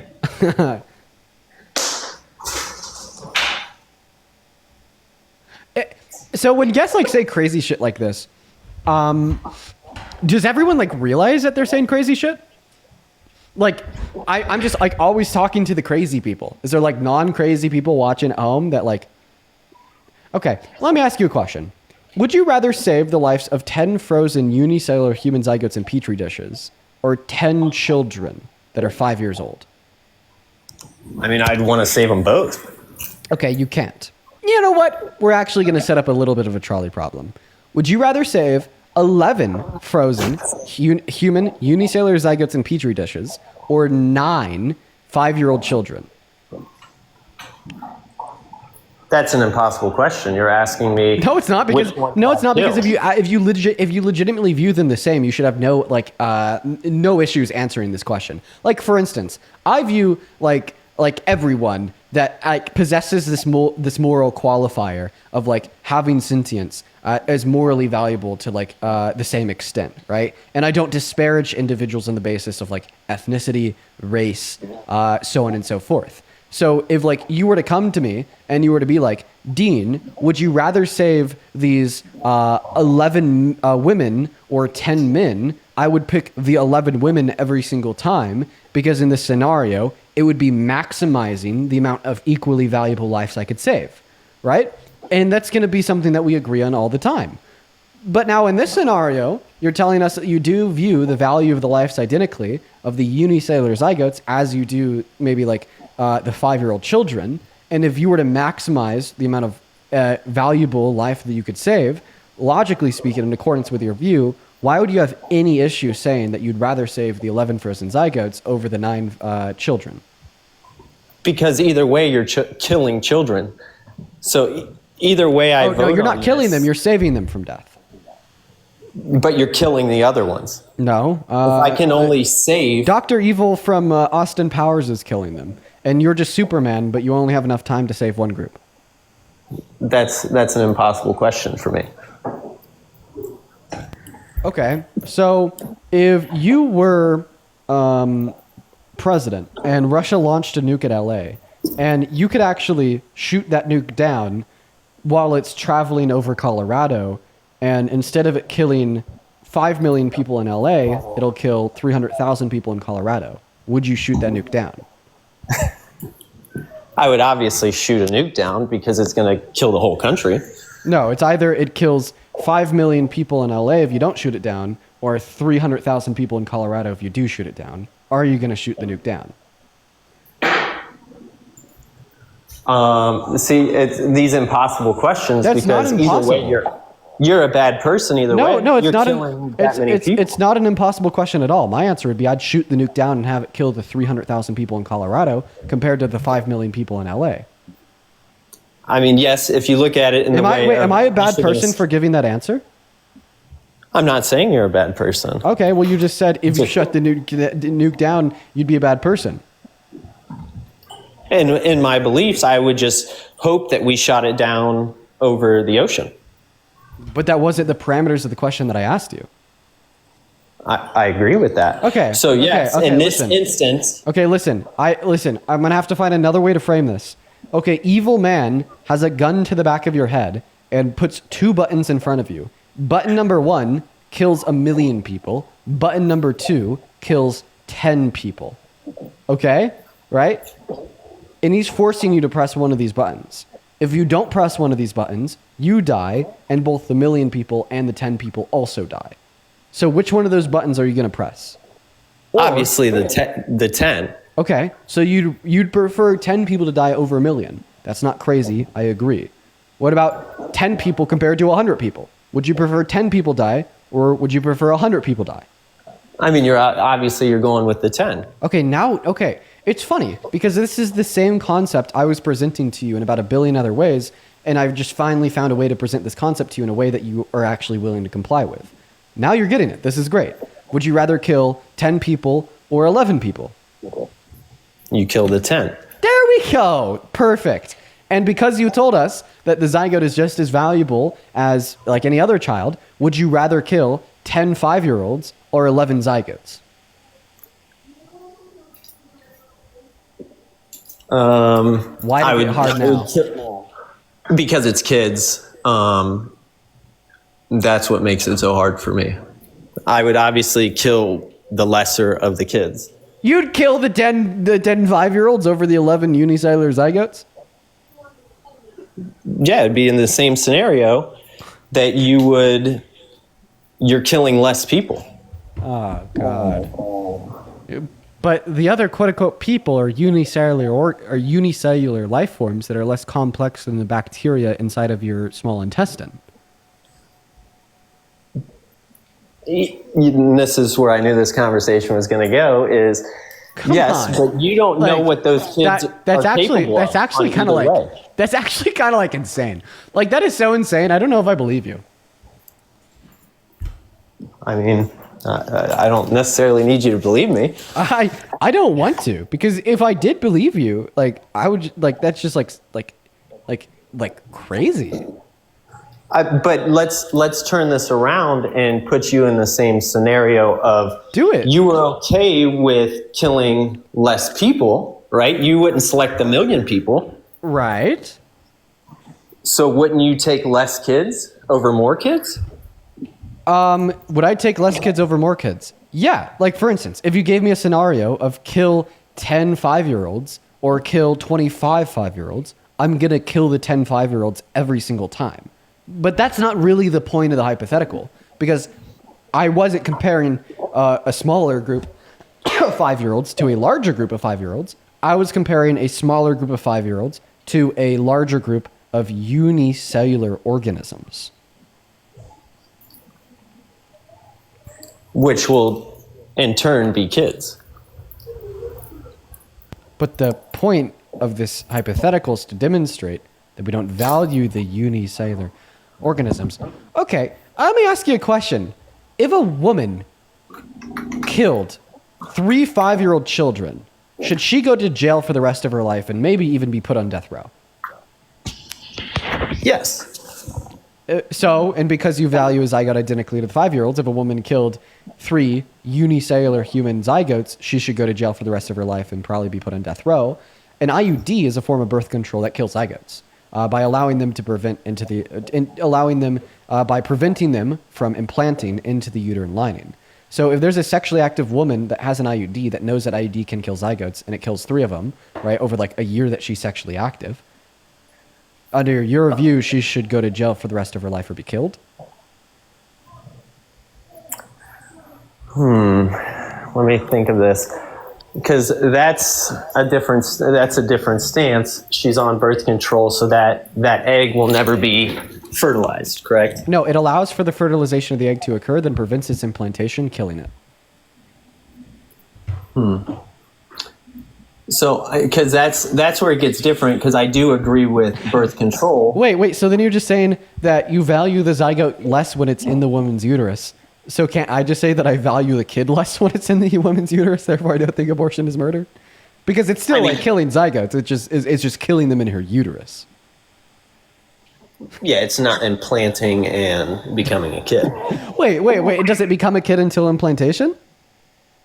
No, that's not what I'm saying. I'm just saying I'm trying to view from your side is what I'm doing. Well, the question is killing zygotes murder? You said yeah. IUDs kill zygotes. Women know how that IUD works. They'd be culpable for the killing of that zygote, meaning they'd be culpable for murder under your view. And you'd say, therefore, if they were to kill 3 or more, they should go to jail for the rest of their life or be put on death row. I'm not saying, let's see, I just think that abortion, if we go abortion should just be not getting it. I get 100% get what you're saying. If you're using, I don't think you do. I do. I'll explain what you're trying to ask me. Okay. You're asking me that if you use an IUD, that kills it off. So should you go to jail or be put to death because you use that because it kills them off? Yes, and this was a question I asked you predicated on the statement that you made comparing the value of a 5-year-old to be identical to that of the value of a zygote. And you think if a woman were to kill 3 5-year-olds, she should be possibly sentenced to death. Therefore, it would follow if a woman killed 3 zygotes that she should be possibly sentenced to death. And that is exactly what that IUD does.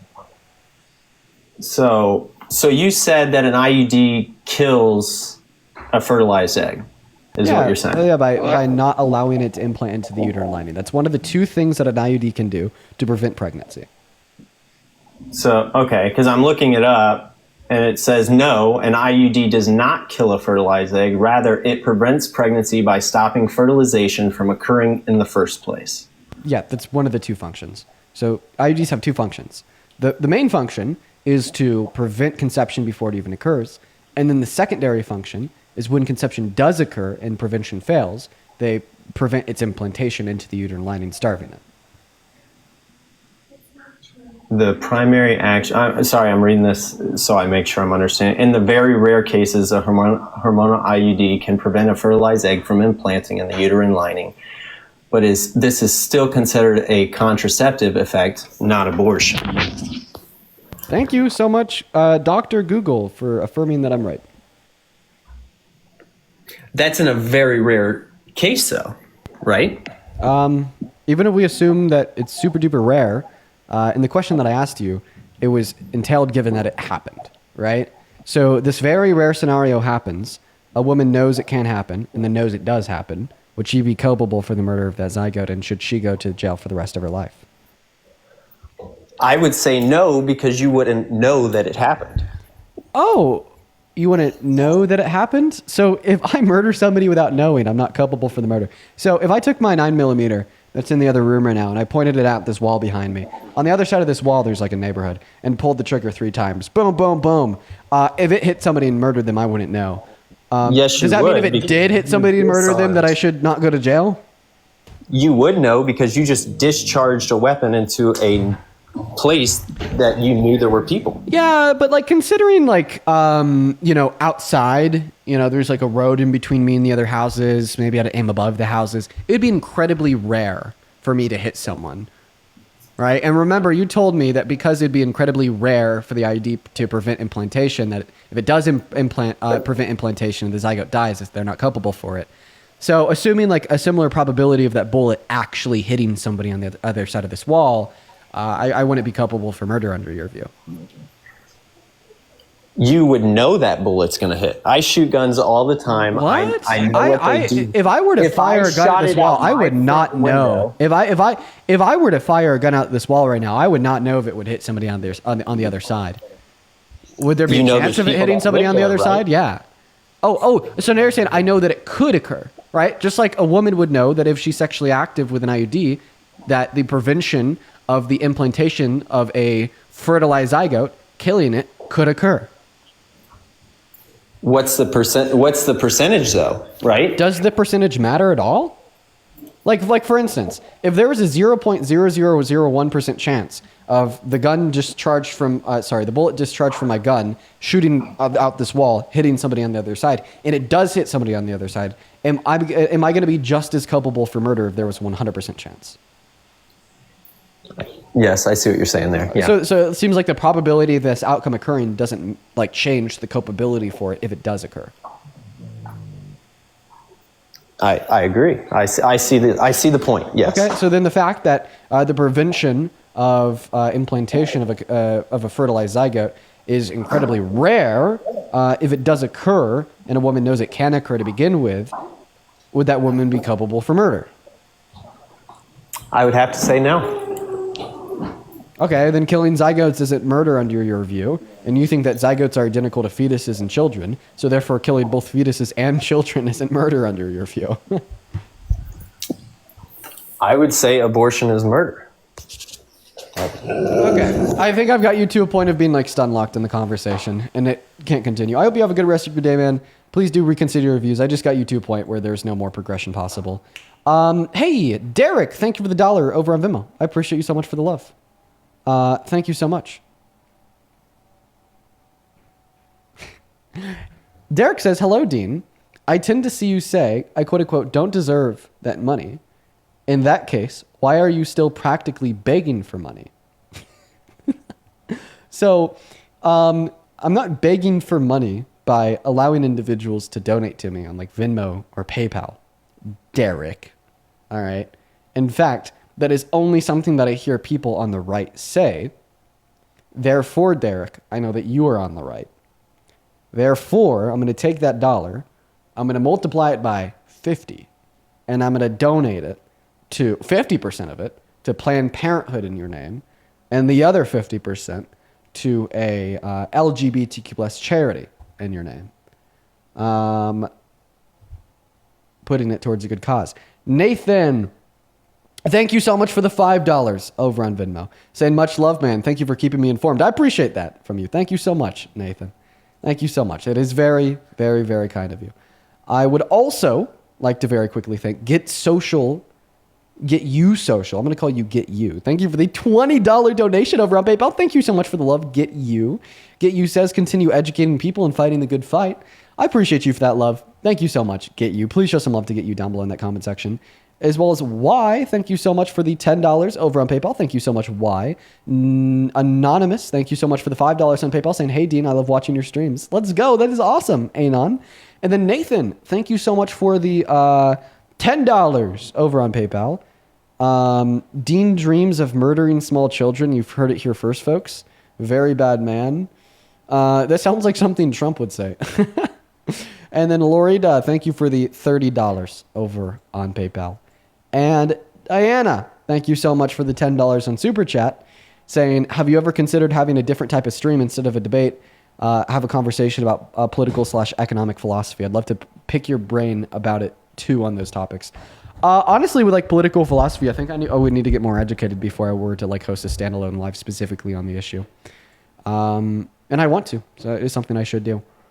Anyways, for the 15,000 people hanging out with us right now on TikTok, that time of the day has come. We've been live for over 4 hours now. I need to get off so I can start planning my trip for this super cool concert I got coming up. I'm so excited. I get to see the Backseat Lovers. My favorite band ever. Ever. Let me see if I could find a live for us to raid. Erica is live. Okay. So Erica is awesome. She's going to be debating Trump supporters right now. Right now, she has 300 viewers. In total, we have 20,000. Do you think that we could get 5,000 of you guys to just go show Erica some love, even if it's for a minute? Please. Please. I would really appreciate it if you would. She's debating Trump supporters. She is fantastic. Love Erica. Her handle is Erica_Shante on TikTok. That is ERICA_SHANTE. Low-key, I kind of want to try to get her like the most viewers she's ever had in her live. So like I said, she's at 300. Even if you guys don't want to stay in her stream, if like honestly all 14,000 of you, for instance, on TikTok, just like head over there for 30 seconds, even if you don't intend to stay. I would love to like get her like the most viewers she's ever had in her live, even if it's like just for a second. Now I'll actually ask you guys to spam what I'm about to say in the chat, just so everyone knows where to go. It is ERICA, Erica_Shante, SHANTE. Spam that in the chat, folks. Everyone's saying pin. I can pin it if I see somebody put it in the chat. And for those on YouTube, I think that she's only on TikTok. All right, there we go. Head over to Erica Shante. Let's try to get her up to like 10,000 viewers. I'm gonna end my stream now. You guys know what to do. Even if you don't want to like spend time with her, because you have other things you want to do with your night, head over there for 30 seconds and I'll love you forever. That is ERICA_SHANTE. See y'all there. Bye-bye.